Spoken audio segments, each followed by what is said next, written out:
Right. Good evening to you wherever you might be. We are here in Castries East. Castries East, the constituency of the Prime Minister for the grand final of the Prime Minister's Cup. We have the two teams ready for battle, Choiseul and Babonneau, the teams which have stormed their way into this grand final. We have with us the captain of Babonneau. Your name, sir? Siobhan and Kirsten Jules, with umpires Mark Vane and Ali Augustine. Who has the coin? Kirsten Jules, give the flip. Head. The call is heads. And it's a heads. We'll bowl. Yes, sir. Your decision? We are going to bowl. And why is that, sir? It's been working for us and we fancy our chances chasing this evening. You had a wonderful game against Castries in the last encounter. Who would you like to big up for that game, and who are you looking forward to perform well for you tonight? I would say it was an all-round team effort. The guys support each other very well throughout each game that we have played, and I believe the opening batsmen are going to do it again tonight, but it will be an all-round team effort. Any changes from the last game? Yes, Naeem Roseman is out today, and McKay Bridget comes in. All right. Go well, sir. All the best. All right, thanks. All right. Kirsten Jules, welcome. You have lost the toss. What would you have done and why? We would have had a bowl first as well. Reason being, we were told that the covers were on the pitch throughout the day, so we're expecting something in the beginning for the pace bowlers. But all in all, we're still ready to bat, so it doesn't matter. We just had to win the game. Okay, you've had a fantastic tournament as well. You've picked up 4 wickets in the last game and the game before. How has it been for you leading this team? And what do you think your chances are tonight? We're very confident in our chances tonight. There is a reason why we're here today, because we have played very good cricket, and we're expecting to do the same tonight. It has been my very first time being a captain of the Choiseul team, so I must say it has been a journey for me. I've had the help of the senior players, so I'm just expecting more of the same tonight, and just for us to go all the way and win this game. Right. Any changes from your last game? Yeah, we have one change. Garrett comes in for Nick Joseph. He suffered a hamstring injury in the last game, so he's out tonight. All right. All the best, sir, and go well. Thank you very much. There you have it. News from the toss. Babonneau has won and they have elected to field.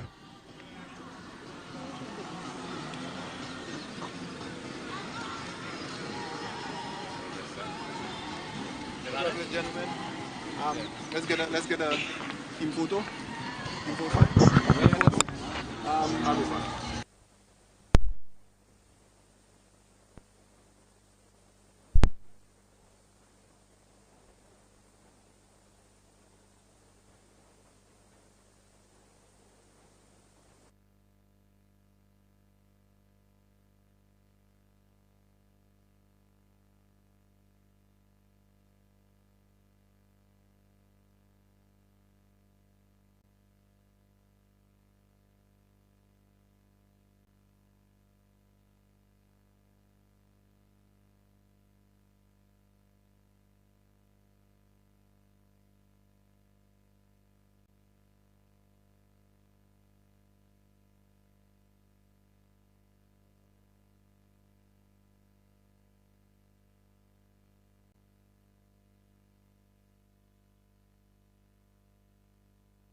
tournament.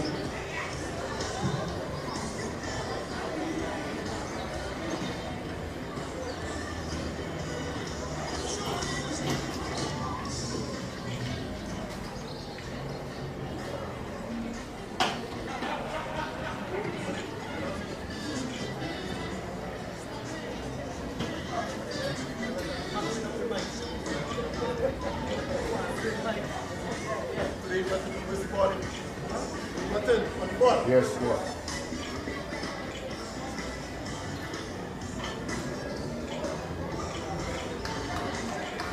Okay, okay.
And good evening and welcome to the start of this big game, Prime Minister's T20 Cup.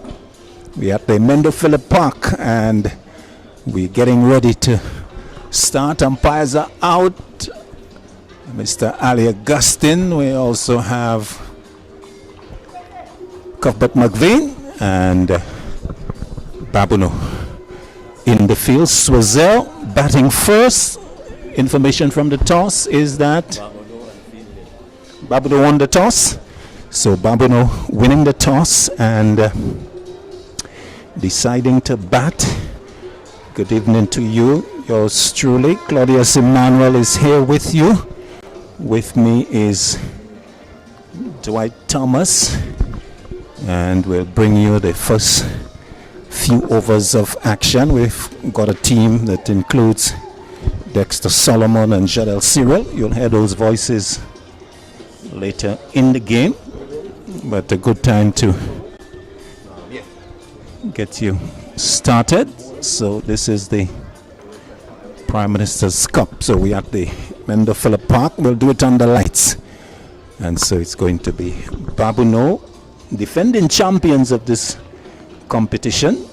So they got past Central Castries, the finalists last year, beating them in the semi-finals on Wednesday. Choiseul, well, they got through.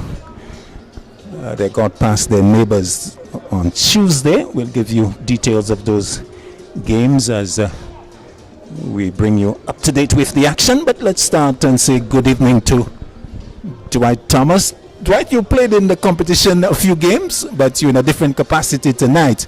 The stage was set for action in the final between these two teams, Babonneau and Choiseul. Good evening to you, Dwight. Yeah, good evening to our listeners and viewers. We have what promises to be a very exciting final. Choiseul got the better of Soufriere, like you mentioned, in the semi-final, and Babonneau had a very good performance against a fancied Central Castries team. and Babonneau are defending champions, so there's every reason to believe that we're in for a really good evening with some really good cricket. Indeed. Babonneau, well, as they did in the semi-finals, they'll start with the off-spin of Jonel Eugene, and it's going to be Jason Simon and Jermaine Thomas, the two openers. So we're about to see the first delivery. Eugene, and Simon will get off the mark as he tugs it away out to the onside, and a bit of a poor fielding, but there's cover from Larry Edwards. So 2 to Simon. First delivery clipped away, and Choiseul, they are off 2 without loss. Yeah, very aggressive start by Simon being the first ball of the innings. He really did try to make the most of that, but didn't get as much bat as he would have wanted. So Eugene tends to push it through quite a bit short. In fact, full delivery, a fast delivery, as I was saying. Good one, actually. It was on the money, and Simon had to squeeze it out for a single. He was equal to it, and he gets one more, 3 without loss. So Eugene, as we have seen, quite accurate with the very fast swing of the arms, not giving much room. Yeah, what he does very well, he mixes up his pace. There's not much turn on offer, but he will mix up his pace with the faster ones and the slower ones as well. So the 2 men out, deep extra cover and deep mid wicket. Eugene balls wide, so wide that umpire Ali will get his first exercise of the innings, spreading the arms. One more to the total, 4 without loss.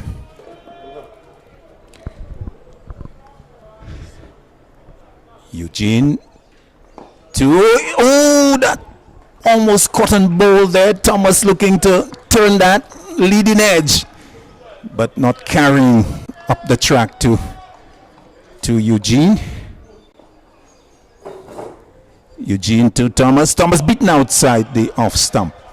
Fast delivery, and just indicating to his partner that just seeming away from him.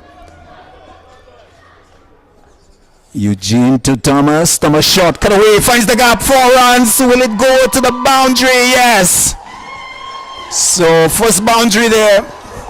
Thomas getting a short one, going back and hitting it nicely, but more importantly, finding the gap, beating the 2 men square on the offside and out to the boundary for 4. First boundary of the innings, 7 without loss. Yeah, very good looking shot there from Thomas on that occasion. Eugene way too short, and if anything, that what we're seeing, the ball seemed to be seaming away, so made that shot a lot easier.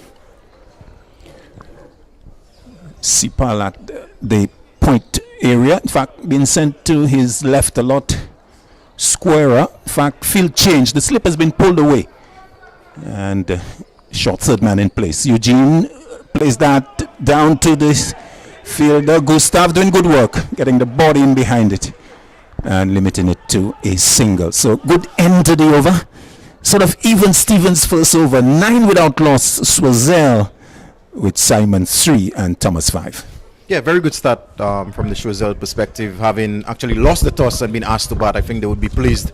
Have gotten 9 so far of the first over. And if you recall, in the semi-final, Eugene was one of the better bowlers for the Babonneau team. He bowled his 4 overs straight and got free for 20 odd. So it's going to be important that they really, how they play him, because he's a trump card for the Babonneau team. Indeed. And, well, another trump card for them is the pacey and awkward Sanjay Hill. He's going to come in for his the second over. His first. And so 9 without loss.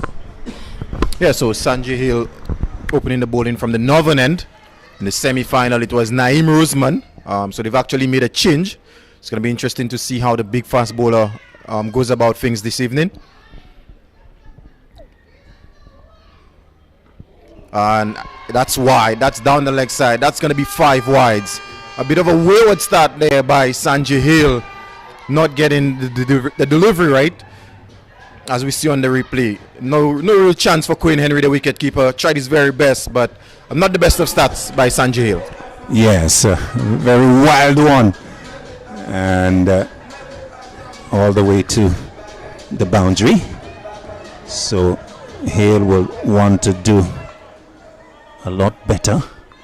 As we told you, Choiseul getting past Soufrière in the first semi-final. Choiseul 161 for 6, Soufrière 143 all out. Outside the off stump, cut away, but the backward point fielder is posted. So one more to Thomas, he goes to 6. 15 without loss. Simon will come into strike. And in the second semi-final, Babonneau reducing Castries to 137 for 7 and getting a blistering 142 for 2 in 9 overs. Hale to Simon, very wide, this time on the offside, and giving a lot of work to the keeper. And Hale, Dwight getting the radar wrong here. Yeah, struggling a bit.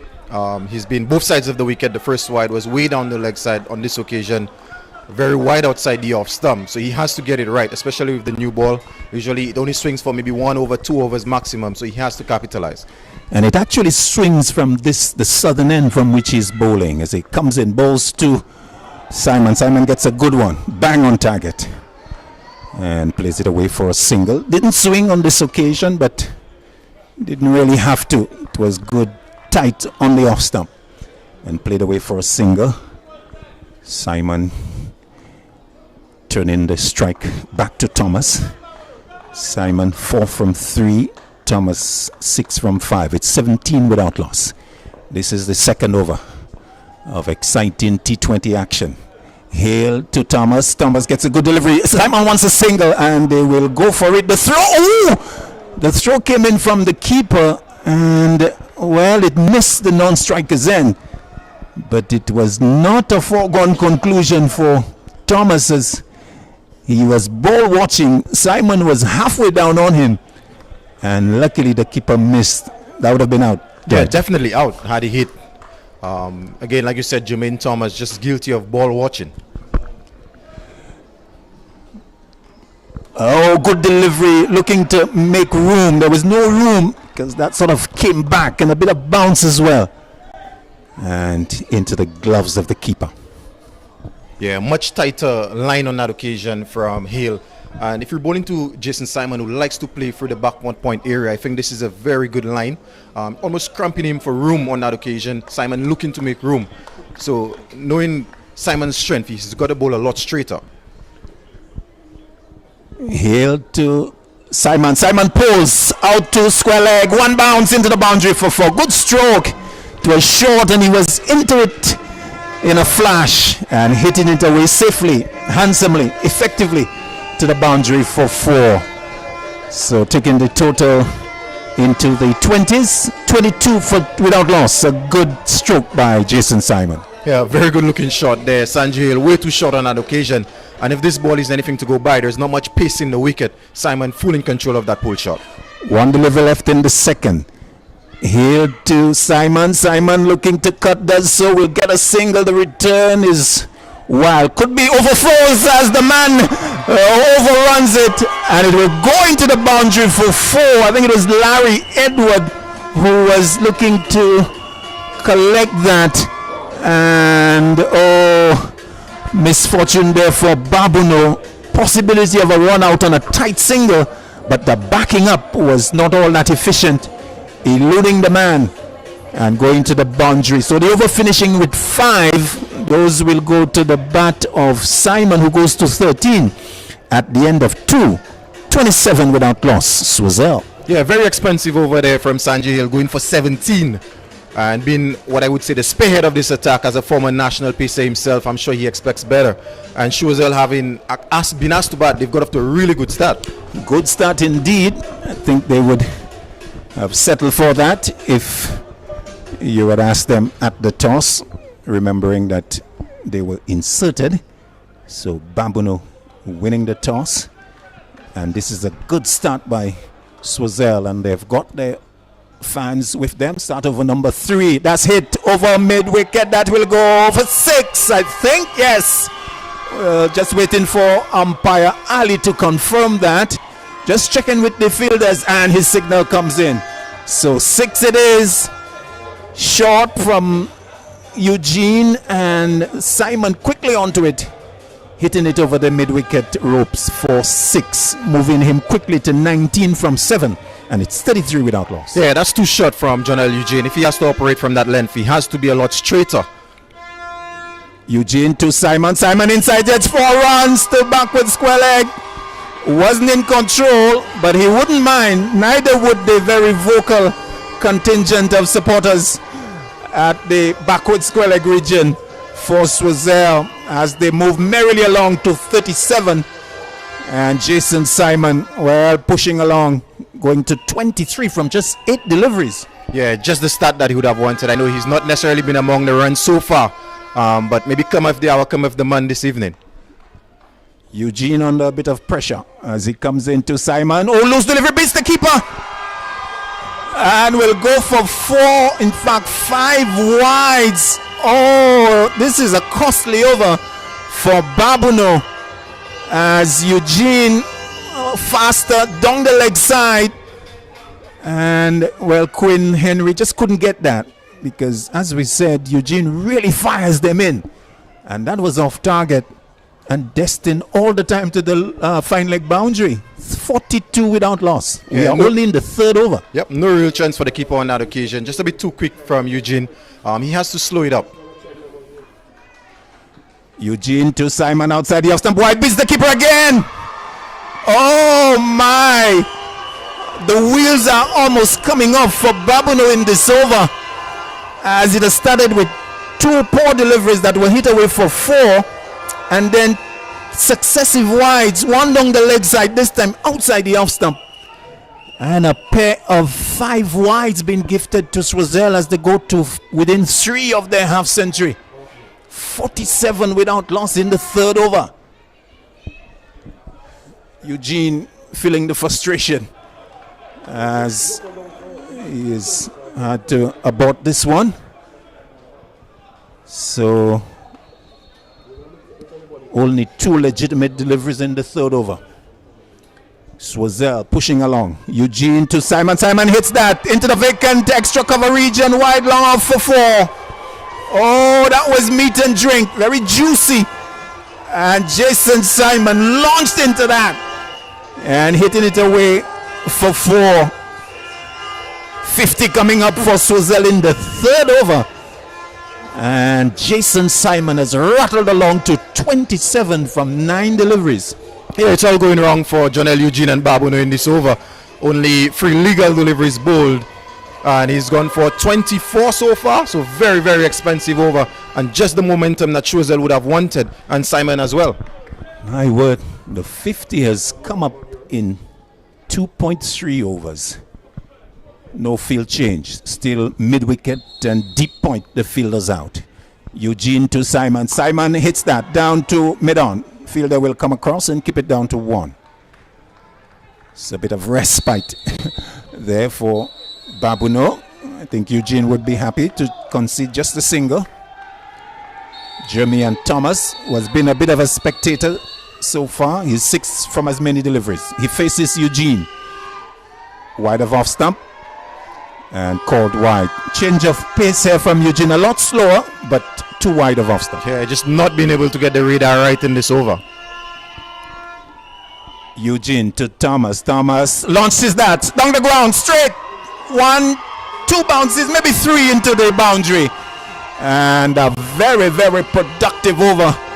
Still not yet ended as Jeremy and Thomas gets into the boundary hitting against Eugene. The total moving on with the boundary to 57, and the over still in progress, Dwight. Yeah, on that occasion, again, mixing up his pace a lot slower, but way too full. And Jermaine Thomas has now joined the action, 10 of 7. Still 1 delivery left in a very expensive 3rd over. Field change. Sipal brought into the circle. Long on is posted. Back goes Thomas, but can't beat here. at that backward point region. And finally a dot ball to complete the very expensive third over. 57 it is without loss. Just looking to see how many came off that third over. 30-30. A very expensive over indeed. 30 coming from it, Dwight. Yeah, very expensive over. Not what the Babonneau lads would have wanted, especially from John L. Eugene, who we've mentioned bowled really well in the semi-final. Was a key reason why they restricted Central Castries to 147, but not getting his line and his length right today, and he's been made to pay by Jason Simon. Yes, as the VIPs taking the action, President of the Cricket Association, member for Babonneau, John Paul Estefan, and the director of the CWI High Performance the coach of the West Indies Cricket Academy, as Hale starts a new over, and Simon missing outside the off stump. So Mr. Subasinghe taking in the action, delivered a very inspiring address to the Sandals. Edge down to third man, and will go for 4 as Simon with the license in the power play, continuing to enjoy himself to yet another boundary to a delivery from Hill. Maybe pace off, but outside the off stump and into the vacant third man region for 4. Yeah, fortune favors the brave. Jason Simon just freeze bat at that one, not convincingly, but he's going to take all the runs on offer, as well as the Choiseul lad. He's now moved on to 32 of only 12 deliveries. Strike rate of 266.7.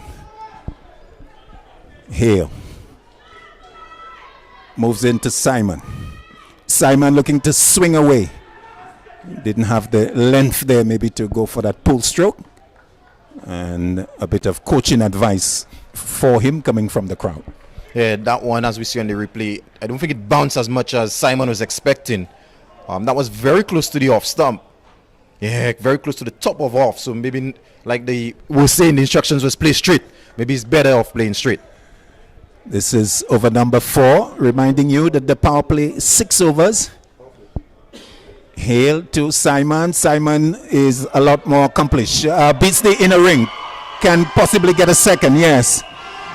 As Siobhan Joseph chasing and picking up. So 2 to Simon, taking him to 34. Choiseul pushing along. 63. And scoring at 17.18. Dwight Thomas. Yeah, really going all guns blazing, especially in the power play, and there's still 2.2 left in the power play, so they'll be looking for a very big power play. Indeed, square leg and deep backward point, the 2 fielders out. 2 deliveries left in the 4th. Hale to Simon. Simon tugs it to the short mid-wicket fielder.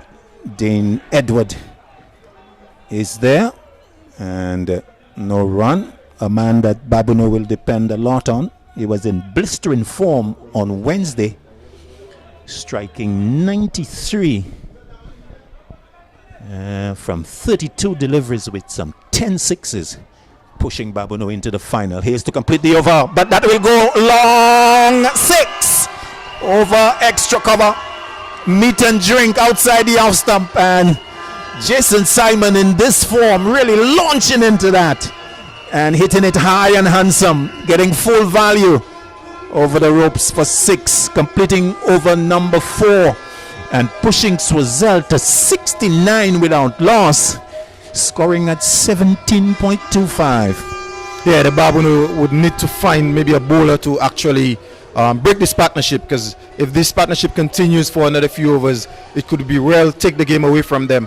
And based on what we're seeing, they may call on the most experienced and the trump card in Larry Edward, former St. Lucia and Windward Islands senior team bowler. Indeed, looks like we are going to see that. So Larry Edward being brought into the play. So exactly what, and in fact even more than what Choiseul would have been looking at the start, Dwight. You would think that they would not have been thinking to be so many in the power play. Maybe looking to perhaps get to 50, but 69 without loss after 4. This is great for Choiseul. Yeah, this start would be stuff of dreams, especially in the final. Definitely maybe 20, 30 more than they would have expected to have right now. But it's going to be interesting to see how they play Larry Edward, being an orthodox left arm in terms of the matchup. Yes, turning away from the right-hander. Shot, cut away, but straight to the fielder. Good throw, but can't stop the single. So, Thomas getting the single. And taking the total 70, so good response from his partner. Deep mid-wicket and deep extra cover, the 2 out. Edward to Simon. Simon tugs it, wants the single. Oh, the direct throw by the fielder from mid-on. Eugene looking to throw the non-striker stumps down, missed it. And Thomas was able to get back, maybe just so. So a dot ball. Good start by Edward. 1 and then dot. His third delivery of the back foot, looking to chop it away. Simon not making contact. Henry taken nicely.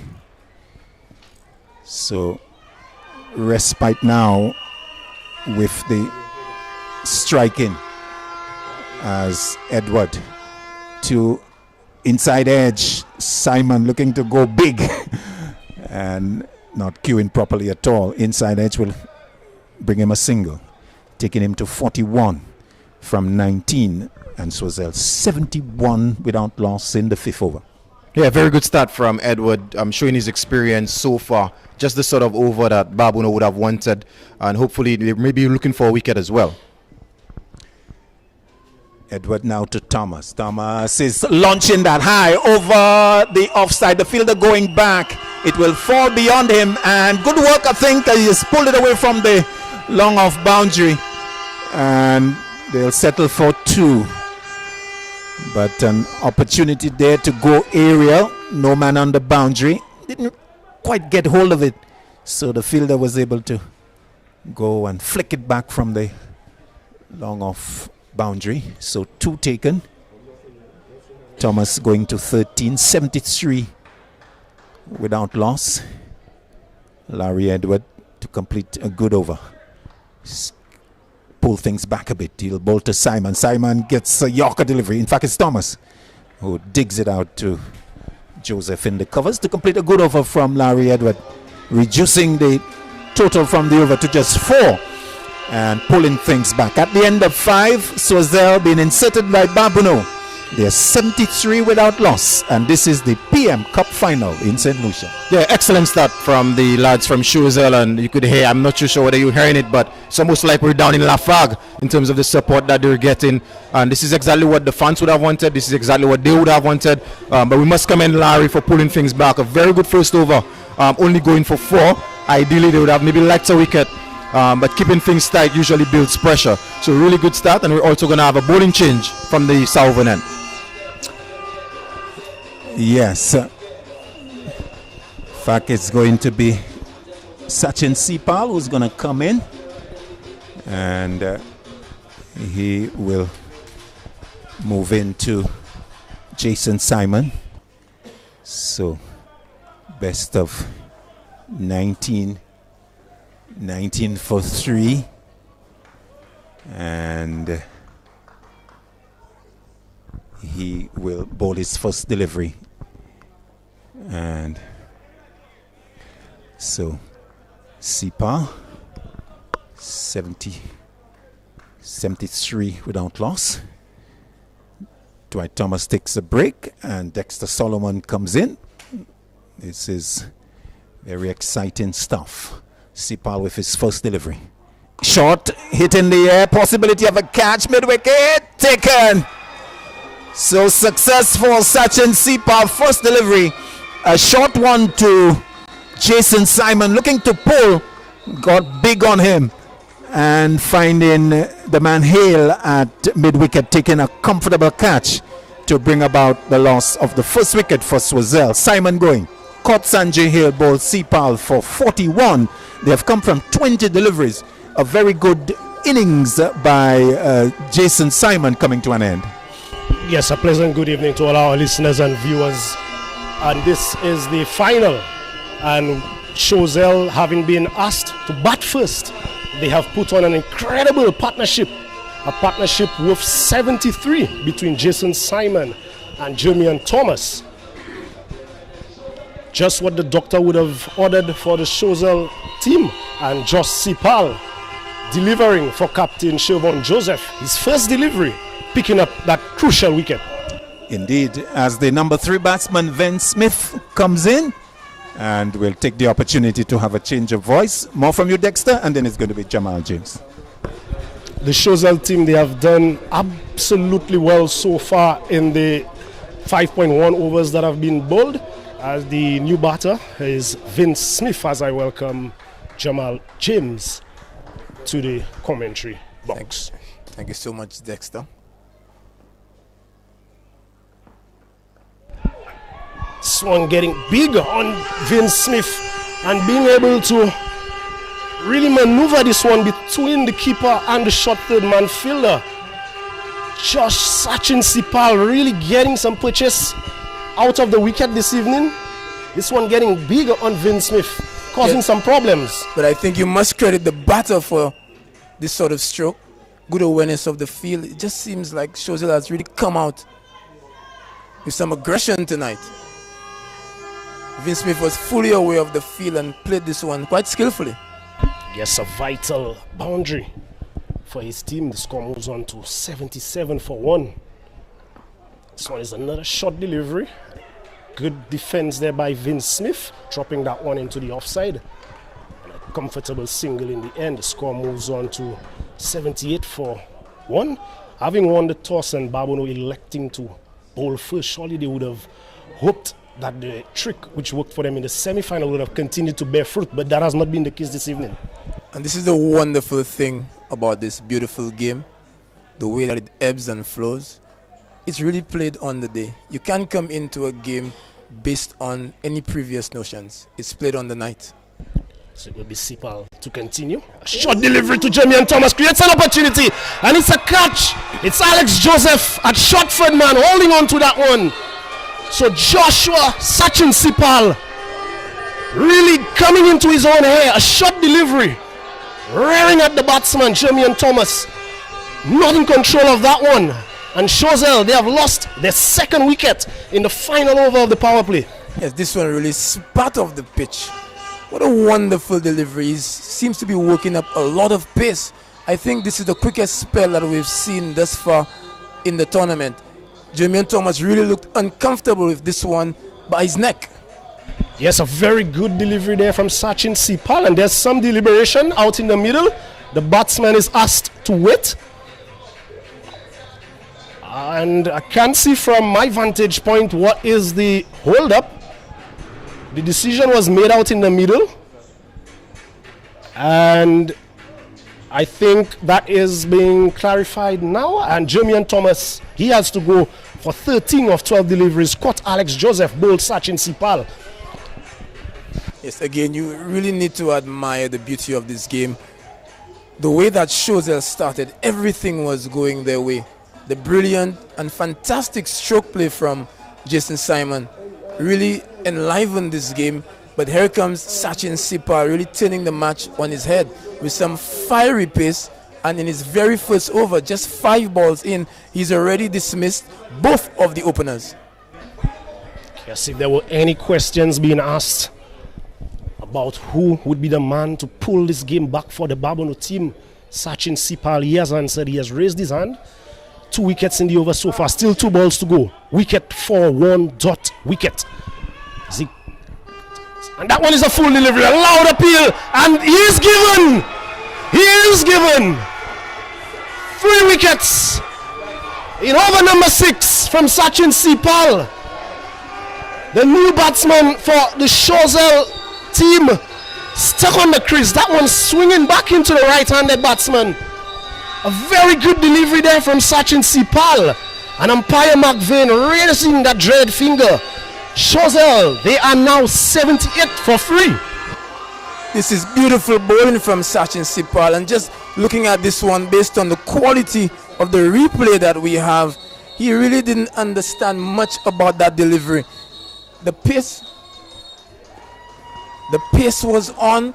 I feel that he was expecting the short delivery, having seen what had happened to Jermaine Thomas in the previous one with a ball all the way by his neck. He was basically camping on the back foot, but this one was pitched up. It nibbled back in off the surface, wrapped him on the pad, and I just feel that this was an easy decision for umpire McVeigh. Yes, a very, very critical over this is from Sachin Sipal. He's on a hat trick, consecutive wickets, and consecutive deliveries in the last over of the power play. Sachin Sipal, wicket of the first delivery, a boundary of the second, a single of the third, fourth and fifth. He picked up those two big wickets. Final delivery of the power play. Sachin Sipal is on a hat trick. The new batsman for Choiseul is the captain, Kirsten Jules. Sachin Sipal, hat trick ball. This one is full. And Kirsten Jules is forward and defends well. Brings the over to an end. A brilliant over from Sachin Sipal. After the power play, Choiseul having been asked to bat first. They are 78 for 3. And what a power play that we have seen. I think that this just really underscores the beauty of this game. Choiseul, having lost the toss, inserted. Babonneau would have felt confident that their new ball bowlers would have done the business for them, but Choiseul really took the initiative, and Jason Simon grabbed the match by the horns and turned things around in the favor of Choiseul. And then in comes Sachin Sipal. 3 wickets in his over. Quite fantastic. The score was 73 without loss after 5 overs. And Captain Choiseul Joseph, he called upon his fastest bowler, Sachin Sipal, and he really delivered the goods in the final over of the power play. The batsmen to have been dismissed, Jason Simon, he had a brilliant innings, 41 of 20. Jermaine Thomas, he was the one who supported Simon in that opening partnership, 13 of 12. Gareth Alphonse, he went without scoring. And the not-out batsman, Vince Smith, who is on strike now, and Captain Kirsten Jules. It will be Jonel Eugene to continue from the river end. And that one is jumped on the offside, a quick single there from Vince Smith, and Kirsten Jules takes the score up to 79 for 3. Yes, and the bulk of the runs coming off the bowling of Jonel Eugene. Didn't have the best start to the evening. 2.1 overs, he's already conceded 40. Are you a bit surprised that Captain Joseph has called upon his services so quickly after that rough start? Big decision there from Captain Choiseul Joseph. Like you said, Jonel Eugene, he has been the most expensive bowler so far, but he has been the one who has picked up critical wickets for his team. And they would know that another wicket at this stage would really get them into the driver's seat of this game. Kirsten Jules on strike to the right arm spin of Jonel Eugene. We are out of the power play, and the fielders inside the circle, a short fine leg, short third man, a man at backward point, and the cover. That one is a straight delivery from Eugene, and Kirsten Jules defends well. The guys, the fielders on the boundary. We have a deep square leg, a deep mid wicket, a man at long on, a man at long off, and a sweeper on the offside to the right arm. Spin of Eugene, who continues. That one goes by to be taken by the keeper. A precious dot delivery, a good start to the over so far. Yes, and with 2 new batters at the crease, a chance for Jonel Eugene to really tidy up his figures. And that one is driven wide to the left of long off. Fielder comes across and fields well. Score moves up by 1. 80 for 3. 6.4 overs have been bowled here this evening. Babonneau, they won the toss in this final, and they elected to bowl first, something that they would feel quite comfortably doing, and what they have done so successfully so far in the competition. That single brings the left-handed Vince Smith on strike, facing up to Jonel Eugene, the right arm off spinner. He changes the line to right arm around the wicket. That one is short and cut, but straight to the field at backward point. Sanjay Hill fields well. Score remains on 80 for 3. A good over so far from Jonel Eugene, Jamal James. Yes, and I just feel that you must credit the captain for that decision. How is that one? He is bowled by Jonel Eugene. That one coming in with the arm. As we take a look on the replay, right arm over the around the wicket, and that one just coming in with the arm, coming off the pad and onto the stumps. It looks like another wicket goes down for the Choiseul team. They have lost their 4th wicket. That of Vince Smith, bowled by Jonel Eugene. He got to 6 of just the 5 deliveries. Choiseul, they are really losing their way now after the power play. They have lost 4 wickets in quick succession. Credit must be given to the Babonneau team. Yes, and you must commend the captain, Chauvin Joseph, showing some faith in Jonel Eugene after coming for some early punishment, realizing that this was the opportune time to bring in one of his strike bowlers and to assist him with that much needed confidence to a new pair, and he certainly delivered. If we just look at that replay again, you see that that one disturbed the surface. It hit a particular area on the pitch, hit the edge of a divot and skidded into Vince Smith, and it's the second time that he's been out like that in the tournament. That same exact dismissal happened in the previous encounter. And Jonel Eugene, if you just look at it again, Dexter, the ball before was short and wide outside the off stump. So Vince Smith, he might have been expecting that this one would have been in a similar area. But Eugene, quite tactfully and skillfully, uses the crease and fires this one in, and it slants into the batter, and he was beaten all ends up. Credit must be given. Yes, a very big wicket that for Jonel Eugene. Economical over 2, and it will be Sachin Sipal, the man who really started this downfall for the Babonneau team to continue from the Players Pavilion end. In his first over, he took 3 wickets and only conceded 5 runs. He will be bowling to the captain, Kirsten Jules, who has just been joined by Alvina Simon. And Choiseul, they desperately need a partnership. They need to rebuild to give themselves a chance. As Sipal, this one is shot into the body of Jules, who defends awkwardly into the leg side, and they able to come through for a comfortable single in the end. The score moves on to 81 for 4, and all eyes will be on this partnership between Kirsten Jules and Alvina Simon. Yes, and I think that all eyes will also be on the pace that Sachin Sipal is working up here tonight. He possesses a real threat to the Choiseul batsmen, not just to the wickets, but I think to the body line, because he's bowling with some real intimidation. Yes, Sachin Sipal, the Choiseul team really has had no answer this evening to this man. And he, in the last game in the semi-final, it was made mention of that he's one of the fastest bowlers at the High Performance Center in St. Lucia at the moment. So he is really working up some steam here this evening at the Mindu Phillip Park. And no better time than in the grand finals, as he comes in to Alvina Simon, a short rearing delivery outside the off stump. Simon allows that one to go by and be taken by the keeper. The score remains on 81 for 4. Yes, this partnership is a critical partnership for Choiseul if they are to get that first inning score up to anything that would be able to challenge the Babonneau team.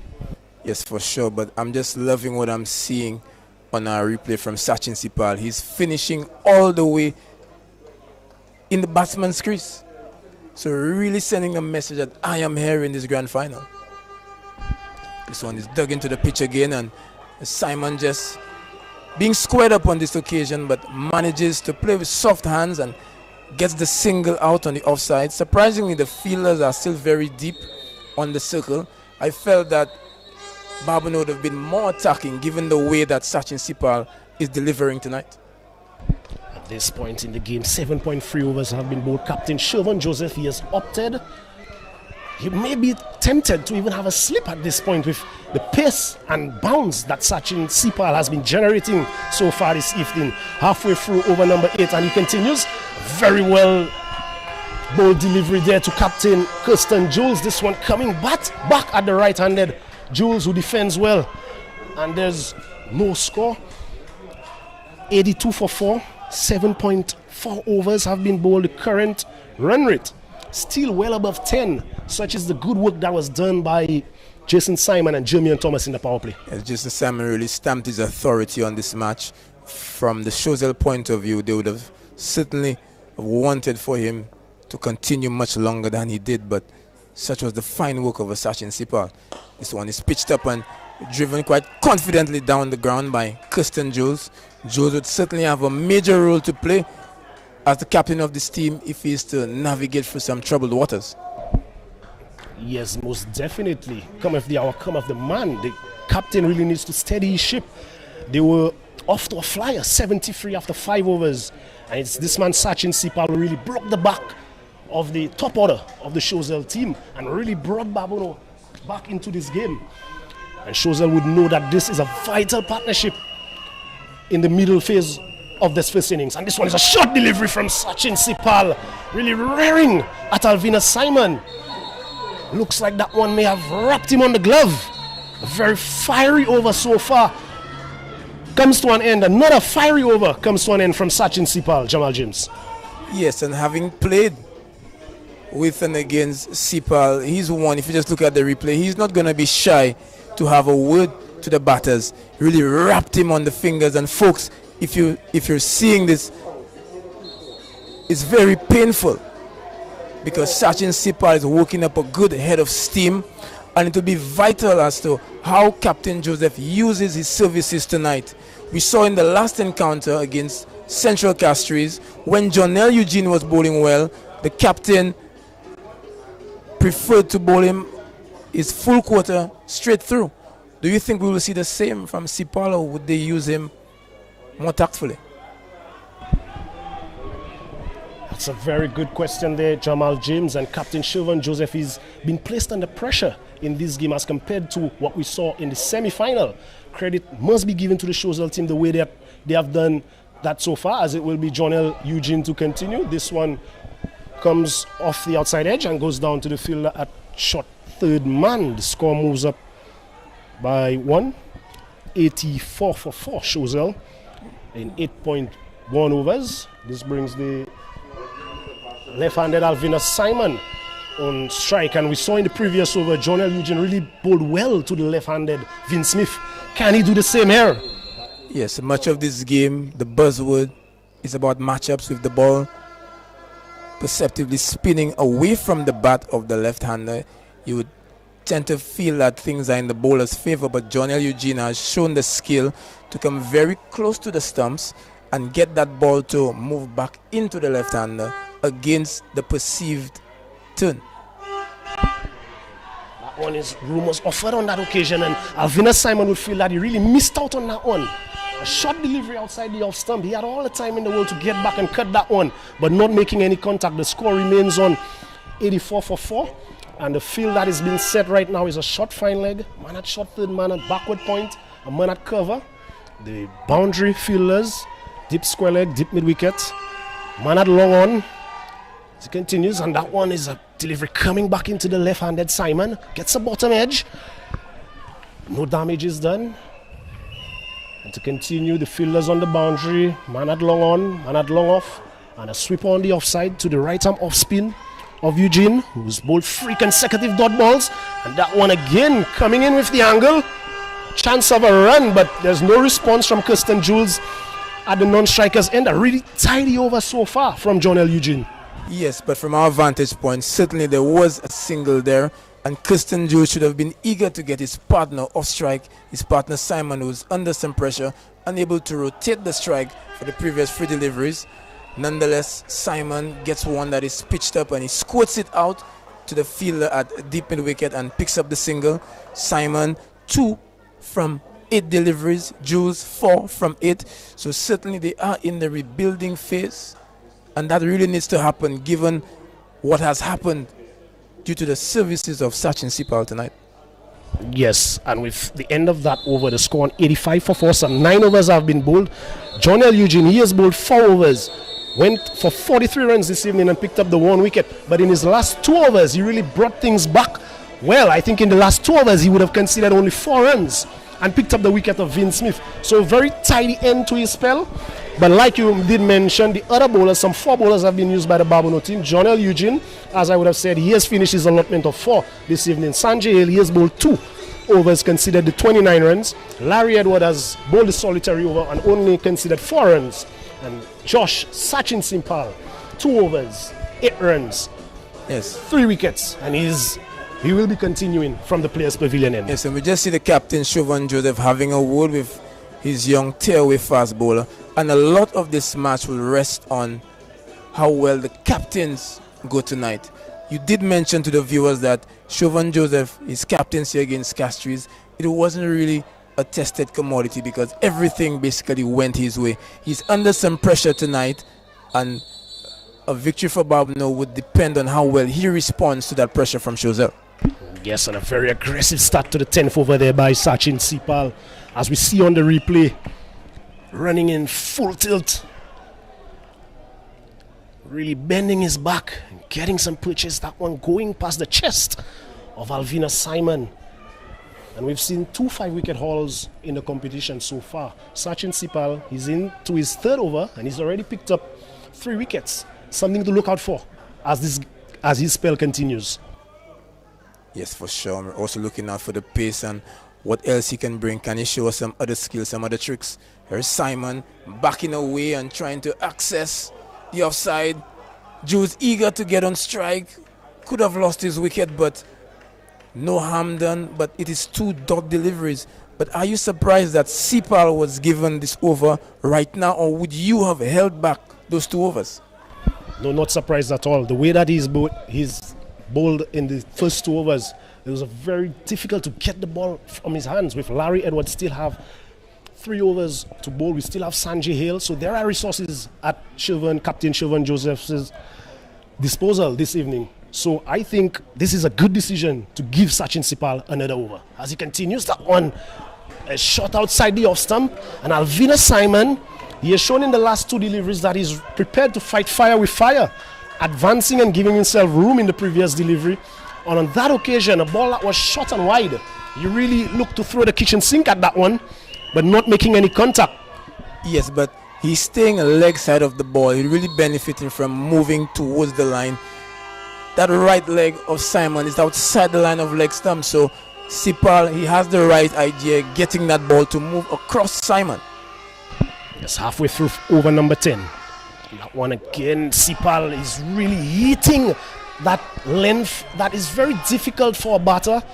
He's not able to press forward and not able to play off the back foot comfortably either because of the pace that Sachin Sipal is generating here this evening. And in his 3rd over, he has bowled 4 consecutive delivery dot balls.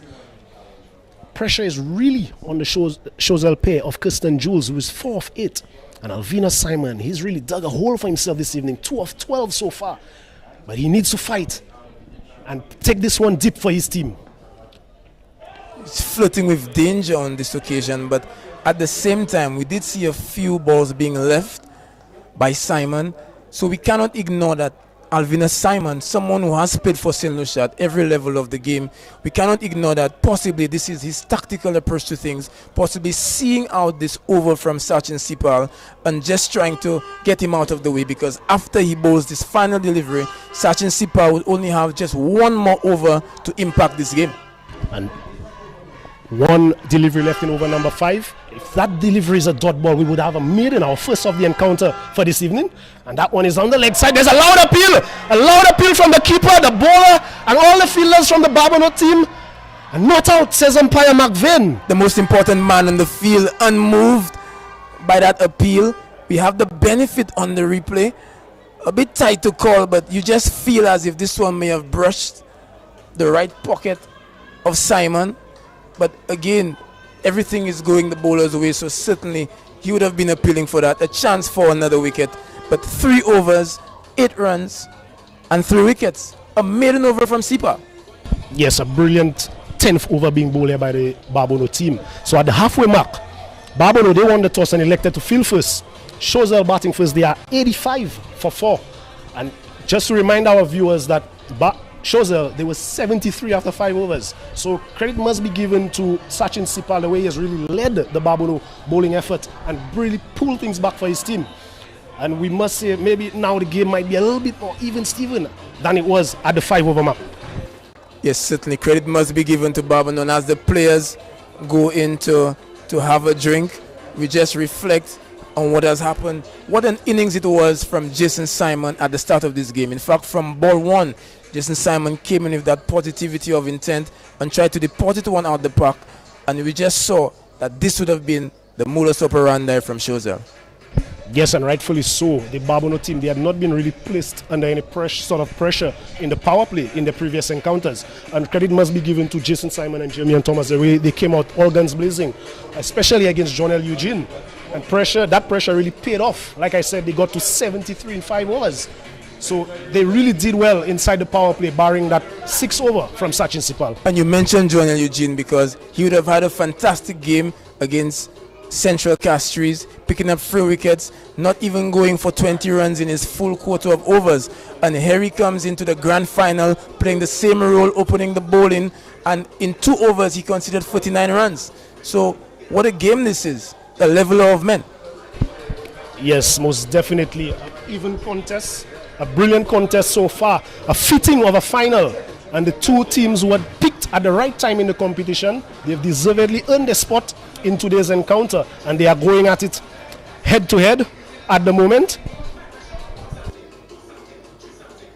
I know the thing is, Dexter, even if we've seen the start from Choiseul, the fact is that being 85 for 4 after 10 overs, Choiseul would still feel relatively confident of their position. We know of the tremendous bowling resources that Choiseul possesses and the way that they've been led by Captain Kirsten Jules, his bowling form as well. They will feel confident that if they can get something within the region of 160, if they continue at this current rate, they would be well in this game. Yes, and with the pair at the wicket, Kirsten Jules, Alvina Simon, Bronte best to come. Those guys have batted well so far, so they would hope that they can continue that work. And Babonneau, on the other hand, would hope that Sachin Sipal, Larry Edward to come, can continue to pick up wickets and restrict the run scoring. So as we are about to resume the action out in the middle, we will have a change in the commentary box. It will be Dwight Thomas and Jadel Cyril to continue. Thank you very much, Dexter. Very interesting contest so far. We saw a burst in the first 6 overs by Choiseul and Babonneau in the last 4, pulling the game back. Sachin Sipal has really been a game changer so far, picking up 3 wickets for 8 runs. That's over being a maiden.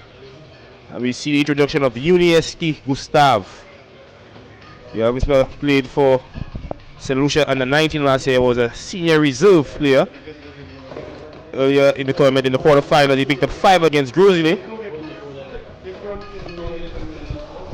Yeah, so good evening to our viewers. I'm sure you're enjoying what you've seen so far. Choiseul, like Jadel just said, got off to a really good start, got off to a flyer in the first 4 overs. But since then, it's been all Sachin Sipal, who's so far bowled a magnificent spell of 3 overs, 3 for 8. I remember in the previous broadcast at the semi-final, I was informed by one of the coaches that he's one of the quickest in the high performance center, and we've definitely seen that on show today with the aggression that he's shown with the ball. But like you mentioned, there's a change from the northern end. It's going to be Gustav. He's going to be bowling to Captain Kirsten Jules, who did very well in the semi-final, got 30 odd, and I'm sure they will be looking for something similar. Starts off with a good ball just outside the off stump, and that's what Gustav is known for.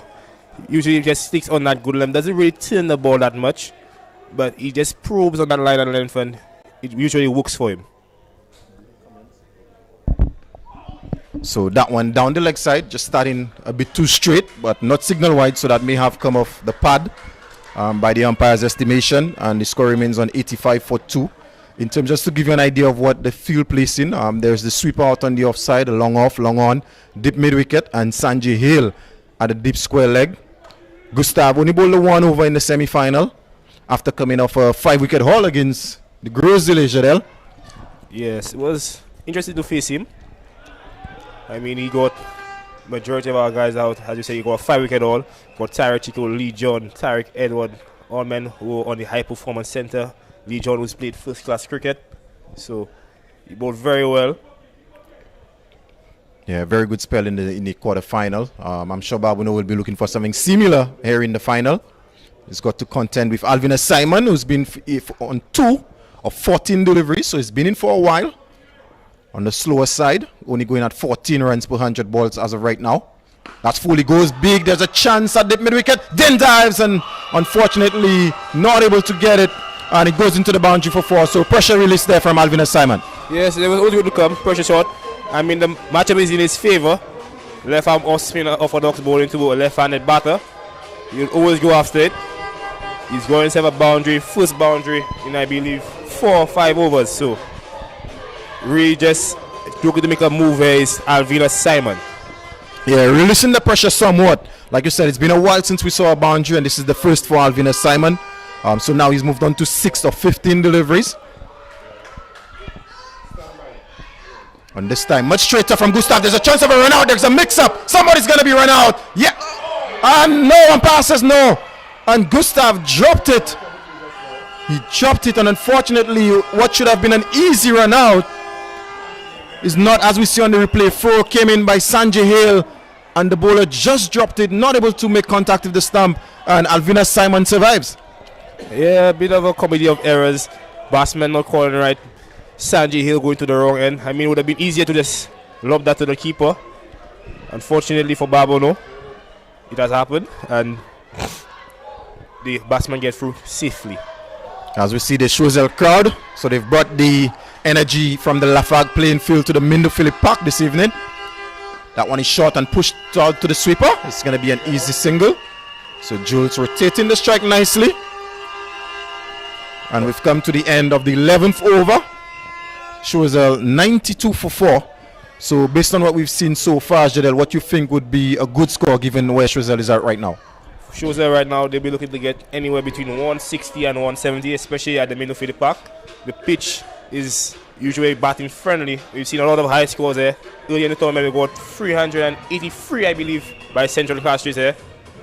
They scored well over 200 in multiple games, so 160, 170 would just keep them in the game. Yeah, I would agree with you, but I'm sure they would be disappointed if 160, 170, given what we've seen in the first 4 overs. But based on where they are right now, I think they would do very well to get up to 160, 170. And as we saw in the previous game, the semi-final that was played here, 137 made by Central Castries was chased down in 9 overs. So you've got to think of maybe if Dane gets off, if John L gets off today. Yes, one thing we know about these two, Dane Edward, he loves to attack the ball. He's a very aggressive batsman. Anything you give him width, he's gonna go. We saw all of that in the semi-finals. They're hitting the batsman bowler straight over the head, over point as well. John L. Eugene and a first-class player, so we have lots of batting there for Babonneau. Yeah, so we're gonna have a change of bowling from the northern end. It's gonna be Caleb Thomas, who had a very good semi-final with the bat. We did not see him with the ball in the semi-final, but here he comes for his first delivery. That's full, and that's driven nicely down the ground, and that's going to be 4. So very good looking shot there by Kirsten Jules. 2 full on that occasion, Caleb Thomas, and with the minimum of effort, he's chucked that one down the ground for 4. Yes, really just a bad delivery there. I was just looking for a beating. Full and straight, right at the bat of Kirsten Jules, and he's not going to play around with that. Stroke straight back, and Sachichiba had no chance there. Yeah, 2 full on that occasion by Thomas. Meat and drink, if you ask me, for Kirsten Jules. That one a much better length. On that occasion, forcing Jules to just push it back up to the bowler, where Thomas does the fielding. So far, Alvina Simon and Kirsten Jules, they've put on 16 after losing 4 quick wickets. Shows a definitely need of a partnership, and so far the captain and Alvinas, they've put on 16. They would be hoping for a lot more than 16.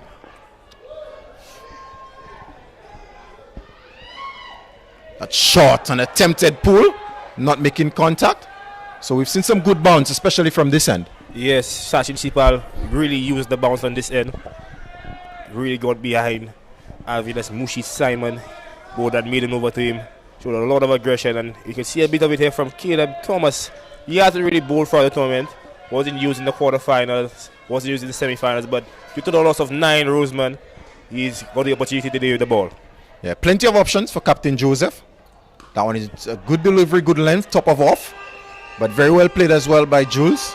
Finds Larry Edward down on the sweeper boundary for another single. Now moves on to 11. He's been in for 16 deliveries so far. as we mentioned in the semi-final, played a very good knock for his team given the circumstances. Got 33 of 33 deliveries. Had a very good partnership with Nick Joseph, who is not here today.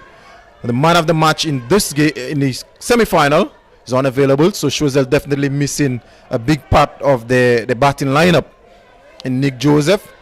Not sure whether it's due to injury or personal reasons. Full, and Simon just pushes it to Captain Joseph, who does the fielding. So another dot delivery, 98 for 4. Caleb Thomas still in his first over, and he's going to be looking to end well.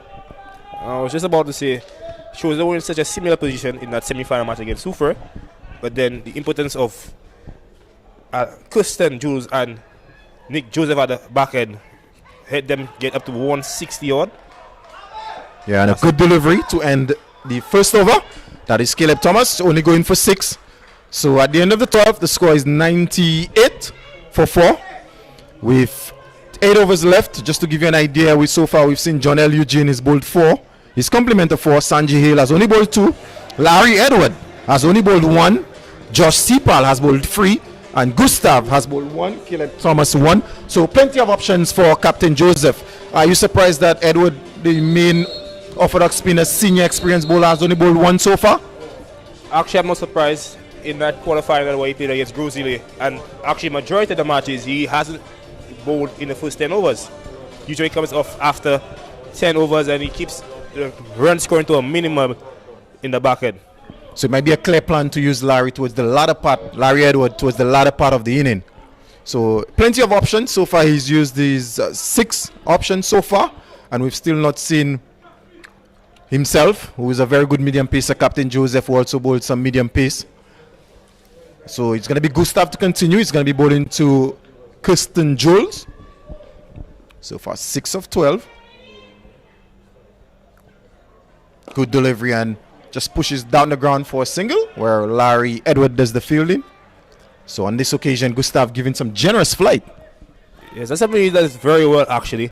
So usually he'll stick on that probing line and length, try to get the batsman to come forward, but now he floats up one to get them to go behind it. And usually that picks him up a wicket because batsmen play too early. Sometimes the inside edge, he walks back onto the stumps. Yeah, varies his pace nicely. And what we've not seen much turn on offer. That one is hit for a backward point where Sanjay Hill does the field. There's a chance for a run out, but great communication, great running, comfortable single in the end. Score moves up by 1. So despite not necessarily getting the boundaries at this stage, what they've been able to do this pair is rotate the strike. So far they've put on, in terms of this partnership, 19. So again, like we said, they lost 4 quick wickets, needed a rebuilding partnership, and so far these two, they've provided it. 96 for 4. So it's 90. So it's 99 for 4.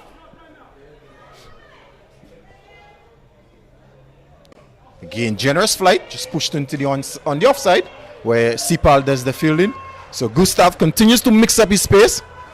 Previous delivery to Simon was a lot flatter. This one given generous flight. Again, a bit faster. There's a bit of an appeal, and it's given out immediately. No hesitation whatsoever from the umpire. And the youngster Gustav gets his first wicket, goes away in celebration, and a much needed wicket for the Babonneau lads. Yeah, so the Babonneau continued to pile on the pressure. I was just about to say that Gustav, after throwing his first over, he's picked up a bit of information from the pitch. He knows that if you fly anything up and get underneath the bat, it's going to go. So he's just kept that plan. Yes, enticing the right-hander to go behind it, and then this one a little bit flatter. Just speeded on to the batsman there, and Jules had no idea what happened there. I will say not much still on offer. Gustav is not one who really turns the ball much, but he varies his space and his lines and lengths, and he's working out very well for him. 9 for 1 is his figures right now. Yeah, like we mentioned, and importantly, there's not much turn on offer, and Kirsten Jules going across the line. He looked a bit disappointed with the decision, but from what we've seen on the replay, from my vantage point as well as the umpire, importantly, that really did look out. So Kirsten Jules has to go. Kirsten Jules goes for 7 of 16 deliveries, so very slow. And the new batsman is none other than Bronte Best. Yes, Bronte So Best. it's going to be Bronte Best, the new batsman who had a 70-odd in the game right here at the Mindufili Park against Central Castries. So he does have some batting ability. Yes, Bronte Best, one who knows to be very aggressive and try to get on top of the bowlers as early as possible. He's seen a bit of border here, not really, but just in the wickets column, 99 for 5. I mean, in a normal T20 game, this is quite reasonable. But right here at the Mindufili Park, we know it's a run fest. We would love to be at least 120 odd right now. Yeah, I think for Choiseul, given the start that they have, they would be disappointed to have actually lost 5 wickets. So they got off to a really, really good start, especially if Jason Simon, 41 of 20 deliveries, gave them the sort of start, but Sipal pulled things back nicely. And I think as of right now, I would say maybe Babonneau slightly ahead, but still a long way to go. That one kept a bit low and pushed into the onside by Bess. Not going to be a single. So Gustav continues to bowl very well, the youngster. So far in his second over, 1 delivery shy of his second over, and he's only considered 9. And he did get the big breakthrough that of Kirsten Jules in his previous delivery. So he's going to be looking to end that over very well. The 13th, one left in the 13th. And that one drifted away from Bronte Best. Not really offering a shot, so a good way to end. Very good over from Gustav. Yes, once again, Gustav just very in his space, very in his line, very in his length. Another good delivery to end the over. What Babonneau have been doing very well so far. They've been restricting the boundaries and they've also been moving many dot balls, so it just piles on the pressure when you're not able to keep the scoreboard ticking. Yeah, since the power play, it's pretty much been all Babonneau so far. They've restricted Choiseul and they've pretty much kept them to rotating of the strike in terms of singles. We've not seen many boundaries since the power play. So credit must be given to Sipal, Gustav, for the way that they've come back since the power play. And it's going to be Thomas to continue. Caleb Thomas, his previous over 1 for 6, so had a very good over as well. And it's going to be interesting to see when Captain Joseph calls on Larry Edward. Like we've said, we've only seen him for the 1 over so far. So maybe he's decided that Larry Edward is going to be maybe his death bowler, the one to be used in the back end. Yes, I believe Larry's with the ball overs 16, 18 and 20, or maybe 15, 17 and 19 is what he usually does, especially against Grosile. He really kept the run scoring to a minimal, especially at a very high scoring ground. Grosile had a 360 run match. Next game went for 302. Yeah, Simon so far, he's played that shot on many occasions. He's played that cut shot on many occasions. Hasn't really made contact. A lot of it seems to be the ball is actually beating him for pace. Thomas not necessarily the quickest, but Alvinus again not making contact. So lots of dot deliveries. He's been in for 20 deliveries so far. Only going for 8. So been struggling a bit. Alvinus' favorite shot would be the cut shot. He's played on numerous occasions, giving himself space this time. Caleb follows him.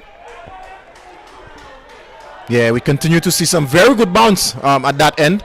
Alvinus almost asking the umpire, maybe signaling 1 for the over, but umpire decides against that. So very good shot delivery, like you said. Alvinus giving himself room, maybe trying to access the onside on that occasion. Not able to make contact, but very aggressive bowling by Caleb Thomas.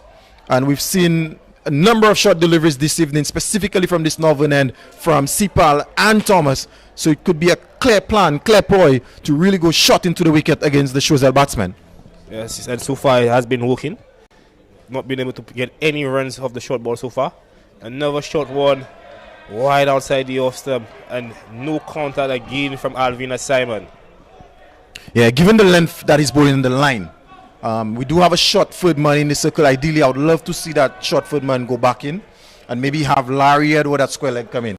Because by the looks of it, may well get a top edge down to third man for 4. Yes, especially since Alvinus is going very hard. Like I said, his favorite shot is the cut shot.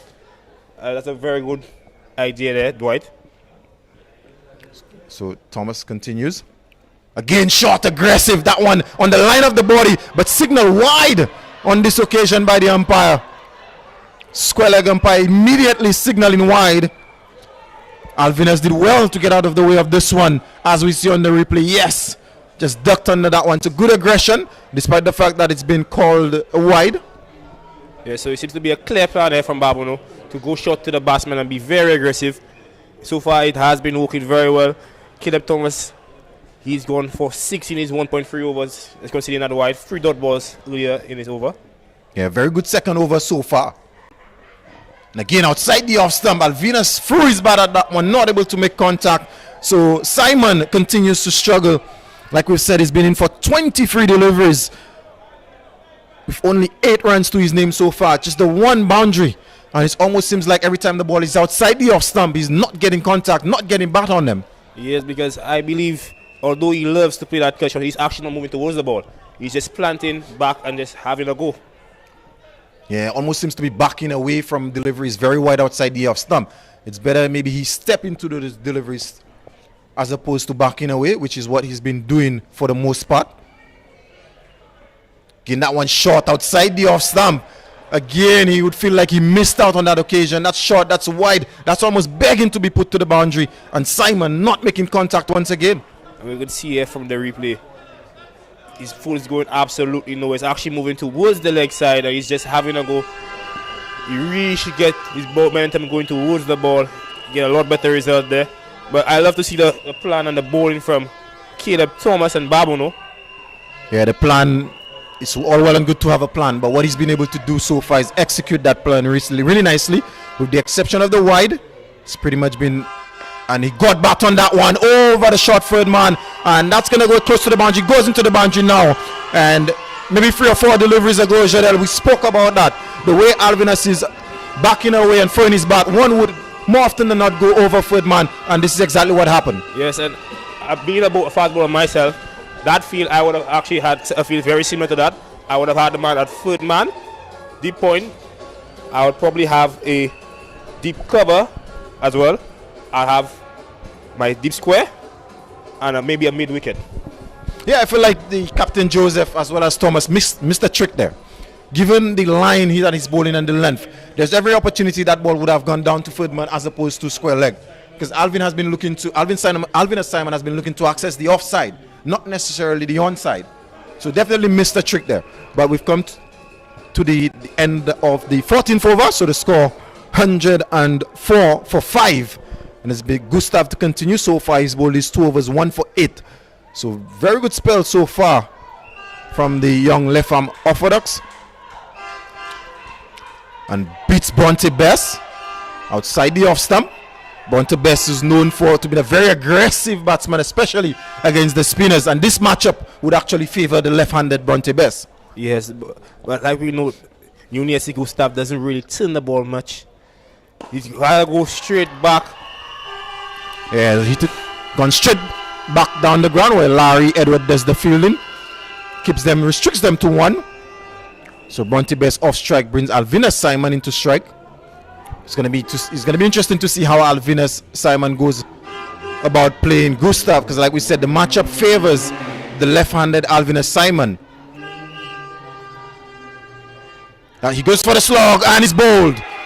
So Alvinas Simon decided that Gustav would have been the one that he would target. Not able to make contact, and he's bowled, and Gustav gets his second wicket. Alvinas Simon has to go for 12 of 26 deliveries. Yes, definitely a bit slower as well. Just roughly off course.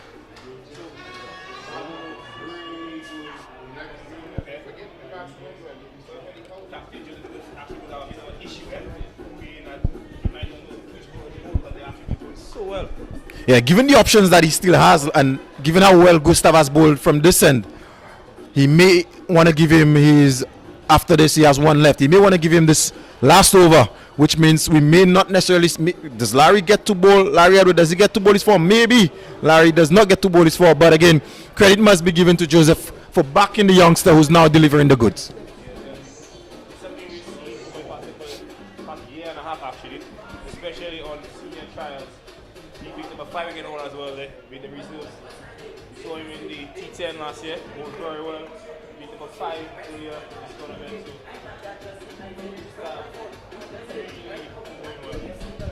Yeah, and the new batsman is going to be Donan Edward, former high performance player. I think he's graduated now.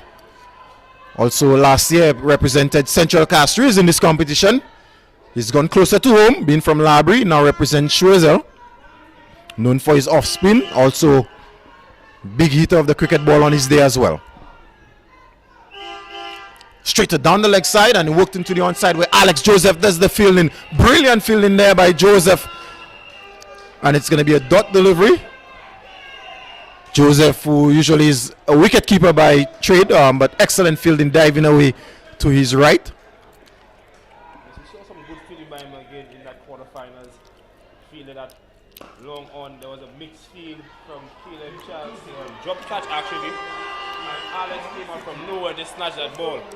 And he picked up the wicket of Dominic Ogis. So Edward off the mark with a good looking shot through the offside for 2.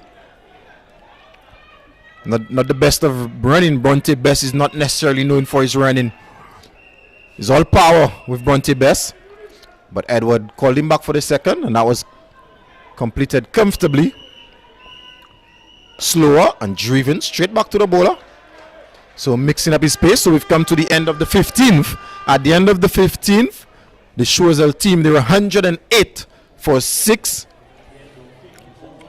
And Gustav has come to the end of his third over. Excellent spell from the youngster so far, 2 for 12. And we're going to have a change in commentary. It's going to be Claudius Emmanuel and Dexter Solomon joining us for the last 5. Thank you, Dwight.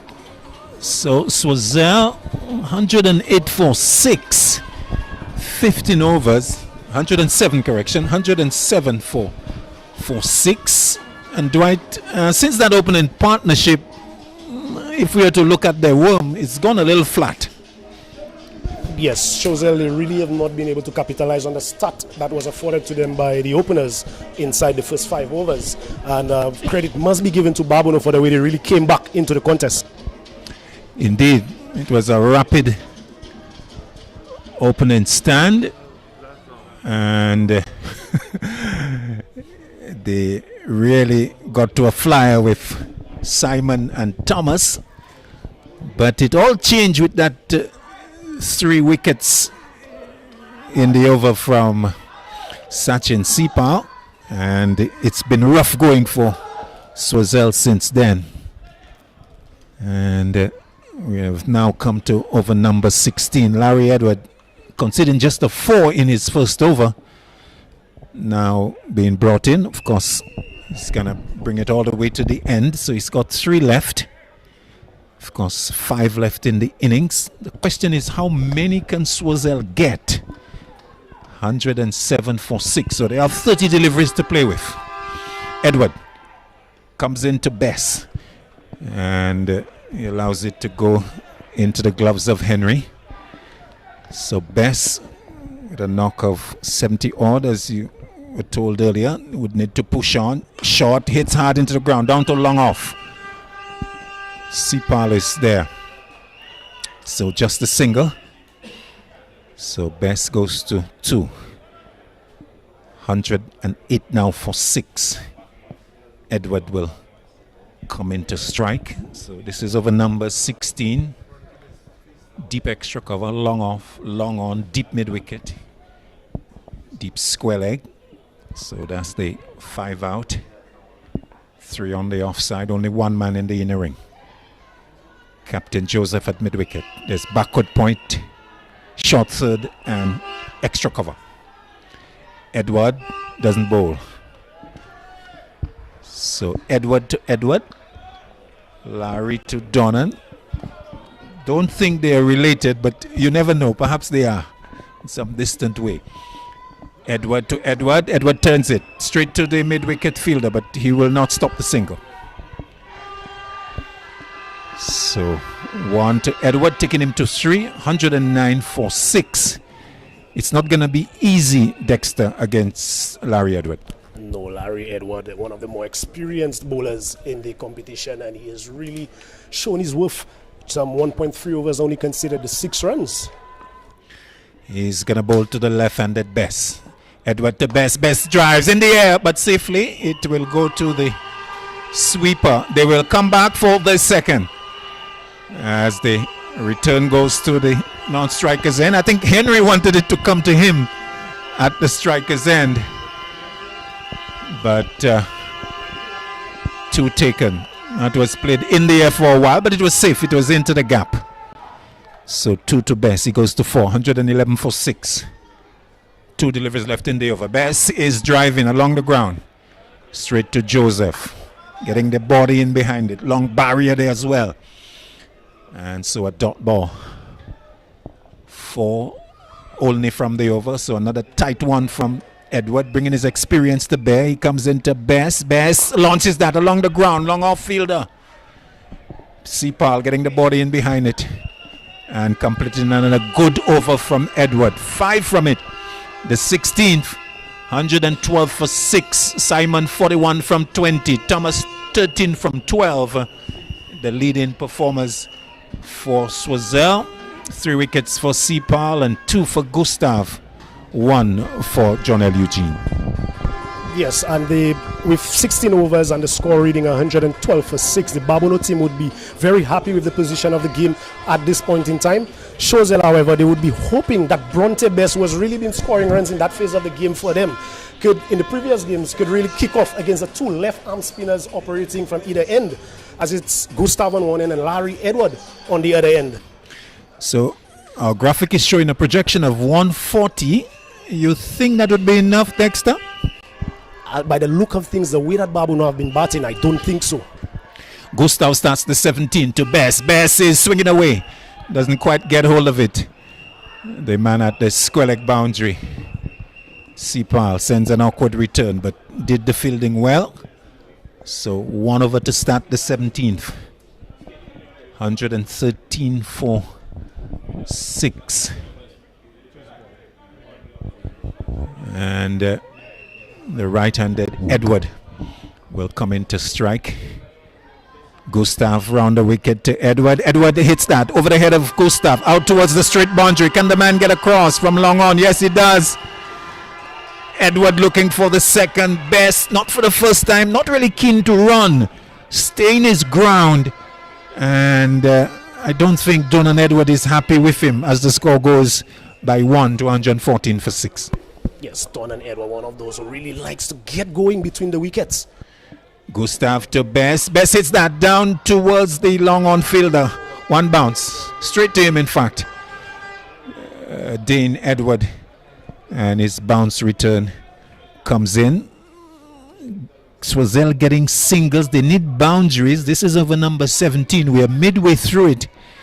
And the boundaries are just not coming for Choiseul. Gustav to Edward. Edward hits that down the ground. It will fall and be picked up by the man coming from long on, Larry Edward. It's another single. So 4 from as many deliveries. A good over from Gustav. This is his final over. 2 for 16. His figures. He'll bowl to the left-handed Bess. Gustav to Bess. Bess hits that. That's gone high. A possibility of a catch. 4 fielders converging, and it's going to fall safely. You got the impression that it was going to be very difficult. They would have had to be perfect communication, but in the end, it fell between 4 fielders. Deep mid-wicket, deep square leg, short third, and the man inside the circle. No one was able to lay hands on it. And a single to Bess as the total goes to 117 for 6. Yes, and Bronte Bess really looking to take the attack. Gustav to Edward. Edward down the track, tugs it out towards the mid-wicket. Oh, he misses his footing, but recovers well because he was able to get the body somehow in the path of the ball. And in the end, you have to say good fielding as he was able to save the boundary. 2 completed to complete the 17th, and Choiseul pushing slowly along. 119 for 6. 3 deliveries left in the innings. Yes, a very good effort from the Choiseul team in terms of trying to run hard between the wickets. The credit must be given to Babonneau, the way they have fielded and bowled in that phase of the innings. A phase of the innings where we know that the batsmen will be looking for boundaries. But Babonneau, they have bowled in the right areas, set the right fields, and they've been backed up by some electrifying fielding.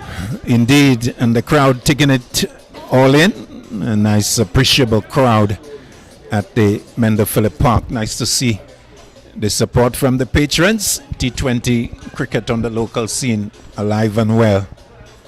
PM Cup. We're at the Mender Phillip Park. Over number 18 about to start. And Bronte Bess and Don and Edward, they need to push things along with these last 3 overs. Oh, well bowled. Larry Edward right up in the block hole. And Bess can do no more than defend. Dot ball to start the 18th. Edward, full of experience, looking to squeeze out the Choiseul 7th wicket pair. And Bess needing to go big. He needs to find the boundary. He needs to clear the boundary. 119 for 6, you think is not enough for Choiseul. Backs away and hits along the ground though. And Sipal will be straight in behind that and limit them down to 1. Bess completing the round and really frustrated that he is not able to get anything to get under. You see it along the ground. He goes to 9, 120 for 6. The right-handed Don and Edward in strike. Edward to Edward. Edward backs away and hits over the infield. It will fall safely. And the man from long off, Eugene, will complete the fielding. It's another single. And Choiseul really struggling in the conclusion of the innings here. Yes, and even with the matchup favoring the left-handed Bronte Bess, he's really struggled because Larry has executed brilliantly so far. Edward will come into Bess. Bess 9 from 14. He backs away and hits along the ground and partially stopped by Edward. A very late decision to go for the single. And Bess, you can see the frustration, not even keen to get the single. Such was his disappointment that he couldn't get it aerial. And another single to him. 121 for 6. Edward Donan in strike. Edward Larry will move in to the right-hander. Oh, and stop.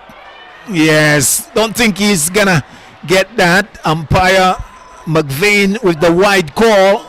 But great work by Quinn Henry behind the stumps, collecting that and breaking the stumps. Don and Edward advancing, and brilliant response from Larry Edward, throwing it wide. And Quinn Henry, good take, good clip of the bails, and the end of Don and Edward. Excellent work between Henry and Edward there to dismiss Don and Edward. Yes, a good wicket there for the Babonneau team. Just pegging the Choiseul team even further back, and with Nick Joseph, who had been really the one of the Choiseul batters, striking at over 200 in this phase of the innings. His services are not available tonight. One would have hoped that Bronte Bess and Alvina Simon would have been able to fill that void, but this evening the execution from Larry Edward, 2.4 overs, the 1 wicket for just 13 runs, and he still has another over to go.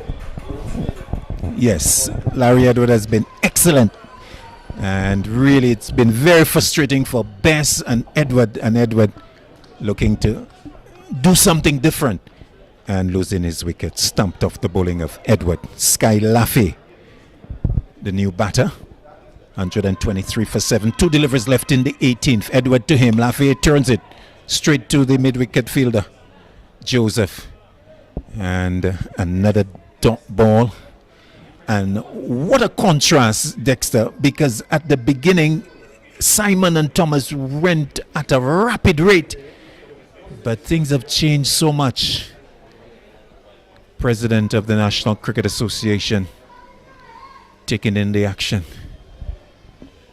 together with the treasurer. That's hit off stump and bowled. Ooh, Laffey losing his wicket. Bang on target from Larry Edward, and another success for Babonneau. Laffey going back and the ball angled in and hitting off stump. Brilliant stuff from Edward to account for Laffey without scoring. The end of the 18th, the end of Laffey, 123 for 8 Choiseul. Yes, another wicket from Babonneau, further setting the Choiseul team further behind in this encounter. Having won the toss and electing to bowl first, Babonneau, they've really produced the goods after that 5-over mark. Indeed, a brilliant partnership between Jason Simon, who got 41, and Jeremy Thomas 13. But since then, it's been really a sorry story for Choiseul. If we can just get the fall of wickets, we can give you an indication of that as the new batter comes in. So Janelle Williams, the new batter, comes in at number 10.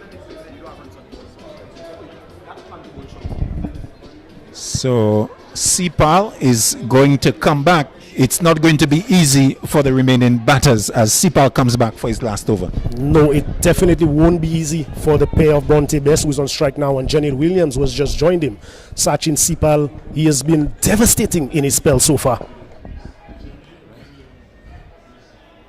Yes, so the first wicket going at 73.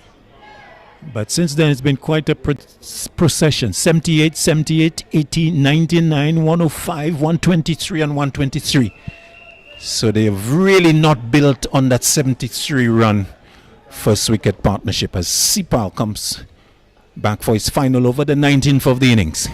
To Best. Best hits that. That's gone long. That's big over mid-wicket. 6. A mighty blow from Best. Finally getting one in the middle of the bat, and the big burly figure of Bess really accounting for a big one as the start of the 19th brings a maximum for Choiseul, taking them to 129. Bess finally getting one in the middle. Yes, a good start to the 19th over from Bronte Bess and the Choiseul unit, and they would be hoping that this first delivery, if anything is to go by, that he would be able to continue in that boundary hitting vein for the remainder of that over. Indeed, Bess was 72 against Central Castries. Doesn't have balls left in the innings to get so many, but he needs some big ones. Sipal moves into Bess. Bess inside, it's bowled. Oh my. Back of a length. And Bess, well, looking to go big. But inside edge onto the stumps, and misfortune there for the burly figure of Bronte Bess as he goes. Bold Sipal was picked up his 4th wicket and reducing Choiseul to 129 for 9. Yes, and Sachin Sipal, such has been the effectiveness of his bowling and the effort that he has put in today. It doesn't matter which end that he is bowled from. His wicket-taking ability has continued to be productive and to be beneficial to the Babonneau team. And with the final batsman walking out for the Choiseul team, Denzi Japol now, they would be hoping that they don't get bowled out here with still 4 deliveries left for Sachin Sipal to pick up a 5-wicket haul for himself. Indeed, 4 for 14. As Denzi Japol comes out to join his fellow under 19 selectee for the St. Lucia team, and the two youngsters now with the big responsibility, you'll have to say, to see off Sachin Sipal, who still would be up because he's poised and looking to get his 5th wicket of the innings. Not very often a bowler gets an opportunity to get 5, but Sipal with 4 deliveries left would certainly be looking to accomplish that feat. Yes, and we've only seen this happen twice in the competition so far. Unieski Gustav was on the Babonneau team and Dylan John from Central Castries. But Sachin Sipal, if he does get this 5th wicket in the remaining 4 deliveries of his spell, he would have deserved it. Indeed. So Denzi Japol, the man to face. This is over number 19. 4 deliveries are left. Sachin Sipal poised to take 5. Can he finish it off? He comes into Japol. Japol is struck on the pad. It's heading down the leg side. And for a while, Japol didn't know where it was. Williams looking for the single. It's not on. So Sipal looking to go full to the number 11. Just a little too straight going down the leg side. And dot ball. Williams brings Jean-Paul down for a word. It doesn't get any better for them because the final over will be bowled by Larry Edward, who has been very tight. Sipal to Jean-Paul. Jean-Paul drives hard into the ground. He'll get the single. As it goes towards mid-off. Joseph coming in from extra cover to field. So one more to Jean-Paul. He gets off the mark. 130 for 9. Williams comes in to strike. Yes, and Choiseul would be hoping that they find the last wicket pair could bat out the remaining deliveries because they're batting first and the game is not over. Absolutely. Still 9 deliveries left in the game. You can get an additional maybe 20 odd. It can make a decent score to get it to 150. So it's not over by any means. Janelle Williams has got the ability to bat. So it's not going to be a foregone conclusion here for Sipal. See, comes into Williams. Williams drives square out towards the sweeper though. Just the one as the man is posted. So pleasant drive from Williams. Gets him off the mark. 131 for 9. 1 delivery left in the over. Sipal would love to finish it off with a 5-wicket haul. Jean-Paul, well, he would want to get a boundary to keep Choiseul in the game. This is the 19th. Sipal, his final delivery to Jean-Paul. Jean-Paul drives out towards the sweeper, coming to his right. Possibility of a 2 there. They'll go for it.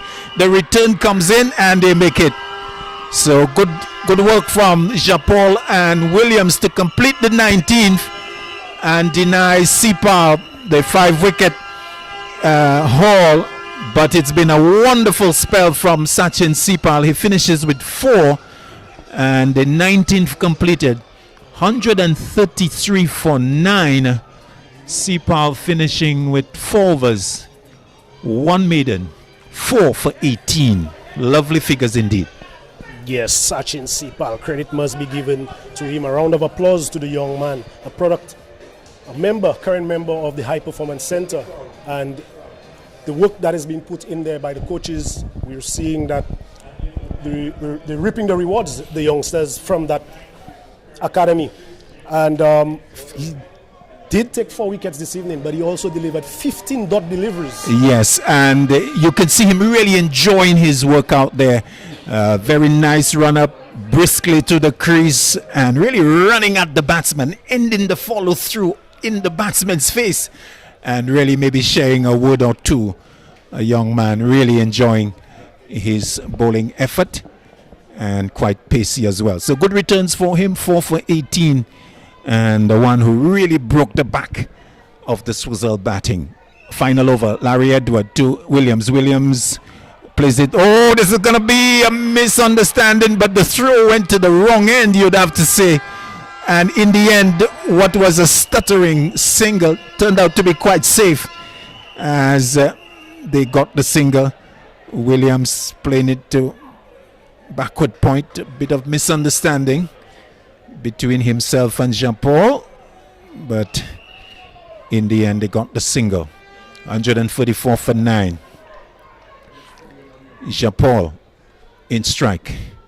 Edward changes his approach. Will now go over the wicket for the second delivery of the over, the final of the innings. Edward to Jean-Paul. Jean-Paul is struck on the pad, but that's not going to be out because it would have to be pitching outside leg. They take the single. Umpire McVeigh says it's a leg by. So Edward with the big appeal, but turned down by the umpire. Leg by, bringing the total to 135 for 9. He goes back over the wicket. This time to Williams. Edward to Williams. Williams forces it and will get the single as There's a dive into the offside. They think of the second. They'll go for it. It's going to be close. The keeper. Let's look at umpire Ali Augustine. I think he says that's okay. So good work from the two. Desperate stuff. They know the importance of adding as many as possible, and good desperate stuff from them, and a good couple for their team. Very good running between the wickets by Denzi Japol and Janelle Williams, maybe the youngest from the Choiseul team. Indeed, the freshness of youth. Fresh legs. Edward to Williams down the leg side. They didn't go for the single. Full delivery. Williams thinking that he missed out. And the ball going to Gustav at backward point. No opportunity to get the single. So a dot ball. 2 deliveries left in the innings. Can Williams smash a maximum to push Choiseul into the 140s?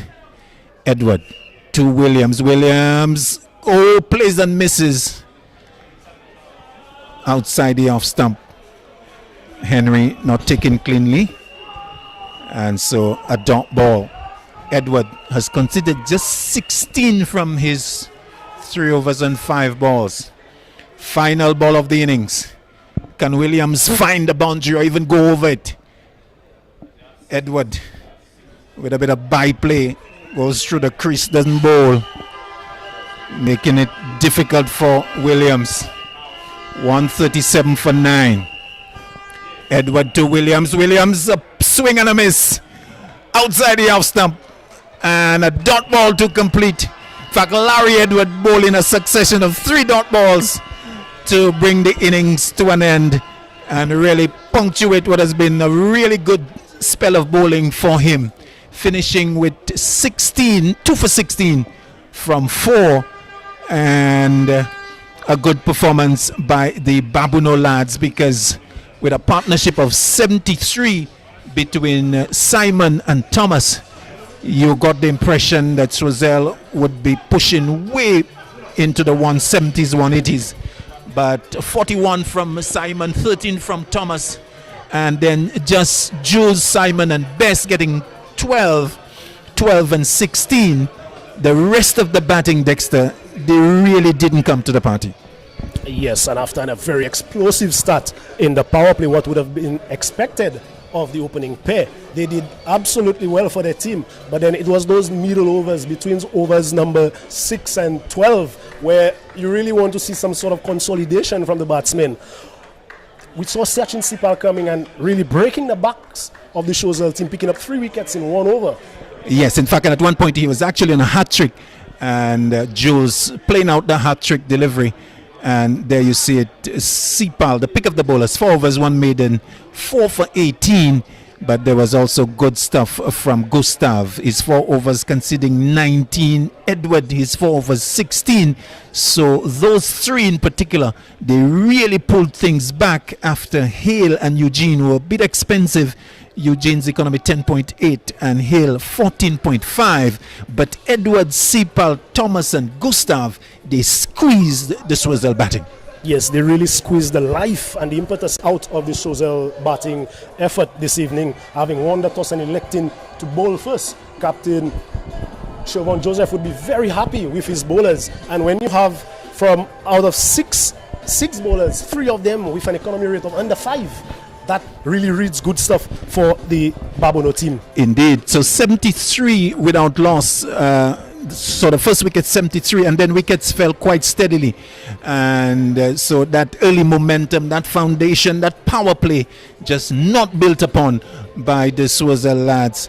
And credit to Babonneau, they really were really marvelous in the field with good tight bowling. They supported the bowlers, and all in all, a great comeback for Babonneau. 137 for 9. Choiseul off the 20 overs.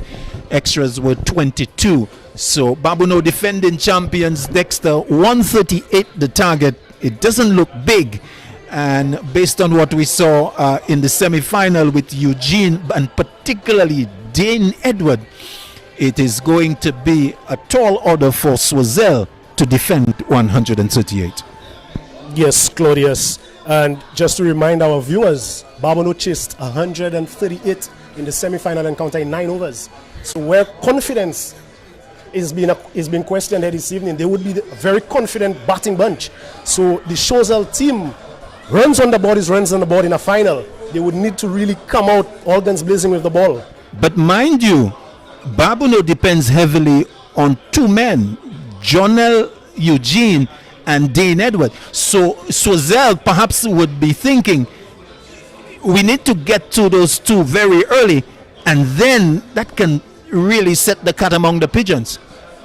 Yes, and no other bowler would be licking his lips and raring to get out there. It's Kirsten Jules, the captain of the Choiseul team. He has been bowling exceptionally well. I think in the quarterfinal and the semi-final he picked up 4 wicket hauls. So the same would be required of him here this evening if Choiseul are to defend the 137 that they've put up on the board. Indeed. Time for us to take a break as we are between innings here at the Mendefiller Park. It's the Prime Minister's Cup Final 2026. And the news from the first innings is that Babonneau, they won the toss and sent Choiseul in.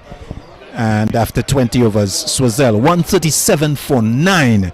So the target 138, and not a big target.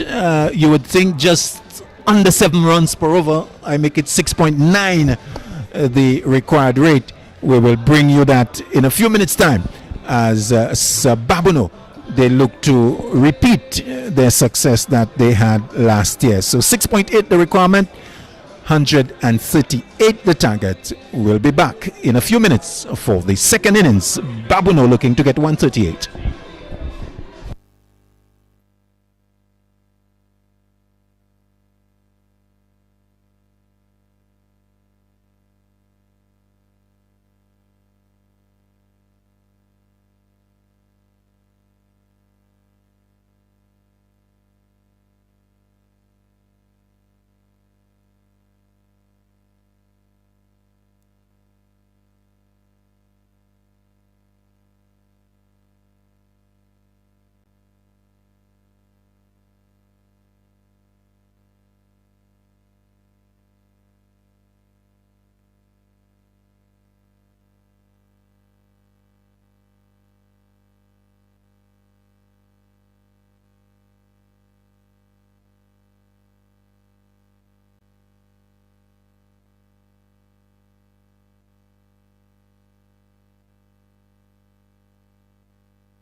Yeah, so good evening. Welcome back to the second inning of this Prime Minister's Cup final between the boys from Choiseul and defending champions Babonneau.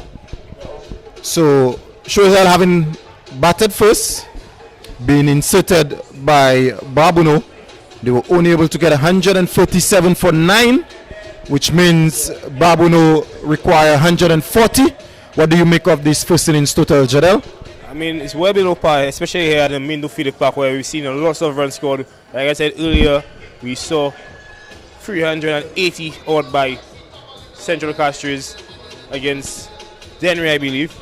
In that game, both Theo, Edward, and the captain Stephen Nathan scored 100.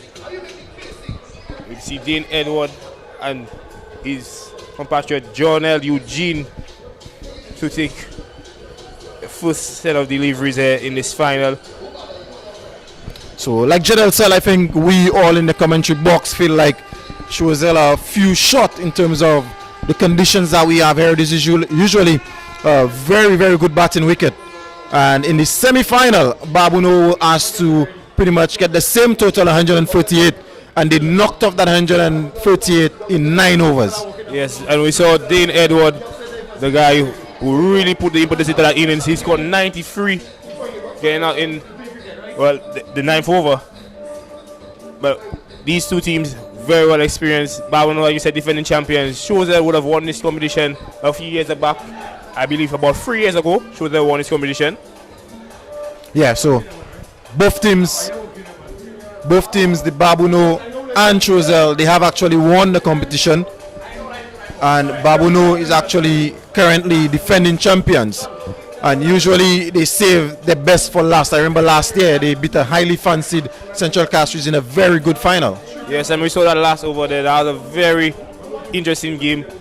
We saw Sanjay Hill and Joshua Sachin Sipal, who carried Babonneau to victory there. Sachin Sipal, he won the Prime Minister's Cup on his deceased brother's birthday. It was something very important to him, very emotional for him. Yeah, so back to this final. Like we said, Babonneau require 138 for victory. It's going to be Sky Lafayette opening the bowling from the northern end. And he's going to be bowling to Dane Edward, the man of the moment in the semi-final, man of the match, a blistering 93, which included 10 sixes. So he'll be looking for something similar this evening. On the other hand, Choiseul will be hoping to see the back of Dane Edward as quickly as possible. And we could hear the Choiseul crowd. You would be, if you're hearing us, you would maybe think we're down in Lafargue. No, we're actually at the Mindofield Park. Plenty of fans from the cricket capital, as they say down in Choiseul. So Sky Lafayette to Edward. First delivery, good length outside the off stump. Edward allows this one to go by. Some good movement there from Lafayette. Yes, there's a bit of a away movement here, especially earlier. You see this Sky Lafayette with the new ball. Gets the ball to just actually nip it both ways actually. Usually he's known to nip it back into the right hand, and this time it goes away. Yeah, very good bowler, a graduate of the High Performance Center as well. So definitely have also represented St. Lucia at the youth levels. Had a very good semi-final. Did get me out, must mention that. So he's going to be looking for similar fortunes here against Edward. That one straighter down the leg side, and it's going to be signal wide. So first run on the board there for the Babonneau lads. Yes, and if Dane Edward does anything like that semi-final right here, his game might be done very over and be done very quickly. Sorry. Yeah, the Choiseul lads would be hoping to see the back of Edward as quickly as possible. Because if Edward bats maybe 8-9 overs, this game could be really over by then. Yes, we saw John L. Eugene as well. He scored 74 against Grosley Dane. Had a 50 there as well. Scored 60 odd. Yeah, good delivery. Good areas by Lafayette on this occasion on the off stump. Maybe didn't bounce as much as Edward was thinking or was maybe hoping for. But Edward right in behind that one. So a dot delivery from Lafayette keeping Edward quiet to start things off, and we could hear the vuvuzelas in the crowd. Choiseul fans really enjoying the atmosphere here at the Mindo Philip Park, asking for a wicket. Can Laffy answer that call? That's short, and Edward looks to pull, gets bat on it. There's a chance of a run out, and he misses. Had that hit, Edward would have been well on his way. Yes, very poor running there by Dane Edward, honestly. There was no need for that. There's no pressure on. I mean, you're chasing 138 in 20 overs. You know to hit the ball. Honestly, you probably should have played that into the offside. Ball moving away from him. Yeah, that one was shot outside the off stump, and Edward looking to access the onside. Like you said, he would have been better off maybe looking to play that ball through the backward point region, set up for a non-existent single. Had that hit, he would have well been on his way. But luck continues to follow Edward, and it's going to be Eugene to face his first delivery. So Laffy would now have to adjust his line, because he now has to contend with the left-hander in John L. Eugene. Like we've mentioned, he's been in good form. Did get a 70-odd in the quarterfinal against Grozile. Missed out in the semi-final. And he stuck that one into the onside. First ball, and that's gone for 6. What a way to start off his inning. John L. Eugene used his feet and just hit that one over square leg for 6. Yes, John L. Eugene, a very experienced man. He's played first-class cricket for the Windward Islands. Starts off with a beautiful shot over square leg, and I mean that shot was always on. There's no one there on the square leg boundary. Sky is actually moving the ball into the left hander, so I think there's a bit of bad bowling there by Sky Laffy. He has, like I said, been a graduate of the St. Lucia High Performance Center. He's represented the St. Lucia Under 23 competition right here against Dominica. He picked up a 5-wicket haul then. Yeah, he's getting the ball to move into the left-handers, so I know he's got a deep point. Maybe he could have that fielder move to maybe a deep square leg, but let's see how he responds. That's Fuller, almost a Yorker length delivery, so much better. Also outside the off stump. Eugene looking to drive, as we see on the replay. Maybe a hint of movement back in. Yeah, a hint of movement back in, almost yoked himself, using his feet. So Eugene definitely looking to be aggressive. Yes, he really wants to get on top of the ball as early as possible, put Babonneau in a really good position. Usually we see that from Dane Edward, but today it seems like John Eugene is going to take up that mantle. Yeah, Eugene, very, very good looking batsman more often than not. That's wide outside the off stump. Goes for a drive. So a dot to end. So at the end of the first over, Babonneau 8 without loss. So a very good start from the lads from Babonneau. Only requiring 138. So I think for Choiseul, they would have to bowl Babonneau out if they are to win this game. Yes, it's going to be a very tough one here for Choiseul, especially with such a low total. You're going to see the introduction of Denzi Japol, a young man who's represented St. Lucia at the under 15 level. Yeah, and he's going to be bowling from the southern end. He's going to be bowling to Edward. If you recall, the semi-final did not necessarily get his length right. I think in the semi-final down in Choiseul against Soufrière, he bowled a bit too short. And Dane Edward is known for being a very good puller, very good hooker of the ball. So he has to bowl a lot fuller this evening. Yes, Dane Edward, one who's known for loving some width as well. He loves to play the cut shot. Anything that is outside the off stump, he's going to have a go at it. Yep. So Paul, seeing how he could get that breakthrough. It's a breakthrough that Choiseul need. Only getting 137. They would need some wickets of this new ball. And short, but that one maybe a bit slower than expected. Edward only able to find third man. So like we mentioned, Densley Paul continues to bowl short of a short length, and Dane Edward feels like he missed out on that occasion. Yes, I think that actually the bat of Dean's bat. Densley Paul not really the quickest, but so far we've seen that the short bowling, the hard length has worked on this pitch. We know that both these young men batting there, Dane Edward and Jonah Eugene. They've represented Winwoods under 15, under 19. Dane actually represented the West Indies under 16 team on a total England. They've been opening partners for quite a while. Yeah, definitely. So two very good batsmen, lots of experience around the local game as well as regionally, having represented Winwoods at youth levels as well. So plenty of experience out there for the Babonneau team. That one much better length, but that's played nicely through the offside. It's only going to be a single. Bronte Best is the sweeper out on the offside. So better length on that occasion from Paul, but very good looking shot from Eugene. Now moves on to 7 from 4. The score moves up to 10. So current run rate 7.5. It's not a big total like we've mentioned. Choiseul really needs to see the back of John L. Eugene and Dane Edward just to make it a game, I think. That's full outside the off stump, wide, very wide, and signal wide. So we've seen a bit of movement by both of the bowlers. Both of them getting the swing away from the right-hander into the left-hander. Something you notice most times from right-handers. Yeah, what we've seen so far in the games that we've covered here at the Minno Philip Park, the new ball does swing, but it usually only swings for maybe 2-3 overs. That's why it's important that both Paul and Laffey gets a breakthrough and get into that middle order of the Babonneau team. The Babonneau is very dependent on these two.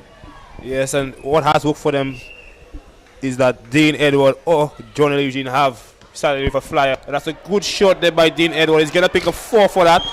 With offer, like we said, Dane Edward, he loves with. He's going to always put his hands through the ball. This time he just plays a bit nonchalantly into the offside, just guiding this one, helping it. Yeah, again, Paul getting that movement, but starting that ball way too wide outside the off stump. And with only a third man behind square on the offside, Edward just, in the semi-final, he showed us his power. Now showing us his touch and finding the gap behind point. So he gets his first boundary of the evening. Again, good delivery, well played through the offside. It's going to be 1. They're thinking of the second. Excellent running, excellent fielding as well. Thinking of an overthrow, but well backed up by Kirsten Jules at square leg. So Dane Edward moves on to 7. Looking good. Japon just being a bit too far outside the off. I mean, you're getting the ball to go away from the right hand. You should really be starting on about middle and leg.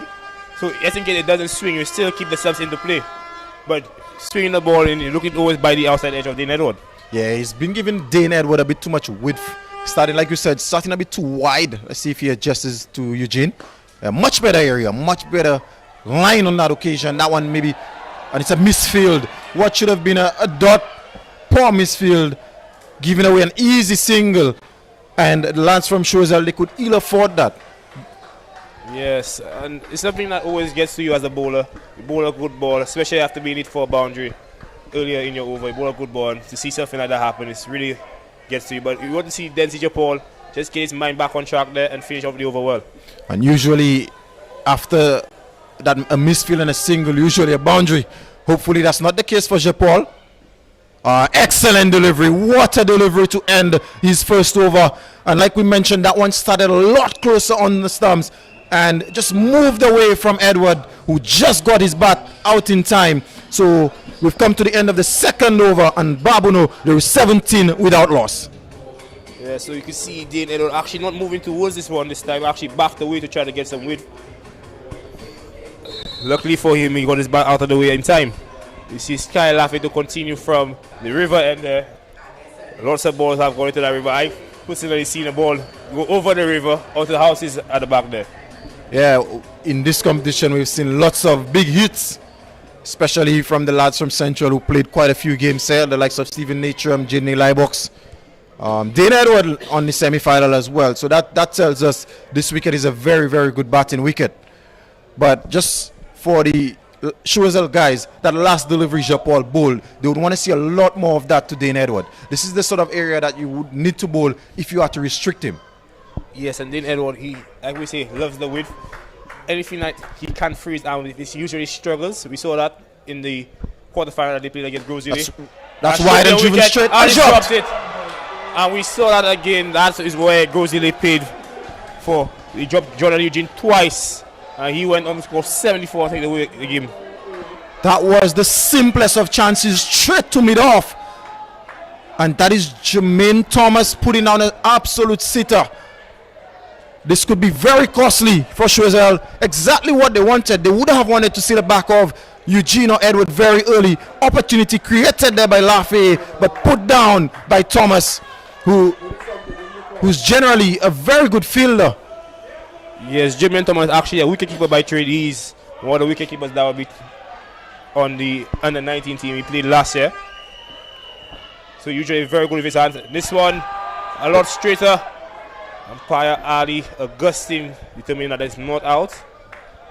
So Eugene just in a bit of trouble there.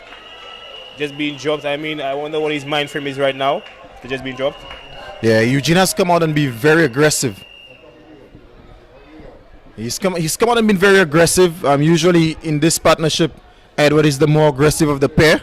As we see the crowd here at the Mindo Phillip Park, it's been a while we haven't seen so many persons supporting the sport, especially at this venue. But the Choiseul fans, they've come out in their large numbers to support their team, and they've been very vocal as well. Lafayette bowls outside the off stump, and they go for a quick single. Misfielded there by Vince Smith. A good delivery. That one just stuck in Jonel Eugene up, but plays nicely into the offside. And that's all that's required at this point for Babonneau. Rotation of the strike. Yes. I mean, chasing down only 148. They started off very well. First two overs, they got 17. But just going back to that point you made about the fans, to show the fans wherever the team is, they always find a way to make it there. Yeah. I can remember a few years ago for SPL, shows that would carry 2 coasters full of fans to support them. Yeah, the Choiseul fans, they love the cricket, and the players generally, Choiseul wins a lot of games, so it's easy to follow a winning team. But Lafayette is going to continue. That one is straight and Edward tucks it into the onside. They go for an easy single, and that's all it will be. So we've not seen that many boundaries so far, just the 1-4, 1-6. But what this pair has been able to do so far is rotate the strike nicely. Edward has moved on to 8 of only the 8 deliveries. And Eugene, 9 of 8. Lafayette in his second over. He's only gone for 10 so far of his 1.4. But again, the Choiseul lads, they need a wicket. Yes, I must say, I must commend the lads from Choiseul. They've been bowling very well, honestly. It's just that some occasions they be a bit too wayward with their line, but the length has been very good so far. So outside the off stump, another chance presented, and this time it's taken. So Jonel Eugene hitting it to Jermaine Thomas, but on that occasion, Janelle Williams, Jermaine Thomas, sorry, on this occasion it's taken, but what a wonderful wicket to get. So Jonel Eugene has to go for 9 of 8 deliveries, and Sky Lafayette getting the much needed breakthrough. Yes, and going back to that earlier drop catch there, Jermaine Williams had a right smile. We've been told that he's actually injured, he has a finger injury, so it's going to be a bit tough for him there. Jonel Eugene goes for 9. We're going to see Caleb Thomas who continue. He played a very good innings in that semi-finals against Central Cashews. He finished the game off with a very eloquent 6. Yeah, so new batsman Caleb Thomas was not out in the semi-final. A lot of work still needs to be done here. But Sky Lafayette delivering the goods for Choiseul, getting a much needed breakthrough, and a big wicket that of Jonel Eugene, who had to go for 9. Came out very aggressive. Like we mentioned, usually Edward is the more aggressive of the pair, but I think this evening Eugene decided that he's going to be the one to go after the bowling, but on that occasion just finds mid-off. And after being dropped maybe 2 or 3 deliveries ago, on that occasion a much harder chance being taken. But it's going to be Thomas.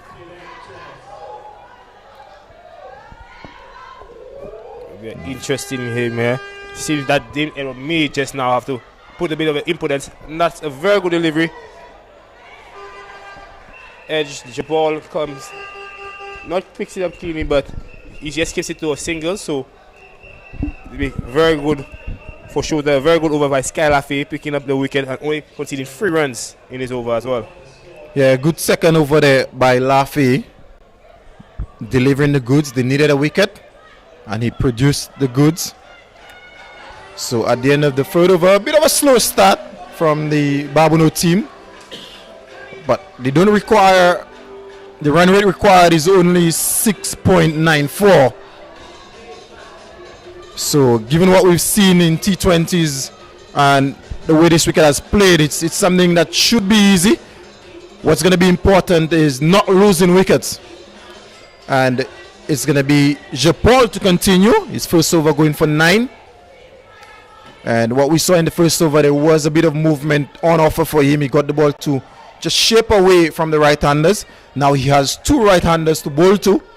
That last delivery he bowled to Dane Edward in his first over was an absolute pitch, and he would be hoping to get quite a few more deliveries in a similar area. And that one is shorter, maybe a change of pace, not making that much height. Thomas looking to pull. Yes, I mean that one Thomas really should have probably looked at it on the offside. I mean it was short, but like we said, Denzi Choiseul, one of the quickest guys here. So Thomas would have feel like he missed out on that occasion. He's going to bottom edge on that one. Yeah, Choiseul mixing up his pace. That one is Fuller again. A bit of a waist swing, and Thomas not getting it stride out. Almost throwing the bat at that one, as opposed to getting closer to that delivery.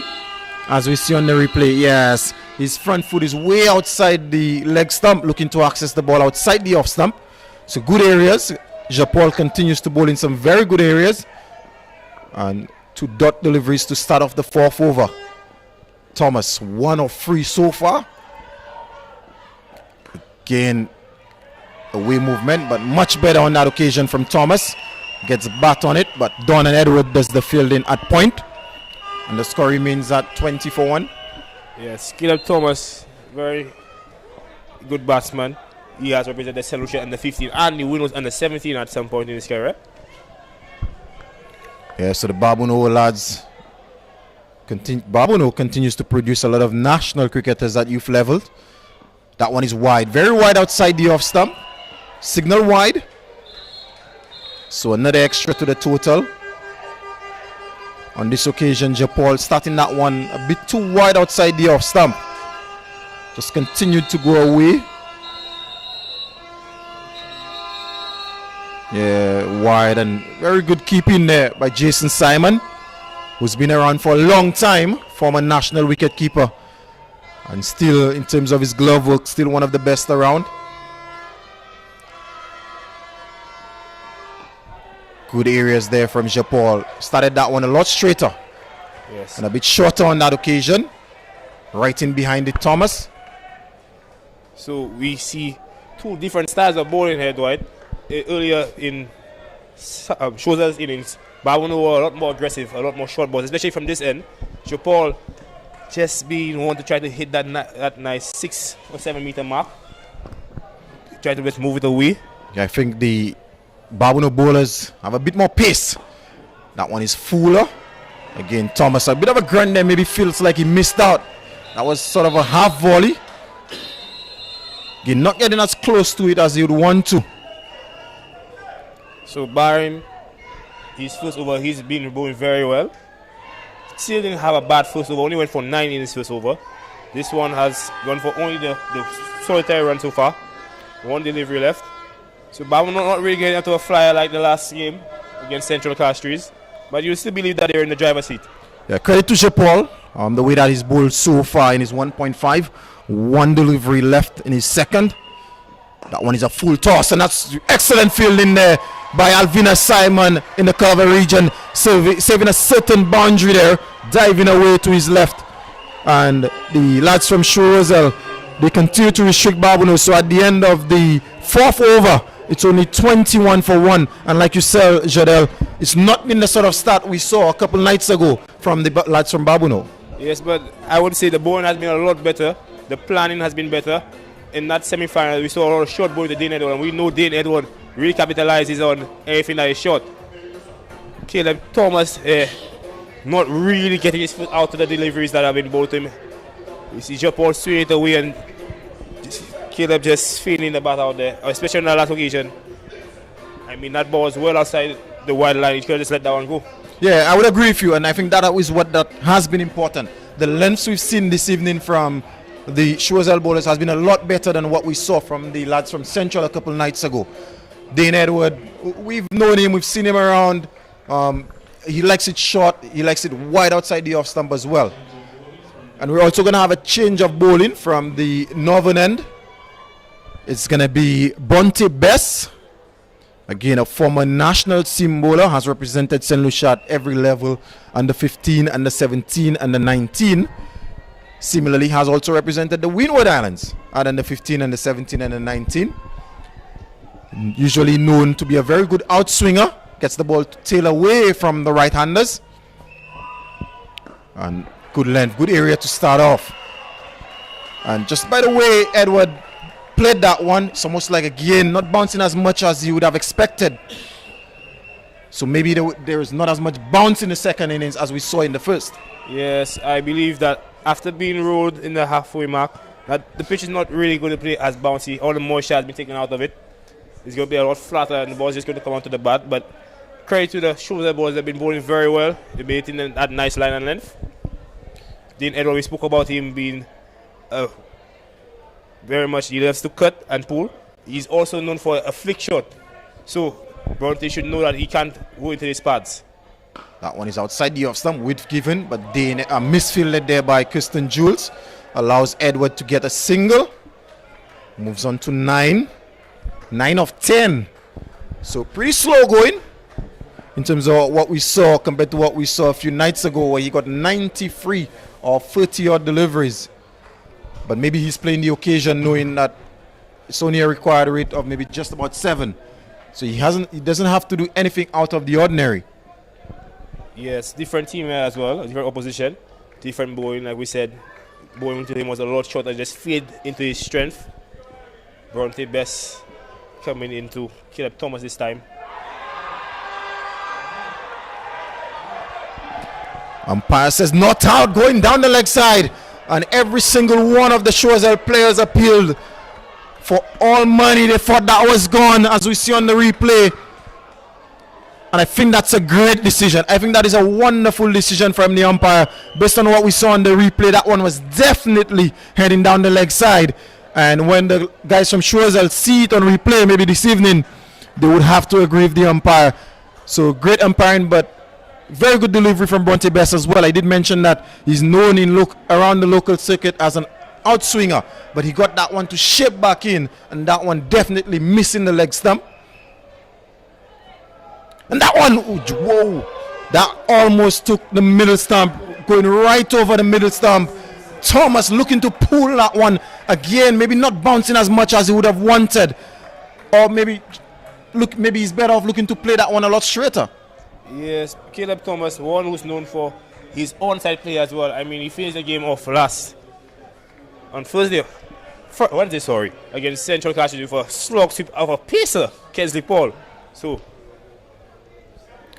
he's just trying to work into his constraints there. Very good bowling from Choiseul here. And that one is flicked into the onside. And what a stop by Sky Laffey. What he saved for. He saved a definite 4 there. That was a very good shot there from Thomas. But Laffey, excellent stop. Saving 4. And Choiseul continue to bowl well and field well as well. Yes. And I think the energy that they feel from the fans is carrying into the field in this place so far. I mean, the feeling, barring that drop catch from Jimmy and Thomas, it has been impeccable, honestly. Yeah, it's been a really good start. Good 5 overs so far from the lads from Choiseul. And that one is down the leg side. Not much of an appeal. Best not going up. So we've come to the end of the 5th over. Again, excellent stuff from the guys from Choiseul. Restricting Babonneau to 22 for 1 at the end of 5. And to take us to the next 5, it's going to be Dexter Solomon and Jamal James. Yes, thank you so much, Dwight. And you've just got to love this game, Dexter. What a wonderful start for Choiseul. So they definitely started well with the bat, with the impetus provided by Jason Simon.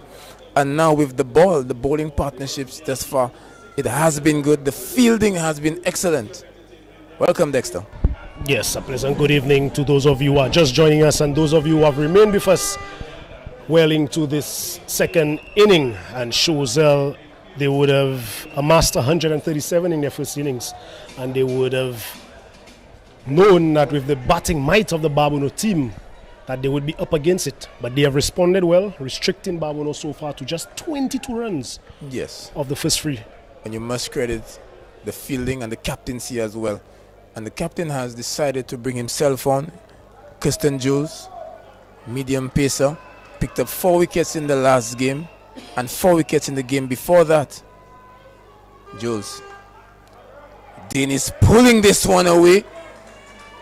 Has been around for some time, biding his time, but got a hold of this one. A loosener to start off from Kirsten Jules and a well-executed pull shot from Dean. Yes, a very good shot there from Dane Edward. A much-needed boundary for Babonneau. Takes the score up to 26 for 1. But Kirsten Jules, you would want to take a page from the book of Denzi Japol and Sky Lafay, who really bowled a lot fuller to Dale as opposed to being on the shorter side.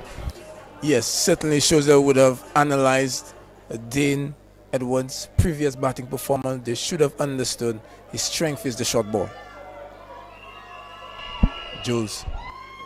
He's shot and wide outside the off-stump and crunched away from Dane Edward there. He seems to be getting into stride now. What a fantastic shot. Yes, back-to-back boundaries off the bat of Dane Edward. And he takes his score up to 17 of 12 deliveries. And having struck some 3 boundaries so far. But Kirsten Jules starting that over on the shorter side, that is really not what is required when bowling to Dane Edward. Yes, young Chanel Williams putting in the acrobatics on the boundary, but he really had no chance. Just had to retrieve this one from the fence. So Kirsten Jules under some pressure. 2 boundaries in his first 2 deliveries. This one is keeping low. There is the loud appeal, and the dreaded finger of umpire McVeigh is raised. The fans are erupting in joy. This one did keep low, and they've won over that decision. Dane, he doesn't look very pleased. In fact, he's walking in the other direction. I believe he tossed his bat so far in disgust and dismay. Really dissatisfied with the decision. Dexter, what did you make of it? The umpire adjudging this one leg before wicket. That delivery was shot from Kirsten Jules.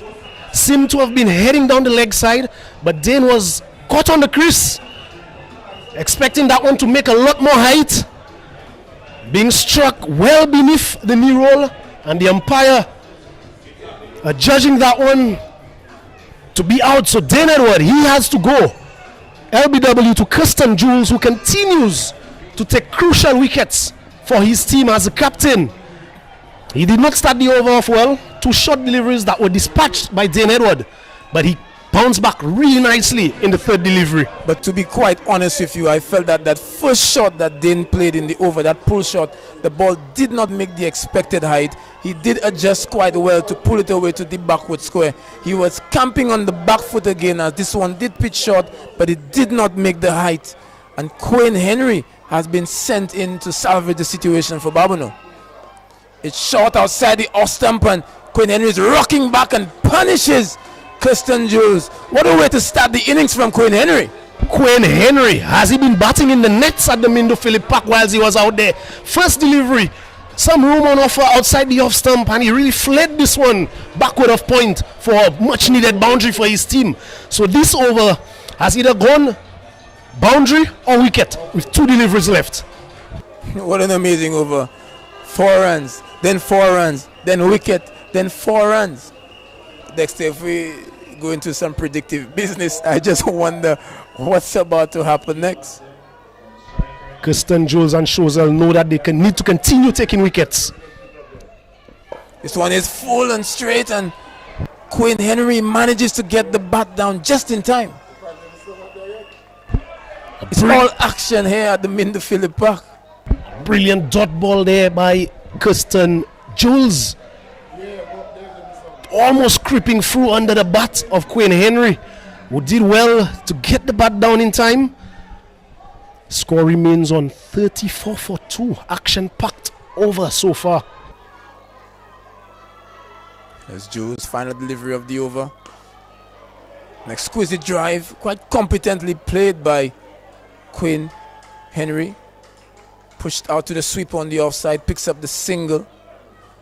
And that brings the power play to an end. At the end of 6 overs, the score 45-2. Babonneau needing 138 to defend their championship. No team, I believe no team has defended the PM Cup championship before. So Babonneau, they are in unprecedented territory so far. And the batsmen who have been dismissed, Dane Edward, he was LBW to Kirsten Jules for 17 or 14 deliveries. Johnny L. Eugene, he was given a life, but he didn't hang around much longer. He was caught, Jermaine Thomas, of the bowling of Sky Laffey. And the batsmen out in the middle, Caleb Thomas and Quinn Henry. And it will be Bronte Bess, who bowled a brilliant first over, conceding just the 1 run. Yes, Choiseul, they really bank on the bowling, a lot of experience. And plenty of options for Captain Kirsten Jules in the arsenal. Really has an abundance of riches where his bowling resources are concerned. Alvina Simon still to come. Skylar Fave, plenty of overs. Don and Edward, I think, would be a trump card tonight. The leg spin bowler provides some mystery. But there's Bronte Bess. This one taking some extra bounce. Quinn Henry making a good adjustment and gets this one down to third man for the single. Yes, Babonneau, what is required from them at this point is to not panic. They're just 2 wickets down. The score of further 102 runs required from 13.5 overs. They would need to build a partnership. So this is a crucial period in the game for Babonneau. But Choiseul, they would know that they need to keep pegging away. This one is pitched up from Bronte Bess. Little played in the offside. Quinn Henry, he's not going to be one to be fazed by the situation. Has been around the circuit for quite some time. But I just feel that he's a bit short of batting practice. Because remember, Babonneau had stormed their way into the final, not losing many wickets. So the middle order is basically coming into this match untested. Yes, what we will describe as being undercooked. But we know they have the likes of Josh, Sachin Sipal, and the pair out in the middle to do battle for them. Driven sweetly, but unable to bisect that gap. Quinn Henry not taking full toll of an over-pitch delivery. Bronte Bess working up some pressure. 3 dot deliveries thus far, has only conceded 2 runs in his 1.3. Yes, and Caleb Thomas, he has not been able to get going so far. Another dot delivery to him. He's faced some 14 deliveries so far for his solitary run. Yes, but the truth of the matter is the run rate required is not that high. So it could be considered that Caleb Thomas is making the investment of time and possibly preparing for a launch later on. If you're a Babonneau supporter, you would hope that that is certainly the case. The Choiseul team, they have bowled really well and stuck to their plans. As you see, this one is driven through the offside, but straight to the field out on the sweeper boundary. So just another reduces or restricts Babonneau to yet another single. Bronte Bess 1.5 overs, only considered the 3 runs. Brilliant spell in the making here. Yes, certainly not as pacey as what we saw from Sachin Sipal, but very effective. Trying to defend 137. He's outside the off stump again. The ball again not making the height. So Babonneau, they would have won the toss. They inserted Choiseul in the hopes that they would have been able to chase down the total, but just feel that one of the factors that they would have needed to contend with is batting second on this pitch. It does play tricks sometimes. I think credit must be given to Choiseul, and they have planned well, it looks like, for who they are coming up against. They've really studied the strengths of the Babonneau batting unit, Dane Edward, John L. Eugene, and they've really bowled a lot fuller, made use of that new ball with the early movement. Tenzija Paul and Sky Lafayette did really well, and Bronte Bessie has really backed them up, along with Kirsten Jules, who took some tap in the previous over, but he did pick up a crucial wicket of Dane Edward. So after 7 overs, shows Babonneau they are 38 for 2, and we will see a bowling change. It will be Vince Smith to replace Captain Kirsten Jules from the Players Pavilion end. Yes, unsure as to the reason for that decision, but very clearly, Captain has full confidence in the ability of Vince Smith, former national senior player. He's short and wide outside the off stump, but batters unable to capitalize on that one. First signs of spin.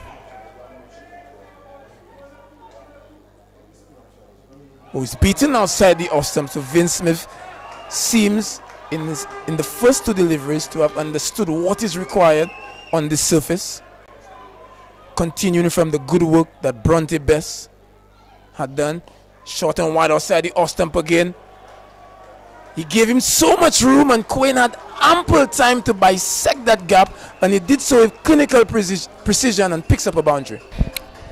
Yes, but Vince Smith being introduced into the attack, he had gotten away with 3 dot balls earlier in the over, but one must say that the field that is being set and the line in which he's being asked to bowl really does not match, with just the one fielder out on the boundary on the offside, and he's bowling that line outside the line of the right-hander's off stump. As we see, the offside is being strengthened. Kirsten Jules, that one is punched straight to the man at point who had just been positioned there. Yes, so good captaincy, it must be said, reinforcing the offside field, and Vince Smith continues to toil away outside the line of the off stump. He does so again and beats the bat. So he's had 4 dot deliveries, did concede the boundary, but fair to say that the batter is not making use of those deliveries. He's a bit fuller this time, and again we see that clinical precision from Quinn Henry. What an exquisite drive. Quinn Henry certainly has his license this evening, driving this one, a full delivery on the off stump from Vince Smith, and Quinn Henry coming forward and caressing that one through the cover region for 4. Babonneau, they move on to 46 for 2 after 8 overs. They require a further 92 runs from 72 deliveries. At the moment, they are behind the required rate, but they would know that with this partnership building now worth 16 runs, they would hope that they can continue in that vein.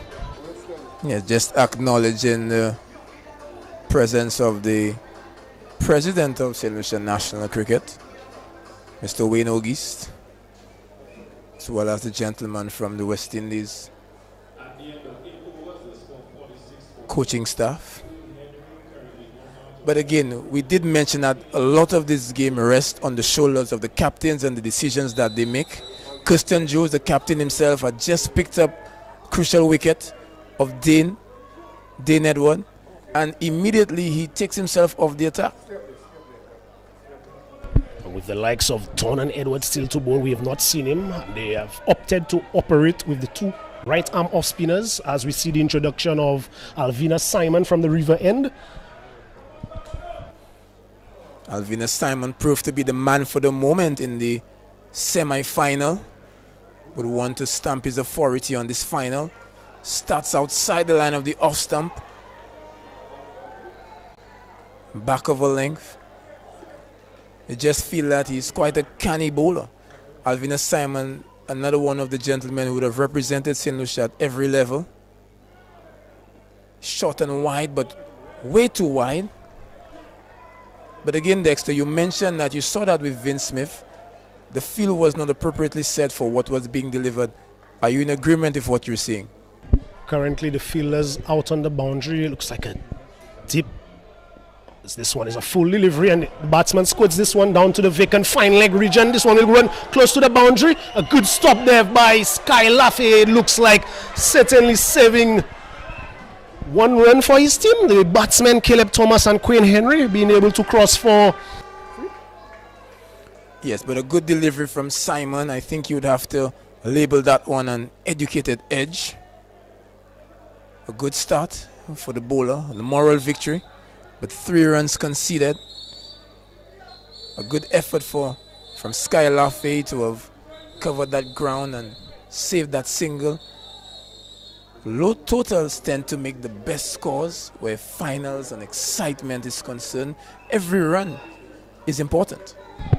Yes, most definitely. As Alvina Simon continues, that one is a full toss, and Quinn Henry hits this one into the mid-wicket region, and they go through for a comfortable single. And with that, the 50 comes up for Babonneau. 51 for 2 after 8.3 overs. Yes, really underscores how well Choiseul has bowled and how well they have fielded.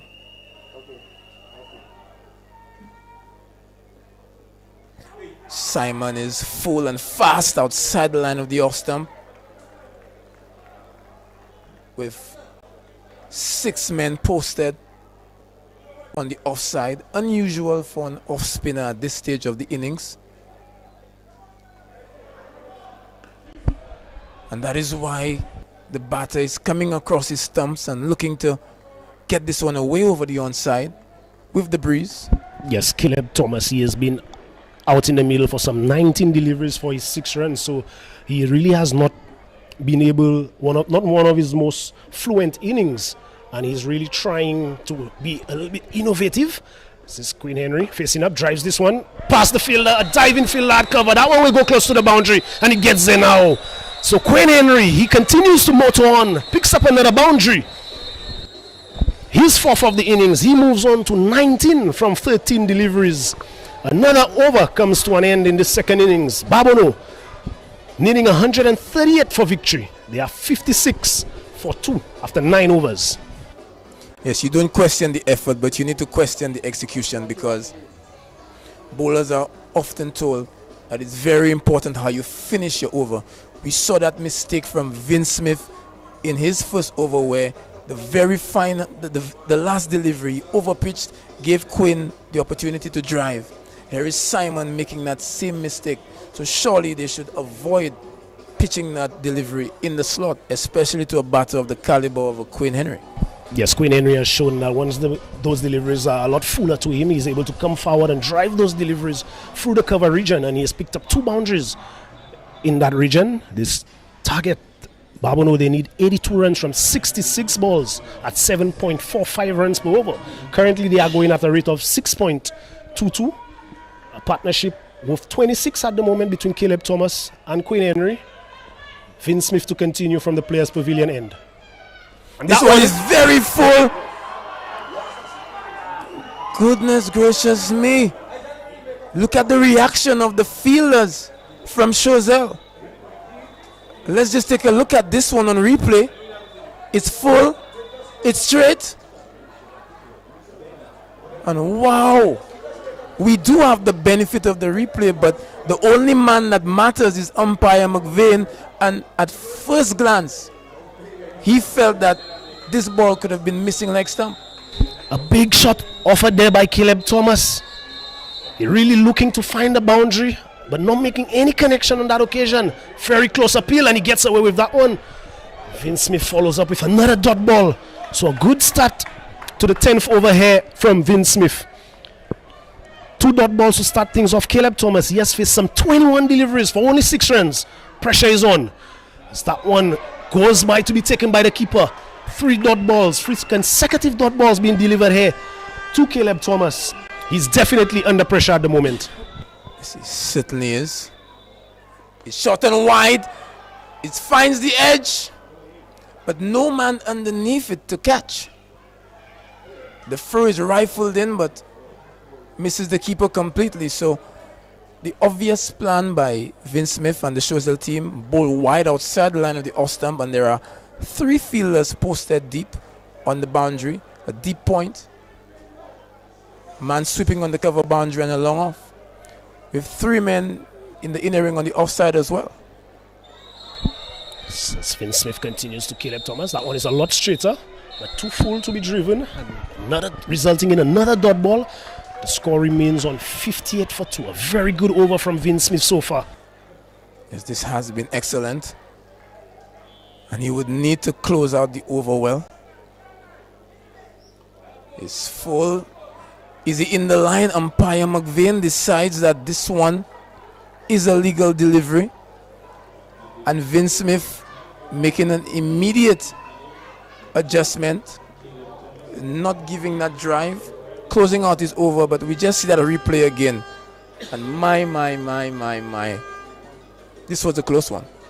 Yes, a very close shout there from the Choiseul team and Vince Smith. And Caleb Thomas, he leaves to fight another day. A big swipe across the line. That delivery looked to have been really full. But at the end of the day, the umpire adjudged this one to have been not out. So at the halfway mark, Babonneau needing 138 for victory. They are 58 for 2. A further 80 runs required from 60 balls at a rate of 8 runs per over. Currently, they are going at 5.8 runs per over. So they are behind the rate, but all hope is not lost. Caleb Thomas and Quinn Henry, they have built a partnership of 28 so far. They would not want to lose another wicket anytime soon. What do you make of the state of the game at this point? You still need to call it even Stevens at this point, because the rate required has not really phased the Babonneau team. They still have 8 wickets in hand, and for the 10 overs to get less than 100 runs. So on this sort of a surface at this ground, you certainly back the batting team, but you cannot underestimate what we have seen from Choiseul thus far. There is quality in this bowling attack, and we have not even seen Don and Edward introduced into the attack as yet. Yes, with just 2 wickets down for the Babonneau team, 8 wickets in hand, they would fancy their chances to get the further 80 runs that are required. But the Choiseul team, they are not to be discounted in this encounter. Don and Edward has not bowled, and we've seen the likes of Sky Laffey, Denzi Japol and Bronte Best really bowl to the plans that they've set out today. And Kirsten Jules, he has that wicket-taking ability that will be required from Choiseul in the second half of this innings. Yes, for sure. So a lot depends on the decisions that will be made by Kirsten Jules, the senior players like Jason Simon, Bronte Best, Alvina Simon, the think tank of the team, as well as the management. So it's anybody's game at this point. The rate has gone up to 8 runs per over. But again, the Babonneau middle order has been untested from the previous game. So Choiseul would be banking on that if they can pick up a few extra wickets, the Babonneau team would be in new territory, especially given the pressure of this big occasion, the grand final of the Prime Minister's Cup. Yes, and Babonneau, like we've mentioned previously, their middle order has not had a lot of work to do in the PM Cup so far. But after losing their first game, they've batted really well and depended heavily on that top order. But I did have a conversation with Siobhan Joseph, the captain, and he has all the ability, all the faith in his batting order. He did say to me that Babonneau, they bat deep, and with the likes of Siobhan Joseph himself, Alex Joseph, and Josh Sipal still to come, they would fancy their chances. Yes, for sure. But a lot of our biblical listeners will tell you that faith without works is dead, and the batters would not have had the opportunity to work, but they do have the opportunity tonight. 10 overs, 80 runs. A lot of work needs to be done, and it's anybody's game. Make your way down to the Minder Phillip Park for this grand final, because I suspect that things are going to be heating up. But in the halfway stage, we do seem to have some fun taking place at the Minder Phillip Park. Looks like some of our fans are being asked some questions. I want you to name 2 sponsors of the 2026 Prime Minister's Cup.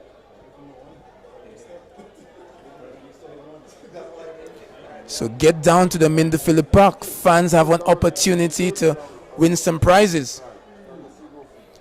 I remember down in Choiseul, fans had an opportunity to win some jazz tickets.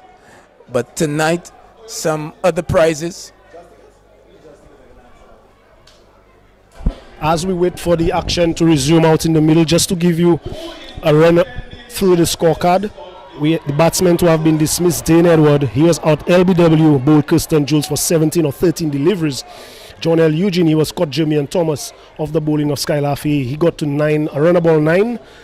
And the batsman out in the middle, Caleb Thomas, he has faced some 25 deliveries for his 8 runs. He's really buying his time out in the middle. And Quayne Henry, he has been the more fluent of the two. He is 19 of 13 deliveries, having hit 4 boundaries so far. And the bowlers for Choiseul, Skylar Fay, he has bowled 2 overs, picked up the 1 wicket for 11 runs. Denzi Paul, 2 overs, no wickets, 10 runs conceded. Bronte Bess, he has been very economical, 2 overs for the only 3 runs conceded, and he has not picked up a wicket. Kirsten Jules got the big wicket of Dane Edward, but he has conceded 13 runs. Vince Smith, he has bowled 2 overs and conceded just the 10 runs. And Alvina Simon, 1 over and conceded 10 runs. Yes, so again, Kirsten Jules, the captain, he has an abundance of riches where bowling resources are concerned. He does have the option of Don and Edward to come. He does have Janil Williams, talented young man, former captain of St. Lucia at the under 15 level, does have that left arm finger spinning option. So possible 8 options that he has, which he can use to restrict Babonneau below that total to lift the Prime Minister's Cup for the second time. Yes, and all is on the line here this evening at the Minder Phillip Park. One would have to say that the 2 teams who picked at the right time in this competition have made it to the finals, and they've battled first innings. Babonneau had the better first innings, you would say, restricting Choiseul to only 137. And so far, Choiseul, they've responded well with the ball. They've restricted Babonneau to only 58 for 2 after 10 overs. A further 80 runs required from 60 balls. Your guess is as good as mine as to which direction this game will be heading. Certainly anybody's game. Interesting to see how things will turn out after the break. But to talk you through it, we'll have some different voices, that of Cordes Emmanuel and Jardel. Thank you. For a resumption. 58 for 2, Babonneau. And you know that the target is 138. So they are 80 away. 80 from 60. First of the 11th, clipped away by Henry, out to long on. Got himself a single. So he's gone to 20, 21, 20, correction. So 59 for 2. But the issue for Babonneau, Jadel, has been the batting of Caleb Thomas, 8 from 25. And you would think there may have been a discussion surrounding his innings and the break as to how he moves along from there.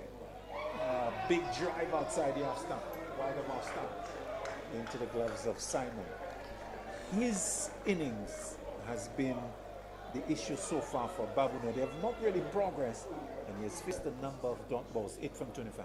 Yes, Caleb Thomas, he had a very good semi-final. Unfortunately for him today, he has been struggling. He's 8 of 26, 21 dot balls. This one. He's going big. Oh my word, he has hit that out of the park. Has gone over wide long on for 6. What a blow. And you wonder what he was waiting for. You've got the ability to do that. And you were facing up to that point some 21 dot balls. But well, he's found the boundary, he's gone over it, taking his total to 14. Babonneau to 65 for 2. Yes, Caleb Thomas, I believe for his inning, he just has not gotten in. He hasn't really stepped towards the ball, just flashing. This one, he made decent, really good contact, and I heard a loud thud outside.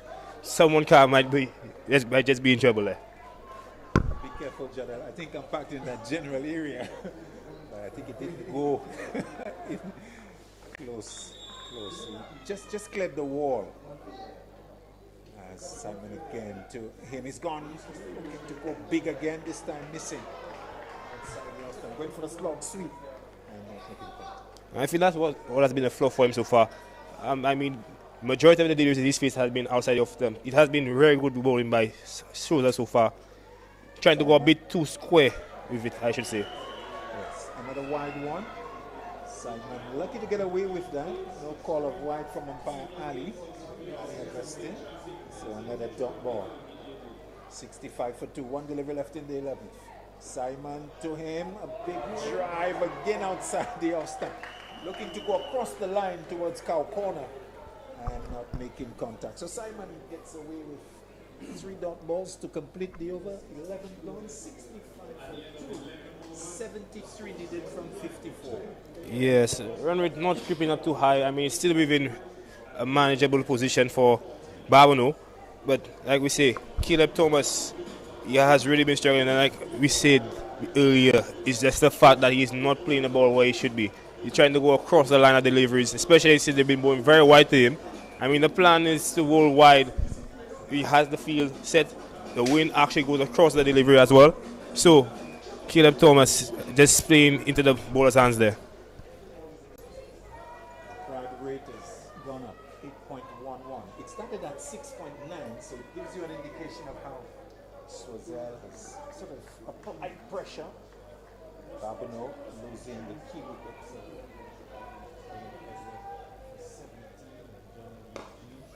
9. Don't ball to start the 12th over. This is Smith. Keeps Henry quiet.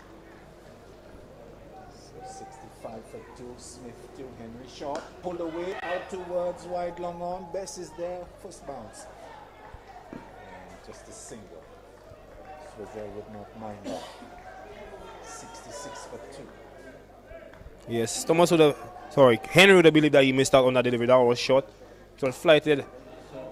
That's the shot we've been seeing. Usually from Quinn Thomas, that's what Caleb Thomas should have been doing a long time ago. Unfortunately for him, it is straight to the man at extra cover. Smith again. Thomas across his stumps, out towards deep mid wicket. And fielder will fumble but recovers well. I mean, Single. with the field that is set, I believe the batsman should be a bit more innovative. I mean, there's only 3 guys on the leg side. Everyone else is on the offside. There's no one behind square. Vince Smith is going off spin. Should see a bit of innovation there. Maybe come across the summer, just eat a bit of a paddle scoop and get yourself some runs. Played into the offside. Diving attempt. He pushes the ball to the sweeper. But the return is not good. And they'll go for the second. And backing up and misfield to get a chance for a third. Sloppy out there by Choiseul. Babonneau capitalizing 3 all told as they push their total to 70 for 2, and we're in the 12th over. Yes, really, there's some poor work by Choiseul in the field. What should have been 1 to 3. Babonneau would not mind. They now move to 70.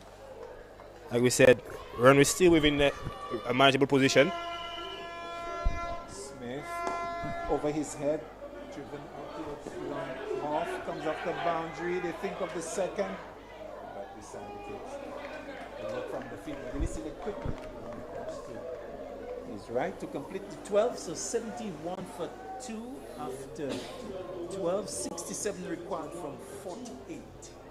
Yes, but a good thing for Babonneau is, although they're not scoring as quickly as they would have liked, they're not losing wickets. And we know we have Alex Joseph, the captain, Chauvin Joseph. There's also Sachin Sipal and Sanjay Hill. Can did a very long ball. Sanjay Hill and Sachin Sipal combined last year to bring home the victory for Babonneau. So, as a Babonneau man yourself, Jadel, you're still feeling hopeful? The required rate above 8. You think that there's enough resources there for Babonneau to get to 158? Yes, of course. Like I mentioned, Sanjay Hill and Sachin Sipal, when everyone thought the game would have gone Central's way, they combined. Sanjay Hill hit a massive six of the first delivery. So I believe the resources are there. It's just for the guys to come and perform. Well, there's a challenge there for Babonneau to face up to Donan Edward. The question is, what can they do with the leg spin of Edward? I think this is going to be an important period in the game as to how the batters fare against the leg spin of Edward. He's got the ability to bowl the googly as well. First delivery, outside the off stump, hit away, out towards the long on fielder. Comes off the boundary, so a single to Thomas, taking him to 17, 72 for 2. Let's look at the field for Edward. Long off, deep mid wicket, deep extra cover and deep point. So that's the 5 out. Henry, 24 from 17. Edward to Henry, Henry back, edging down to short third. Best can't stop the single. So I believe at this point you would want Henry to face majority of the deliveries. Especially he's been the one that's been timing the ball well. He's played quite a few cover drives and catch shots that have gone to the boundary for 4. He's 25 of 18. I mean, he looks to be the batsman that could just... Edward, oh, that came off inside edge. Off the thigh pad.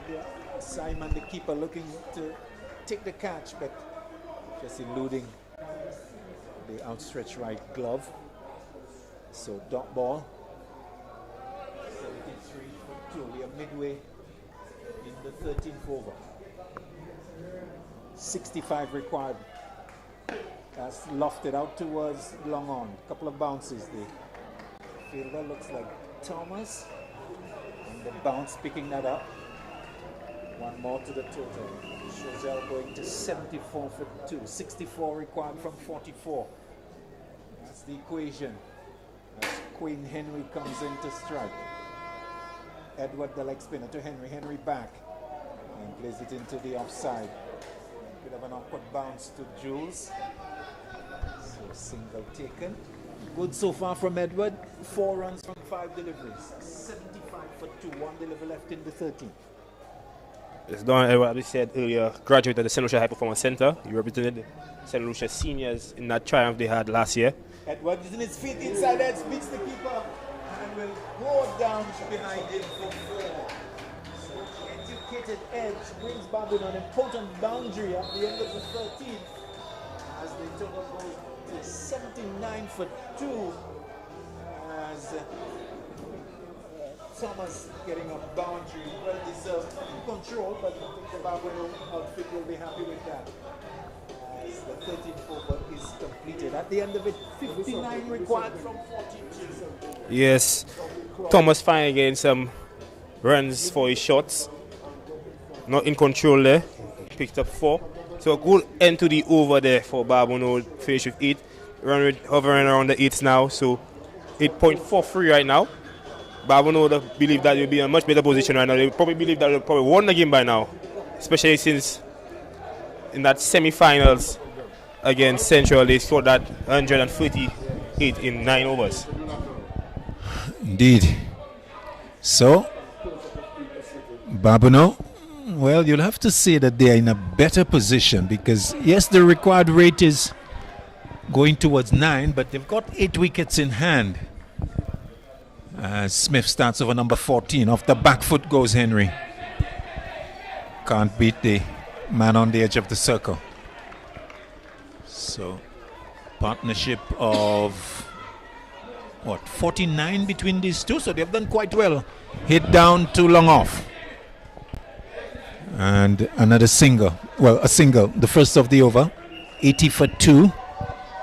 So Babonneau, the target 138. Choiseul needing wickets. Smith bowls. That's in the air. That's airborne. That could be a catch. No, it jumps short. The man coming from the boundary. Donan Edward. Not maybe enough pace off the boundary to get there to make the catch. Picking it up on the bounce. 1 to Thomas. 1 to Babonneau. 81 for 2. We are midway in the 14th. Smith bowls to Henry. Henry tugs it out towards White long on. Oh, oh, Thomas coming out of his crease looking for the second, almost teasing the fielder, and then Smith to throw at the stumps. One taken, 82 for 2 deliveries left in the 14th.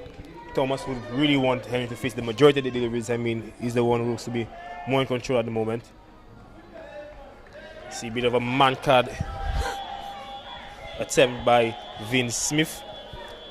Yes, but like you said, Babonneau will really be the ones who will be living in the driver's seat here. Requiring 56 from 48 as a wide delivery. Call wide by umpire McVeigh. So 82 for 2. Extras going up to 6. Wide delivery. Well, this is going to be another extra. Wide call by umpire McVeigh. Smith just losing the plot there with those wide deliveries. So 2 successive wide deliveries. 84 now for 2.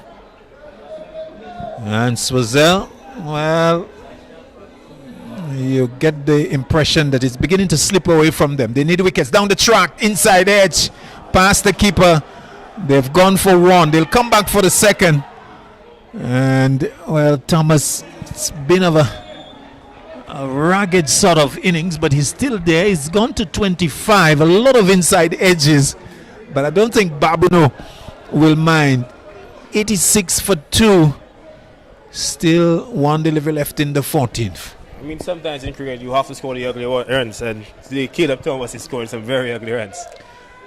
Yes, and I don't think Babonneau would be too perturbed with that.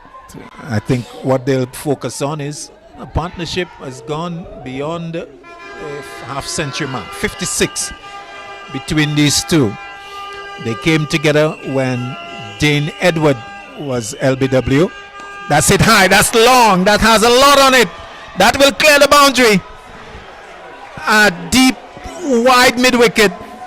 So massive 6 off the bat of Thomas, really pushing the strike rate along now as the 14th is completed, and Babonneau go to 92 for 2 and therefore reducing the requirement to 46 from 36. Yes, so after that drinks break, we can really see Babonneau really starting to push on the scoring rate.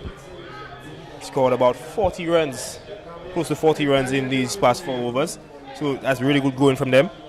Quinn Henry is now 28 of 22. Caleb Thomas now starting to pick up the pace. He's now catching up. He's 31 of 40. And I think some problems there for Choiseul. They're in a bit of a hurdle and looking to discuss how they're going to break this partnership, as their fans, you know, looking a little more pensive. Some worried faces there in orange as Babonneau appear to be in the ascendancy. Yes, and this is what we saw last year as well. Central were well on top for quite a very long period there, and then in the latter stage of the innings, you kind of just let it go, and Babonneau triumphed. Bronte Best being brought back for his 3rd over. It's been quite economical, just the 3 runs conceded. But as the crowd looks on, what has not happened for Choiseul is wickets. And they need a flurry of wickets if they are going to stop the advance of Babonneau to this target of 138. Yes, and that's what we saw in the first innings as well. Choiseul had a flyover start. They got 70 in the first 5 overs, and then Sachin Sipal brought the game back for them. Picked up 3 wickets in his over, and from then on it was dot balls, wickets, and that's what Babonneau did very well. They brought the dot balls and they picked up wickets at very crucial times. Best need that type of over as he comes in to Henry. Henry full toss and put down. Oh, cotton ball chance. It was high to his right, and exactly what Choiseul needed, a bit of a break like that to break the partnership. But the full toss hit back by Henry, and Best getting the right hand up, maybe hitting the palm of the hands, but not able to wrap them around the ball. He comes in again to Henry. Henry full toss, hit out of the park for 6. So that's what Henry would have wanted to do on the previous delivery. This time he made amends. This one deposited well over cow corner. And Bronte is not having a good start to his third over, about 2 full tosses.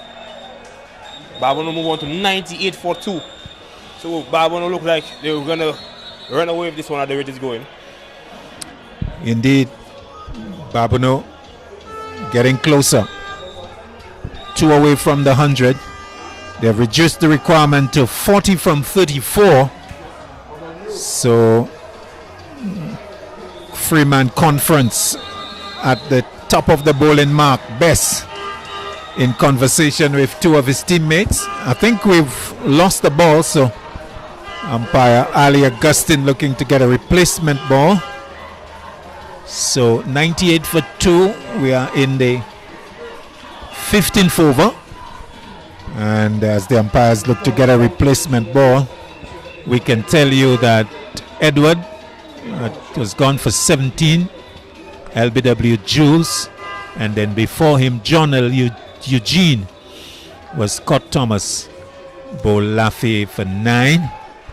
So that's the 2 wickets to have fallen, and more wickets have just not come for Choiseul, and therefore Babonneau, although Thomas Caleb was struggling at the start of his innings, particularly before the halfway mark, they have really progressed, because since the timeout, he has really pushed things along, and the partnership now between the two, they have added 68, and that has been the difference between themselves and Choiseul. Yes, and that's what we see most times in cricket as well. Teams don't really score many runs, but the fact that they have the wickets in the back end, it just allows them to really push on the scoring rate and gives them the freedom to go behind the bowlers. So Quinn Henry and Caleb Thomas starting to do that now, especially Caleb Thomas. I mean, he struggled. He was 8 of 25 at one point. He's now 31 of 40. So a massive improvement there for him. Still going to run a ball, but Babonneau will not mind this. Yes, in fact, they have reduced the requirement to 6.32. Best to Henry. Henry hits it hard into the ground. We'll get the single. Possibly 2 as it goes too long on. The fielder is on it but misfields. And what would have been a sharp second turns out to be a very comfortable one. 100 coming up in the 15th over. And 100 for 2. And Babonneau well poised to get to the target of 138. And that's what you like to see. Quinn Henry really putting the fielders under pressure, and it looks to be a bit damp out there because this is not the first time we've seen fielders slipping and sliding. Best to Henry. Henry looking to scoop, does so over the keeper, and will go 1 bounce just inside the boundary, and I make it 4. Umpire Ali Augustine looking for confirmation, but it's 4. And you asked for innovation earlier, but you got innovation. Yes. Henry getting under that and scooping it nicely over the head of Simon and all the way to the boundary for 4. As he goes to 40, it's 104 for 2. Ask for innovation. I was expecting to get the spinners, especially in the field. This time I'm going to get the pacers. Quinn Henry in a lovely shot there. Just get within the line of the delivery and get it over the keeper. Jason Simon's head for 4. Best to Henry. Henry edge and put down. Oh, keeper Jason Simon didn't hold on. Possibility of a run out though. He can redeem himself. Yes. The end of Henry, as there was confusion in the run, and success for Choiseul. Finally, it was a top edge. Simon looking to take the catch, missed it, but was able to pick up, and the return coming in. And although he lost his balance, he was able to break the stumps to account for the loss of Quinn Henry. The breezy knock coming to an end. The 3rd wicket partnership also coming to an end. And success finally for Choiseul. Babonneau in the 15th over. They're 3 for 104.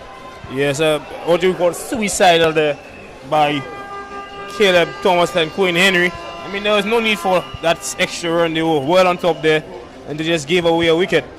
Honestly, that's just poor from Babonneau, but it brings the crease a very seasoned man, Larry Edward. He's represented the Windows Volcanoes for quite a number of years, played in some very crucial innings as a lower order batsman. He's won the Super 50 a couple of times as well. So he'll be no stranger to this type of situation. And you would say Babonneau well ahead, requiring only 33 or 41. Yes, but what it does do is that it allows Choiseul an opportunity to bowl at a fresh batsman. And they would think that if they can string a number of dot balls together to produce pressure and peg back one or two, it could be interesting. As it is, Babonneau well in the driver's seat with 33 needed from 31 with 7 wickets standing. So Larry Edward, the left-hander, waiting as Bess will move into him. And he struck on the pad! And my word, umpire Ali Augustine remains unmoved and only signals leg by. My oh my, that was mighty close as we look at it on the monitor. Oh my, oh my, oh my. Oh, my co-commentator saying pitch outside leg. My oh my. Oh. So 106 for 3, the over coming to an end. Oh, we have had some very interesting calls by the umpires. And that was another one. And I think Choiseul would feel aggrieved by that decision not going their way. End of the 15th, 106 for 3. 32 needed from 30. Time for a change in commentator. It's going to be Dwight Thomas and Dexter Solomon to bring it to the end. Yeah, so last 5. Choiseul, they need wickets. Babonneau require a further 42 from the last 5 overs, and we're going to have a change of bowling from the southern end. It's going to be the return of Choiseul.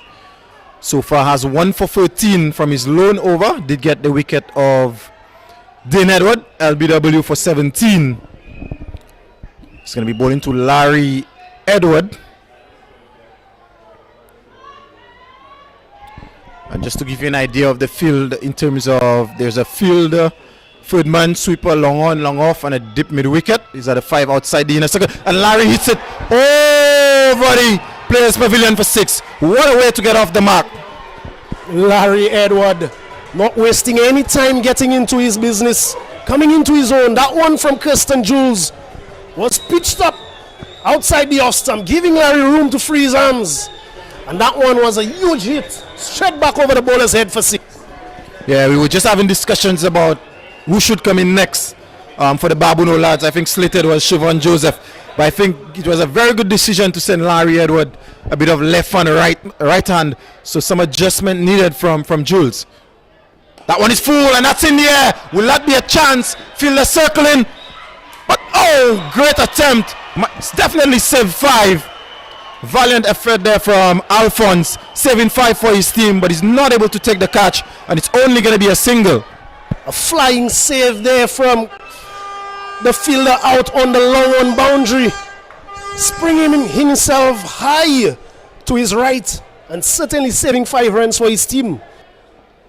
Having looked at that one on the replay, I think he did have maybe 3 or 4 feet that he could have used to maybe haul that one back in. But definitely saved 5 nonetheless. Brings Thomas into strike. Driven nicely. Thomas, who struggled a bit. 32 or 41. 26 dot deliveries, but a lot better on that occasion, rotating the strike nicely. Yes, Caleb Thomas has really been sort of an anchor for the Babonneau team in their response so far. 32 of 41, but Larry Edward, having just struck a 6, would be looking to finish this game in a hurry. That's full again, that's in the air, chance. Vince Smith circles, he gets on nerve, and he takes a great catch. And Larry Edward has to go for 7 of 4 deliveries. Wonderful catch by Vince Smith, and Kirsten Jules, the man with the golden arm. Yes, and as I would have just mentioned, Larry Edward looking to really end this game in a hurry. And it looks that like Vince Smith may have done himself some harm in pulling off this spectacular catch to get rid of Larry Edward. There's been a call for the medics.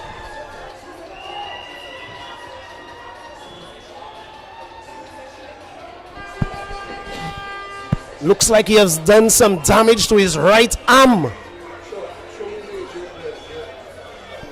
Circling and taking a brilliant diving catch.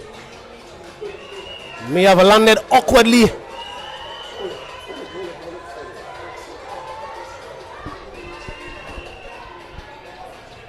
Yeah, but a much needed breakthrough for the Choiseul team. But given the situation, we now have Siobhan Joseph, the captain, coming in. Only 24 required from 26 deliveries. So I think, Dexter, you would say Babonneau very much in control at this point. Yes, with 6 wickets in hand and just 24 runs required of the remaining 26 deliveries, Babonneau will really be fancying the chances. And Captain Siobhan Joseph would know it's just calm head required at this point in time. It's just about a runner ball required to reclaim the title of PM Cup champions. Yeah, Babonneau, for the last couple of years, Babonneau not necessarily known for cricket. If we talk about cricket in St. Lucia, usually here Grizzly, Central Castries, but Babonneau are now a force to be reckoned with, having won the last PM Cup, the Dream 11 T10, and they're well on their way to making it 2 in a row. Yes, they've invested heavily in the grassroots programs. They have some new coaches, some managers who are really invested in the results of the Babonneau as a cricketing community, and that has paid good dividends. Yes, so we're going to have a resumption. Vince Smith still on the field after receiving some treatment. That's full and that's driven. Bit of a spectator's catch there. Choiseul fans for a moment that was caught and bowled. But like we said, it's only 24 required of 25 deliveries. So singles can do it for Babonneau. On the other hand, Choiseul need as many wickets and as quickly as possible. And they would need to see the back of Captain Joseph. That's full, that's worked away, that's suicidal, and that's gone. That was suicidal. That was never a single, that was never on. Joseph played it to short mid wicket, run it, set up for a single, and a direct hit, and he has to go without scoring. Really a suicidal effort from Captain Siobhan Joseph, working that one into the onside, not far from the fielder who came in very quickly and was able to effect that run out with a direct hit. So Babonneau, they have lost their 5th wicket, the second via the run out route. Yeah, Babonneau unforced errors, I must say.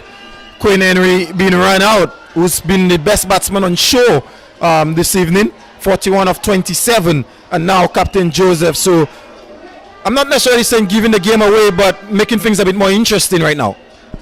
Yes, and the Choiseul fans, they are loving the action out in the middle. They're right behind their team. They've not given up hope. 24 required of the remaining 4 overs. And the new batsman is Sachin Sipal, who did the business with the ball. Now he's been tasked with getting Babonneau home.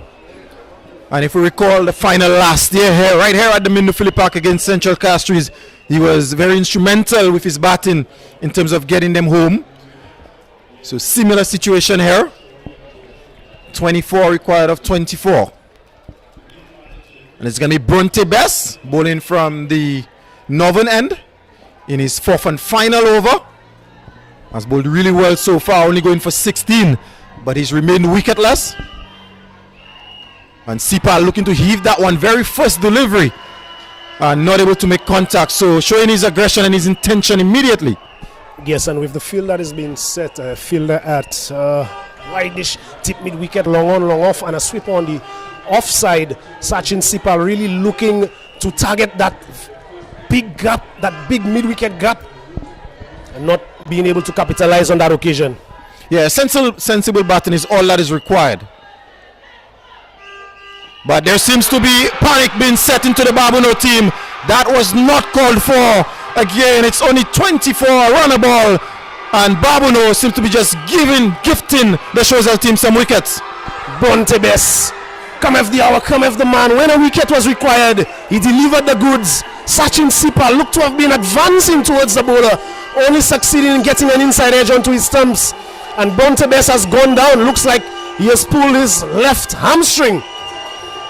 It's all action out in the middle here at the Mindoo Phillip Park this evening.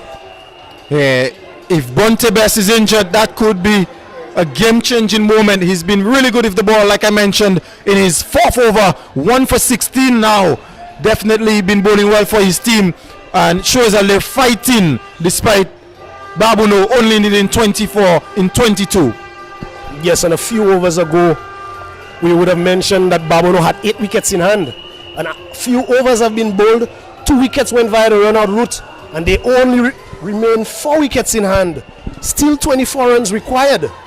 22 balls left as we see the introduction of the left-handed Alex Joseph to partner Caleb Thomas, who has not faced the ball in some time. Yeah, I think Caleb Thomas is going to be key to this chase. I know we've mentioned he's 32 or 41, so hasn't really gotten off in terms of his strike rate, but he's been there for the entire batting inning so far. So as long as Caleb Thomas is there, I think Babonneau would believe that they're in pole position, but he needs a partner at the other end. And the one thing Alex Joseph is going to give you is energy between the wickets. And I think at this point, rotation of the strike is very important. Yes, the 2 batsmen before him, they have gone via they have looked to be very aggressive, Larry Edward and Josh Sipal, losing their wickets, trying to be aggressive. And with just under a run of ball required, we will have to wait and see how Alex Joseph approaches this one. Yeah, Alex Joseph, very experienced. In the quarterfinal, had a blistering 13-9, I believe. So he has the power, but power is not necessarily what is required at this point. And Bontebes almost gingerly running in. Seems to be struggling with that hamstring injury. But fighting on, trying to fight on all the free legal deliveries maybe. So he's just trying to get through his 4th over and maybe seek some treatment after. Yes, he looks to be really struggling at the moment. And he's just halfway through his final over in his spell. 3.3 overs. Picked up that crucial wicket and only conceded 17 runs.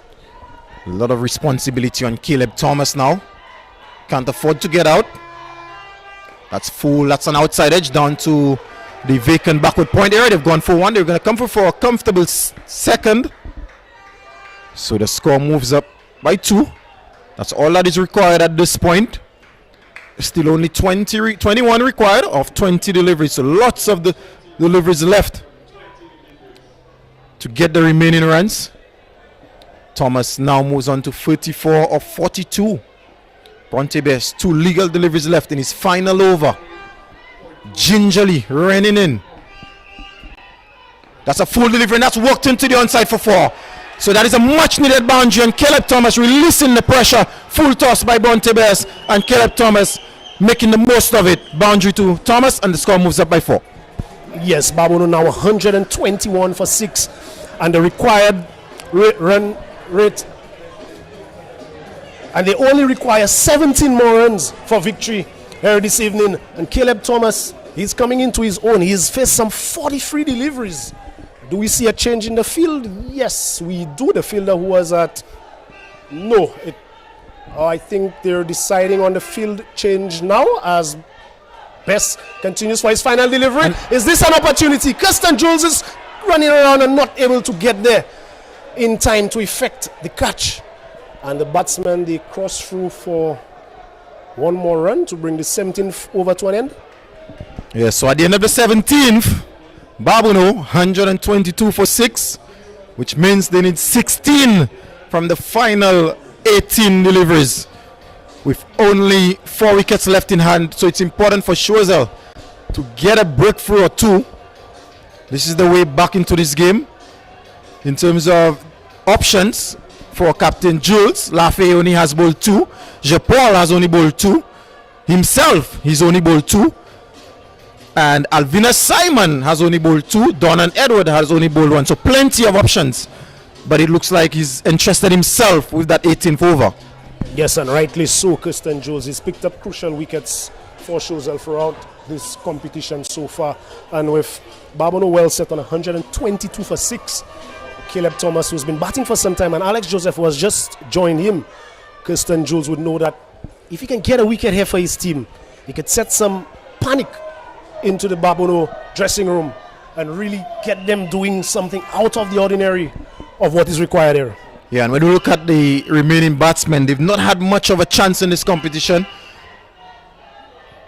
So it's going to be pressure on them if they have to get in. Excellent Yorker delivery, but good running, good communication. And I did mention that Alex Joseph, always full of energy. So if one thing that you're going to get from him is good running between the wicket. And that is all that is required right now. But excellent Yorker, as we see on the replay there by Kirsten Jules. Yes, good awareness from the Babonneau payout in the middle, being able to get another single and keep the scoreboard ticking. Only 15 more runs required. So Alex Joseph, 1 of 1. They're asking the fielders in the 40-yard circle to get tight to try and prevent that single. Alex Joseph goes for a big shot, not able to make contact. So again, signaling his intentions. He's not going to do it in singles. Yes, the Babonneau batsmen, the last 3 batsmen who have come out to the middle, they've all looked to be ultra aggressive, trying to get those remaining runs as quickly as they possibly can. Yeah, you could do it in singles, but they gone for the other option, trying to get it done as quickly as possible. Again, excellent delivery, coming back in nicely. Another good Yorker. Joseph, on that occasion, gets bat onto it and is able to go through for another single. So Kirsten Jules executing his Yorkers really well. Full straight, tailing back in slightly. So clearly the plan right now from Jules is to bowl Yorkers, try and contain these 2 batsmen. Caleb Thomas, 40 or 45. A lot would be dependent on Caleb Thomas. If he bats through, you would think that Babonneau would be victorious. That full, that straight, there's an appeal, and he has to go. So Caleb Thomas gone, LBW, and panic is now setting into the Babonneau dressing room. Yes, a big wicket there from Captain Kirsten Jules. We did mention that he has picked up critical wickets for his team in this competition, and he has taken a very big wicket in the context of this game. That of Caleb Thomas, who has been the anchor for the Babonneau team so far. Yeah, Babonneau, panic is setting in his Babonneau dressing room. Only 14 required of 14 deliveries. There's no need for those sort of shots. Singles can win the game. There's plenty of opportunities. It's a big playing field. There's 2s on offers. There's 3 on offer. But they seem to be going the boundary route, trying to get it. And now they've lost another wicket. And we now have the new batsman McKay, who has not really featured so far in terms of batting for the Babonneau. So a lot of responsibility is now on McKay to get them over the line.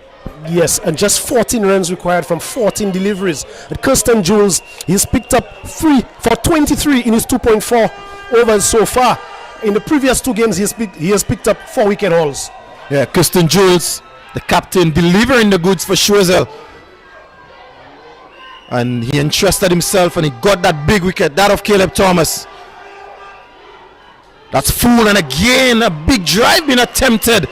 I'm not sure what the message is coming from the dressing room is, but definitely a better approach needs to be shown from this batsman. Yes, and Babonneau, the last 4 batsmen, they all have been looking for boundaries when all that is required is a runner ball. They've not been looking to put the ball into the gaps and be prepared to take those singles. Choiseul showing some fight here, and it's been led by Kirsten Jules. Full outside the off stump again, misses. And we've come to the end of the 18th, and we have a game on our hands now. We have a game on our hands. 14 required from 12 deliveries, and only 3 wickets left in the dugout. Yes, a close contest in the making. 2 overs left, 14 runs required. And the last time that Babonneau would have lifted the PM Cup in that final against Central Cashes, that game did go down to the wire. I think it went down to the final delivery. Yeah, and they held their nerve on that occasion. But will they be able to do this evening?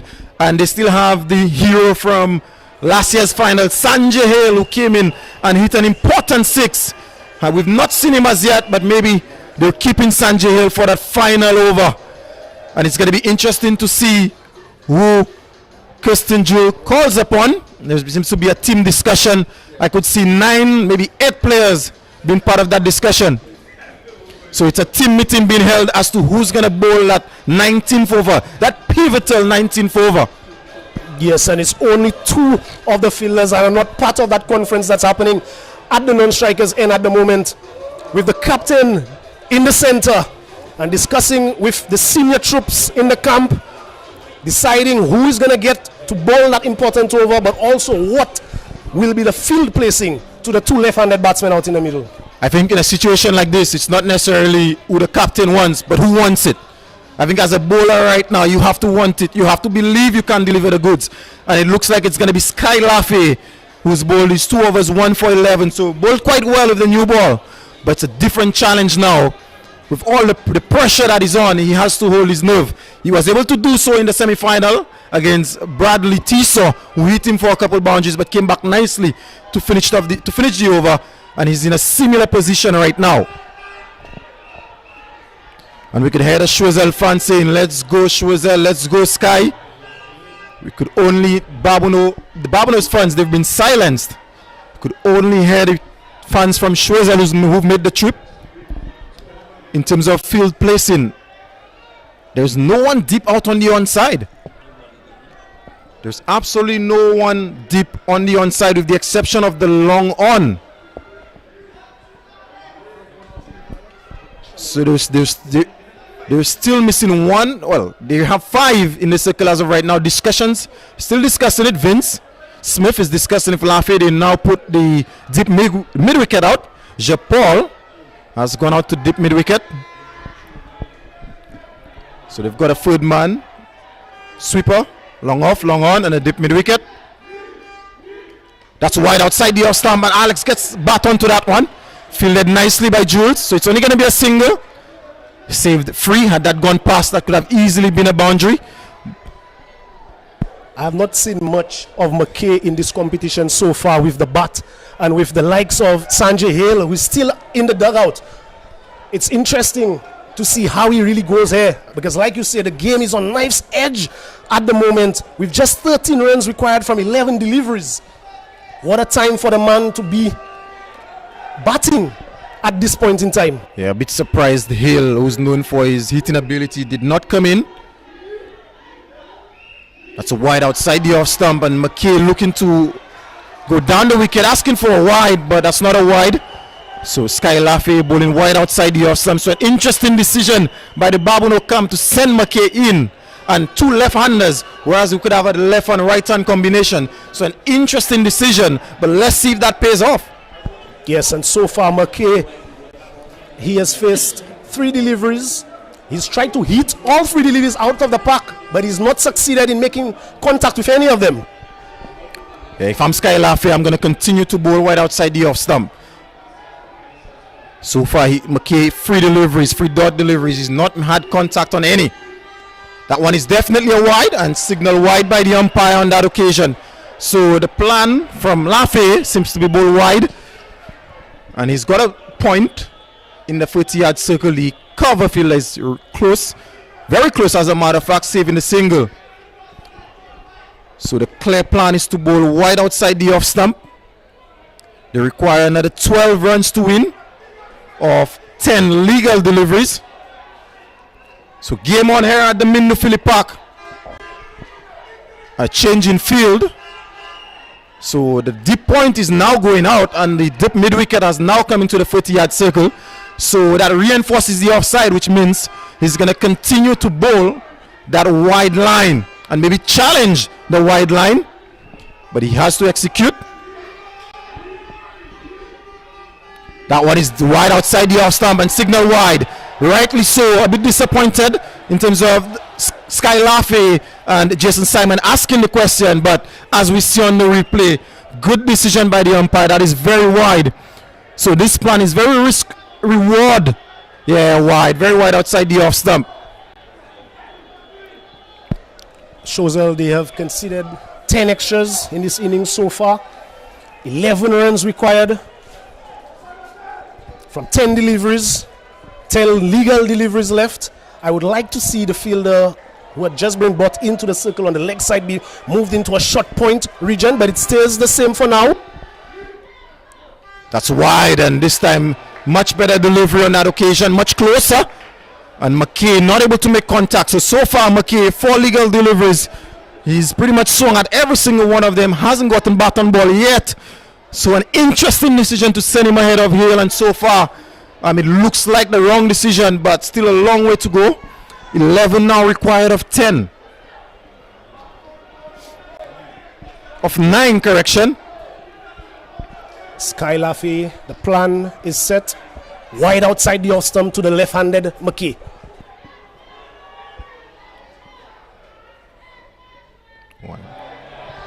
Yeah, that one wide outside the off stump and signal wide. Like I said earlier, it's a good plan, but Sky Laffey has to be able to execute. And so far, he's not able to do so. This is the 3rd wide of the over. And at this point, every run counts. Yes, so he's afforded, gifted the Babonneau team with 3 runs in this over, which have not come off the bat. And McKay continues to swing. He does not make contact, but via the extras route, they continue to keep the scoreboard ticking. The equation is now 10 runs required. So a change in field again. So the deep point has now come back into the circle, and the man at mid-wicket has now gone back. So now Sky Laffey can now afford to bowl a bit straighter because he has protection on the onside. And he does go straight, but it's too straight, and that's a wide. So like I said, that was prompted by the field placing, but on that occasion, way too wide, and another extra being given. Yes, and Sky Laffey, he's under pressure at the moment. He's been asked to bowl to a plan. He's gotten it wrong more times than he's gotten it correctly. And now the equation is just 9 of 9. Yeah, we've seen 4 wides in this over so far. So far, Laffey not holding his nerve. Pressure is on. 9 of 9. Can McKay get bat on ball? Straighter, and he finally gets bat on ball. They've gone for 4-1. Joseph not interested whatsoever in the second, so he's going to stay at 1. So McKay finally gets bat to ball. Good looking drive. Now moves on to 1. The score 130 for 7. 8 required of 8. It's all happening here at the Mindo Phillip Park. A game befitting of a final. Alex Joseph is now on strike. Been around for a long time.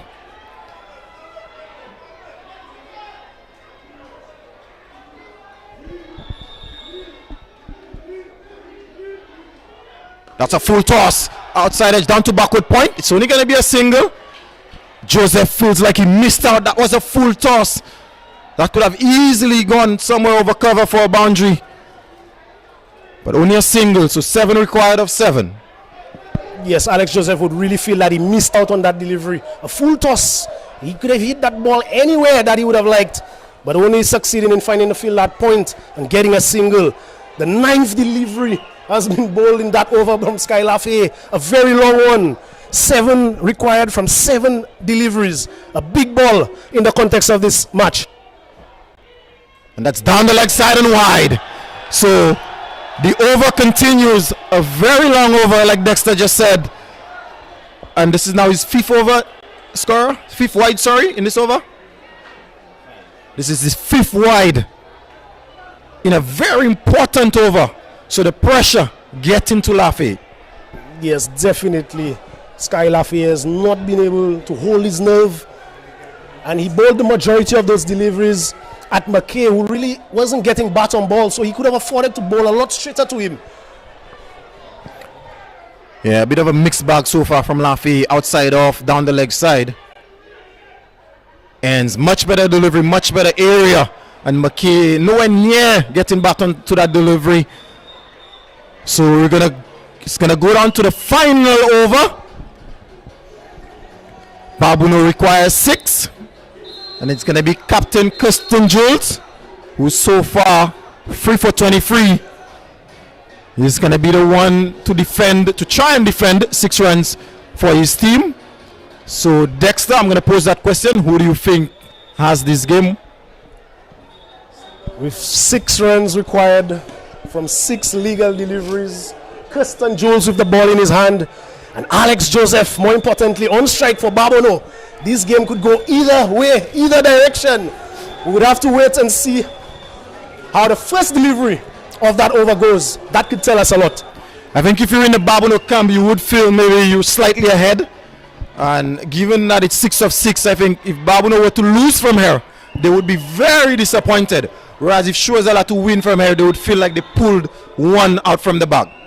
Yes, most definitely. Getting only 137 in the first innings. One would have expected or hoped that Babonneau may have run away with this game, but Choiseul, they have done well to get the game to this point. 6 runs required from 6 balls. Captain Kirsten Jules, he has the ball in hand from the players' pavilion end. He has bowled so far 3 overs, picked up 3 wickets for only 23 runs. And Alex Joseph, he is the man on strike for Babonneau at the moment. Have to get the field placement right. There's no fine leg whatsoever to Alex Joseph. Straight and bold. Alex Joseph looking to hit that one over the onside. Has to go. And game on, 6 of 5. Alex Joseph bowled Kirsten Jules, and another 4-wicket haul for Captain Jules, who continues to lead by example.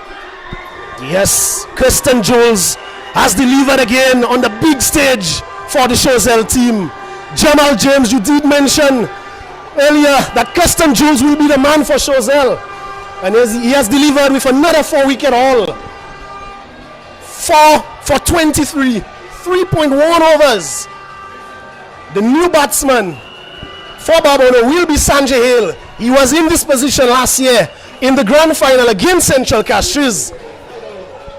Final over, 6 runs required.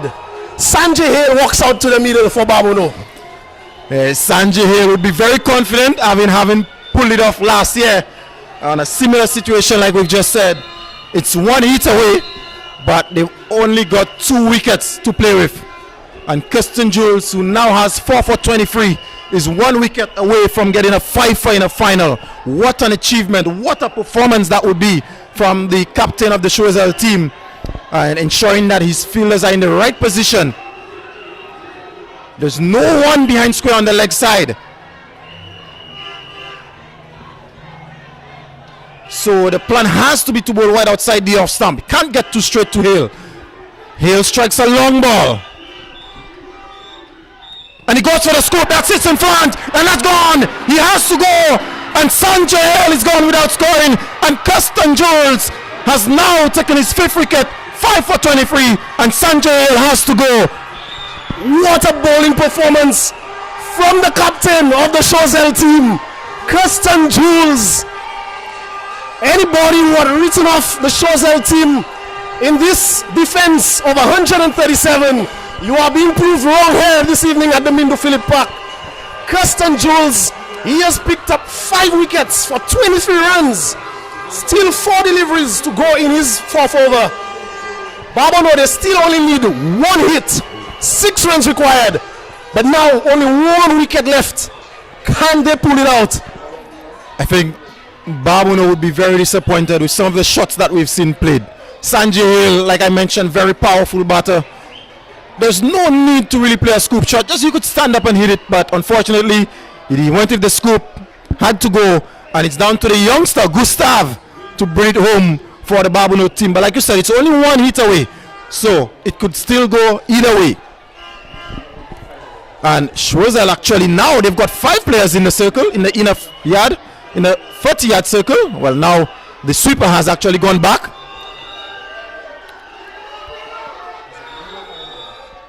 So Kirsten Jules is actually on a hat-trick as well. So will he finish the final off with a hat-trick? That's full down the leg side, and that's going to be a wide. So signal wide by the umpire. Gustav may have missed out there. That one was on the line of the leg stump. Wide called outside the leg stump by the umpire. There's no fielder between square leg and fine leg. A lot of vacant space out there. So it's 5 of 4 deliveries. Choiseul fans anticipating a wicket on the edge of the boundary. That's full and that's missed. And hits the stump. There's a chance. Okay, they'll think of the single, but Jason Simon cleans up nicely. So dot delivery, important dot delivery there from Kirsten Jules. We now have 5 remaining, still 5 required of 3 legal deliveries. Kirsten Jules delivering the goods for his team right now. Yes, Kirsten Jules, he has done no wrong this evening. 5 runs required from 3 deliveries. Unieski Gustav, he bowled really well today. Can he bring it home for his team with the bat? 3 deliveries left, 5 runs required. That's driven into the offside. They've gone for a quick single, chance of a run out. He misses. There's an overthrow. My word. They've gone for 1 overthrow, so now it's 2. It's only going to be 2. So Jean-Paul trying to throw down the stump, gave away an extra run. So they've crossed through for 2. So it's now 3 required of the final 2 deliveries. What a game we have on our hands. Gustav, can he bring it home for the Babonneau team? 3 required of 2. Can Kirsten Jules restrict the Choiseul team? Will we have a super over in the final? Yes, with just 3 runs required from 2 legal deliveries. All of those scenarios are possible. Kirsten Jules versus Unieski Gustav. 3 runs required, 2 more deliveries. Full toss, get back onto it, and they've gone for a single. William Parr signal no ball, he says no. Gustav is asking the question, but the umpire says no. So now we have 2 required of the final delivery. As we see on the replay, that looked high. That looked really high. So maybe Jules got away from there. As we saw on the replay, that looked really high. Will we have a super over? It's 5-10. Will we have a super over? Are we going home late? As we watch it on the replay again, yeah, that looked high. So it's 2 required for victory, 1 to tie. Choiseul need a dot ball to win or wicket. Very interestingly, the man on strike, McKay, from the 6 deliveries that he has faced, he has only hit 1.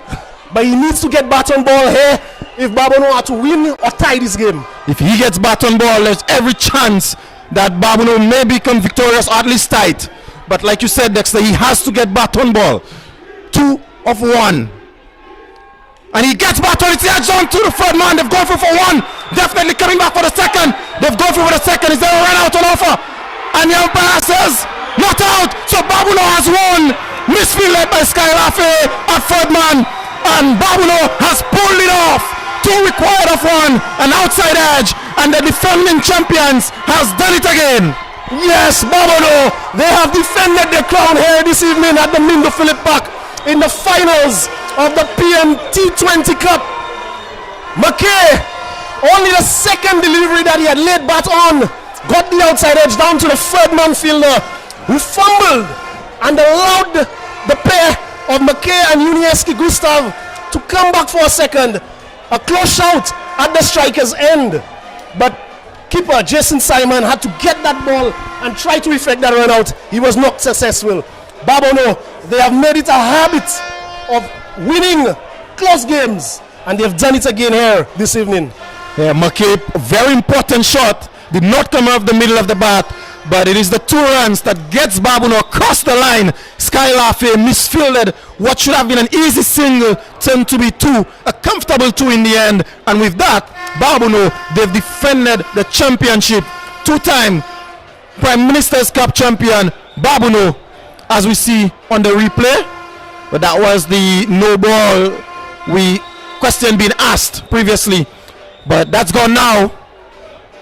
Babonneau has actually pulled it off in what has been a game befitting of a final. For 2 years in a row, we've seen a very thrilling final. Yes, Babonneau has a cricketing team. They really play the cricket hard, and this evening they've come out to defend the title. But credit must be given to the Choiseul team, the way they fought. After only getting to 137 in the first innings, a lot of fans would have written them off in this encounter. But Captain Kirsten Jules, he really led from the front, and he kept his team in the game until the final delivery. At Babonneau, they've made a habit of winning games that have come down to this equation, winning games of the final delivery. Yeah, like we said, Jules really fought well, really bowled well, gave it all to try and win it for Choiseul, finishing the figures of 5 for 29 in a final. that is befitting usually of a match-winning performance or man of the match performance, but unfortunately his team has come out on the losing end today. But what we could say for sure, cricket has been the winner today. It's been an absolute entertaining game, and we've seen the Choiseul fans who've come out in the large numbers live disappointed, but Babonneau, who's been well supported as well, as we see on the field, they've come out victorious. Just a quick recap of what transpired earlier. Choiseul having been asked to bat 147 for 9. Jason Simon at the top, 41 of only 21 deliveries. Bontebe 16 of 17. Jimmy and Thomas 13 of 12. The pick of the bowlers, like we mentioned, was Sachin Sipal with 4. Sachin Sipal with 4 for 18 from his 4. Larry Edward 2 for 16 from 4. And Gustav 2 for 19 from 4. In reply, Babonneau 138 for 9. Quinn Henry top scored with 47.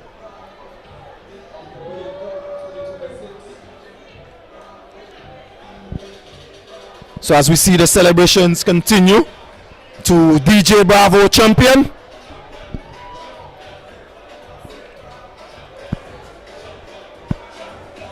What has been good to see is that the fans and supporters alike have gone over to the Choiseul team and really congratulated them for a hard-fought game, a game that was played in the true spirit of cricket here this evening.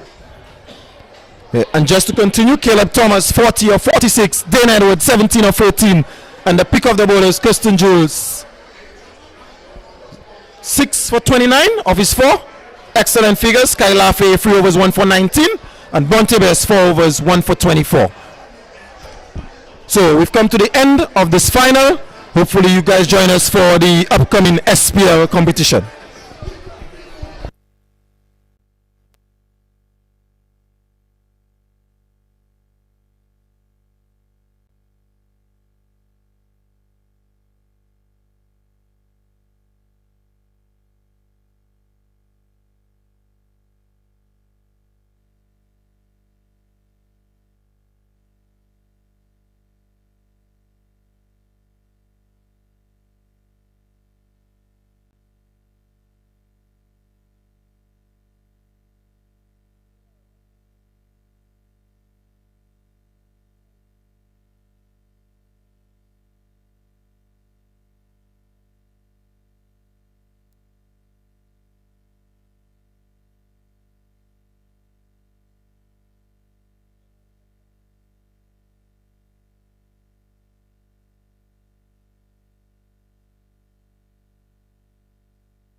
Mabuya versus Soufre with 59 of 26.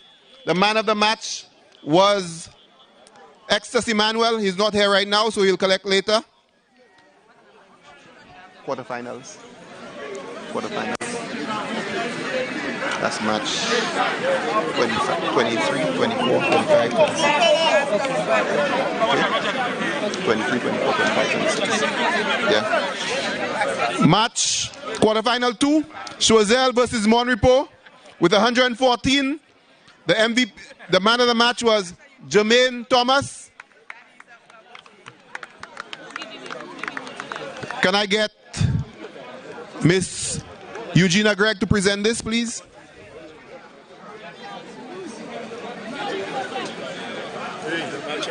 Come here, come here. Look, the camera's there.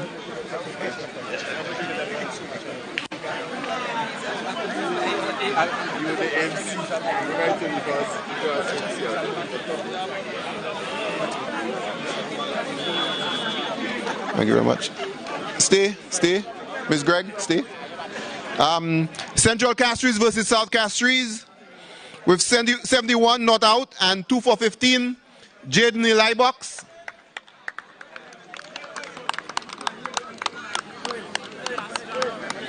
Okay.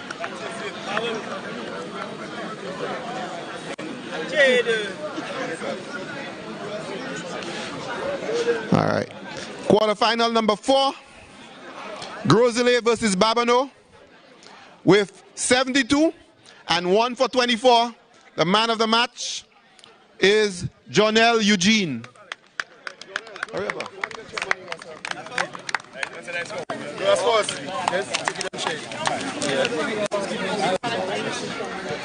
Thank you very much, Ms. Gregg. Can I get Miss Jacqueline Inglis, please? Semifinals number 1, Choiseul versus Soufre.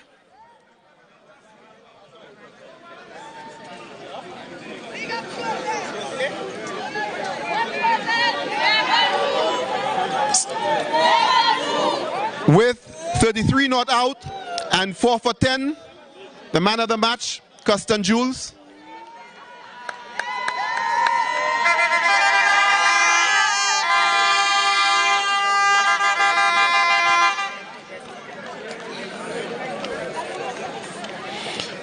Central Castries versus Babonneau with 93 runs. The man of the match is... I didn't hear you. I didn't hear you.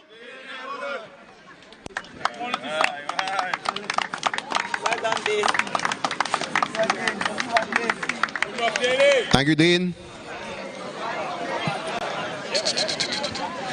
Can I get Mr. Nerville Florence, please? Finals MVP. Not there?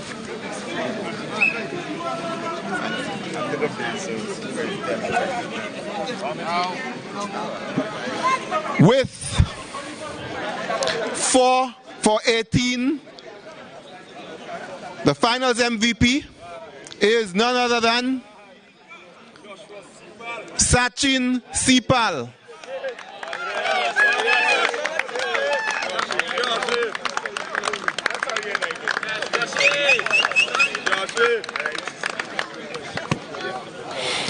I'd like to call on one of my favorite batters now, Mr. Ramesh Subasingh. With the most runs, a high score of 174 and an aggregate of 359, Stephen Natram.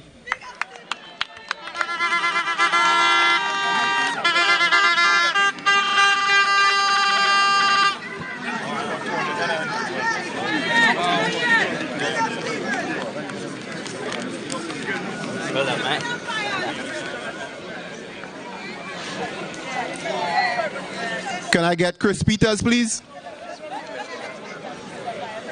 Can I get Chris Peters, please?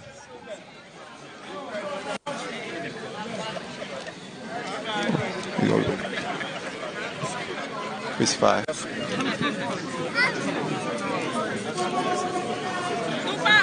Can I get Chris Peters, please?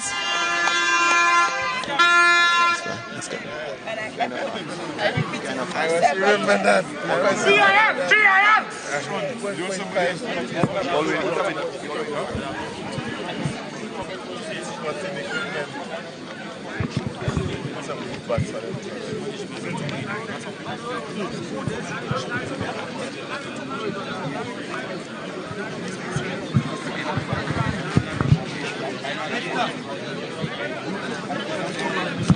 Thank you, Chris.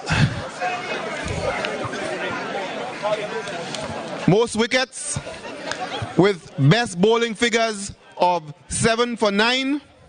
The most wickets, Dylan John, 14 wickets.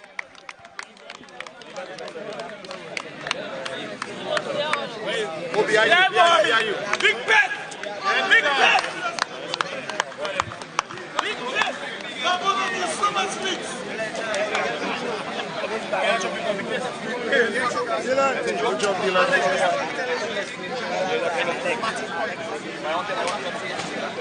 Thank you very much, Chris. Can I get Wayne Ogis, please? The tournament MVP.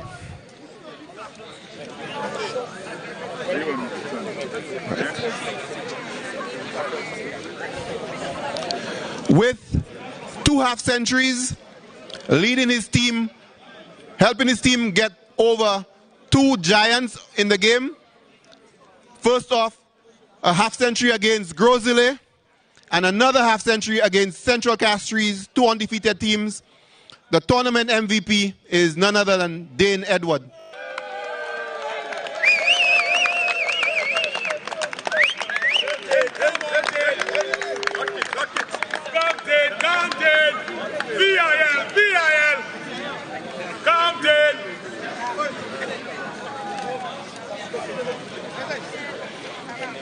Stay Prezi.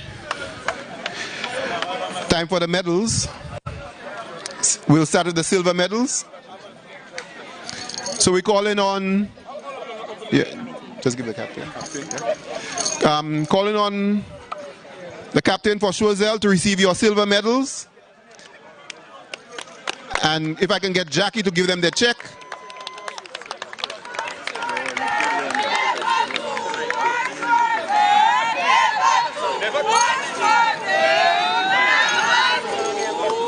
Quick, Gaston.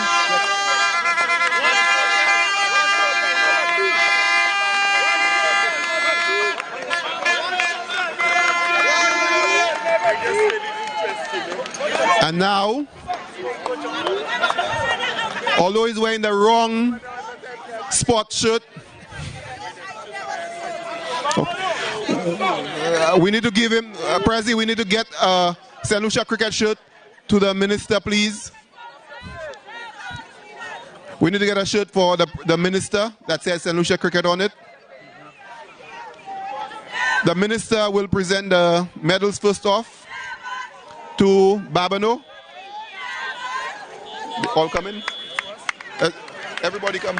Everybody come. Yeah. All come in. All come in. All come in. Yeah, just give you one other. Yeah. All come. You going last man. Siobhan Joseph, Devon Eugene, Caleb Thomas.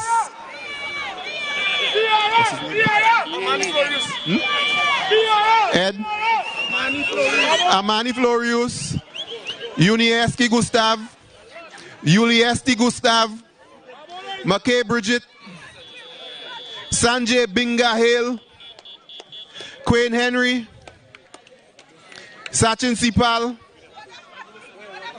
Dane Edward, Alex Joseph, Jonel Eugene, Larry Edward, Aloysia Sidney, manager, and Javon Charles, coach. And the trophy. And the trophy.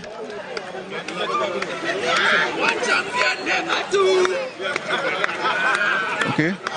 Jackie, can you present that check as well?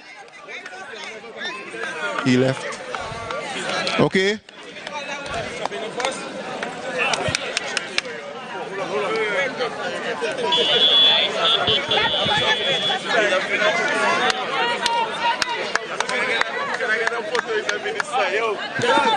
You want a photo with the minister? The minister wants a photo with the minister.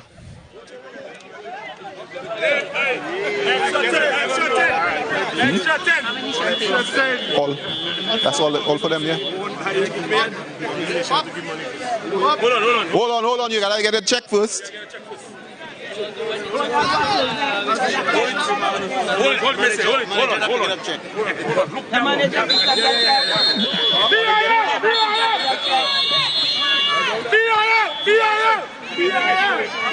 Let's take that out of the way. Let's take that. Take this thing. Take that.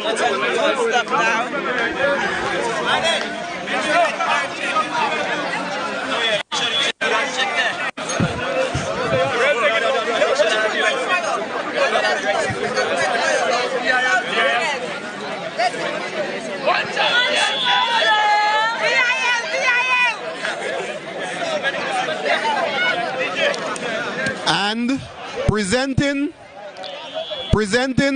the 2026 Prime Minister's Independence T20 Tournament Champions, Babonneau.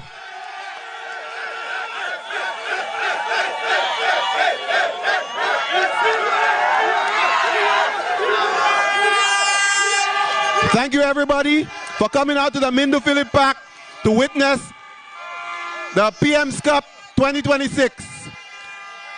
Get home safely. I'll be coming for patat soon in Choiseul. I'm not invited? Okay, I'm gonna take some torty in Babonneau.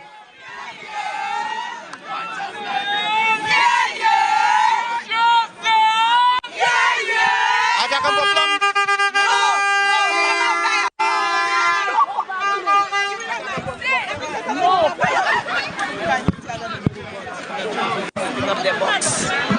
The recipients of the trophies, we have boxes for the trophies so you can pick them up.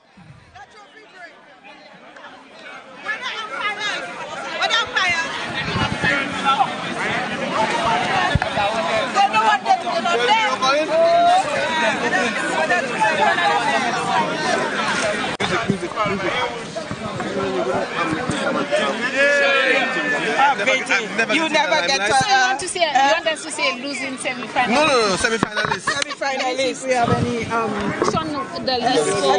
and they put losing. I think for the under 19, they're supposed to have under 20. They're supposed to lose the 19.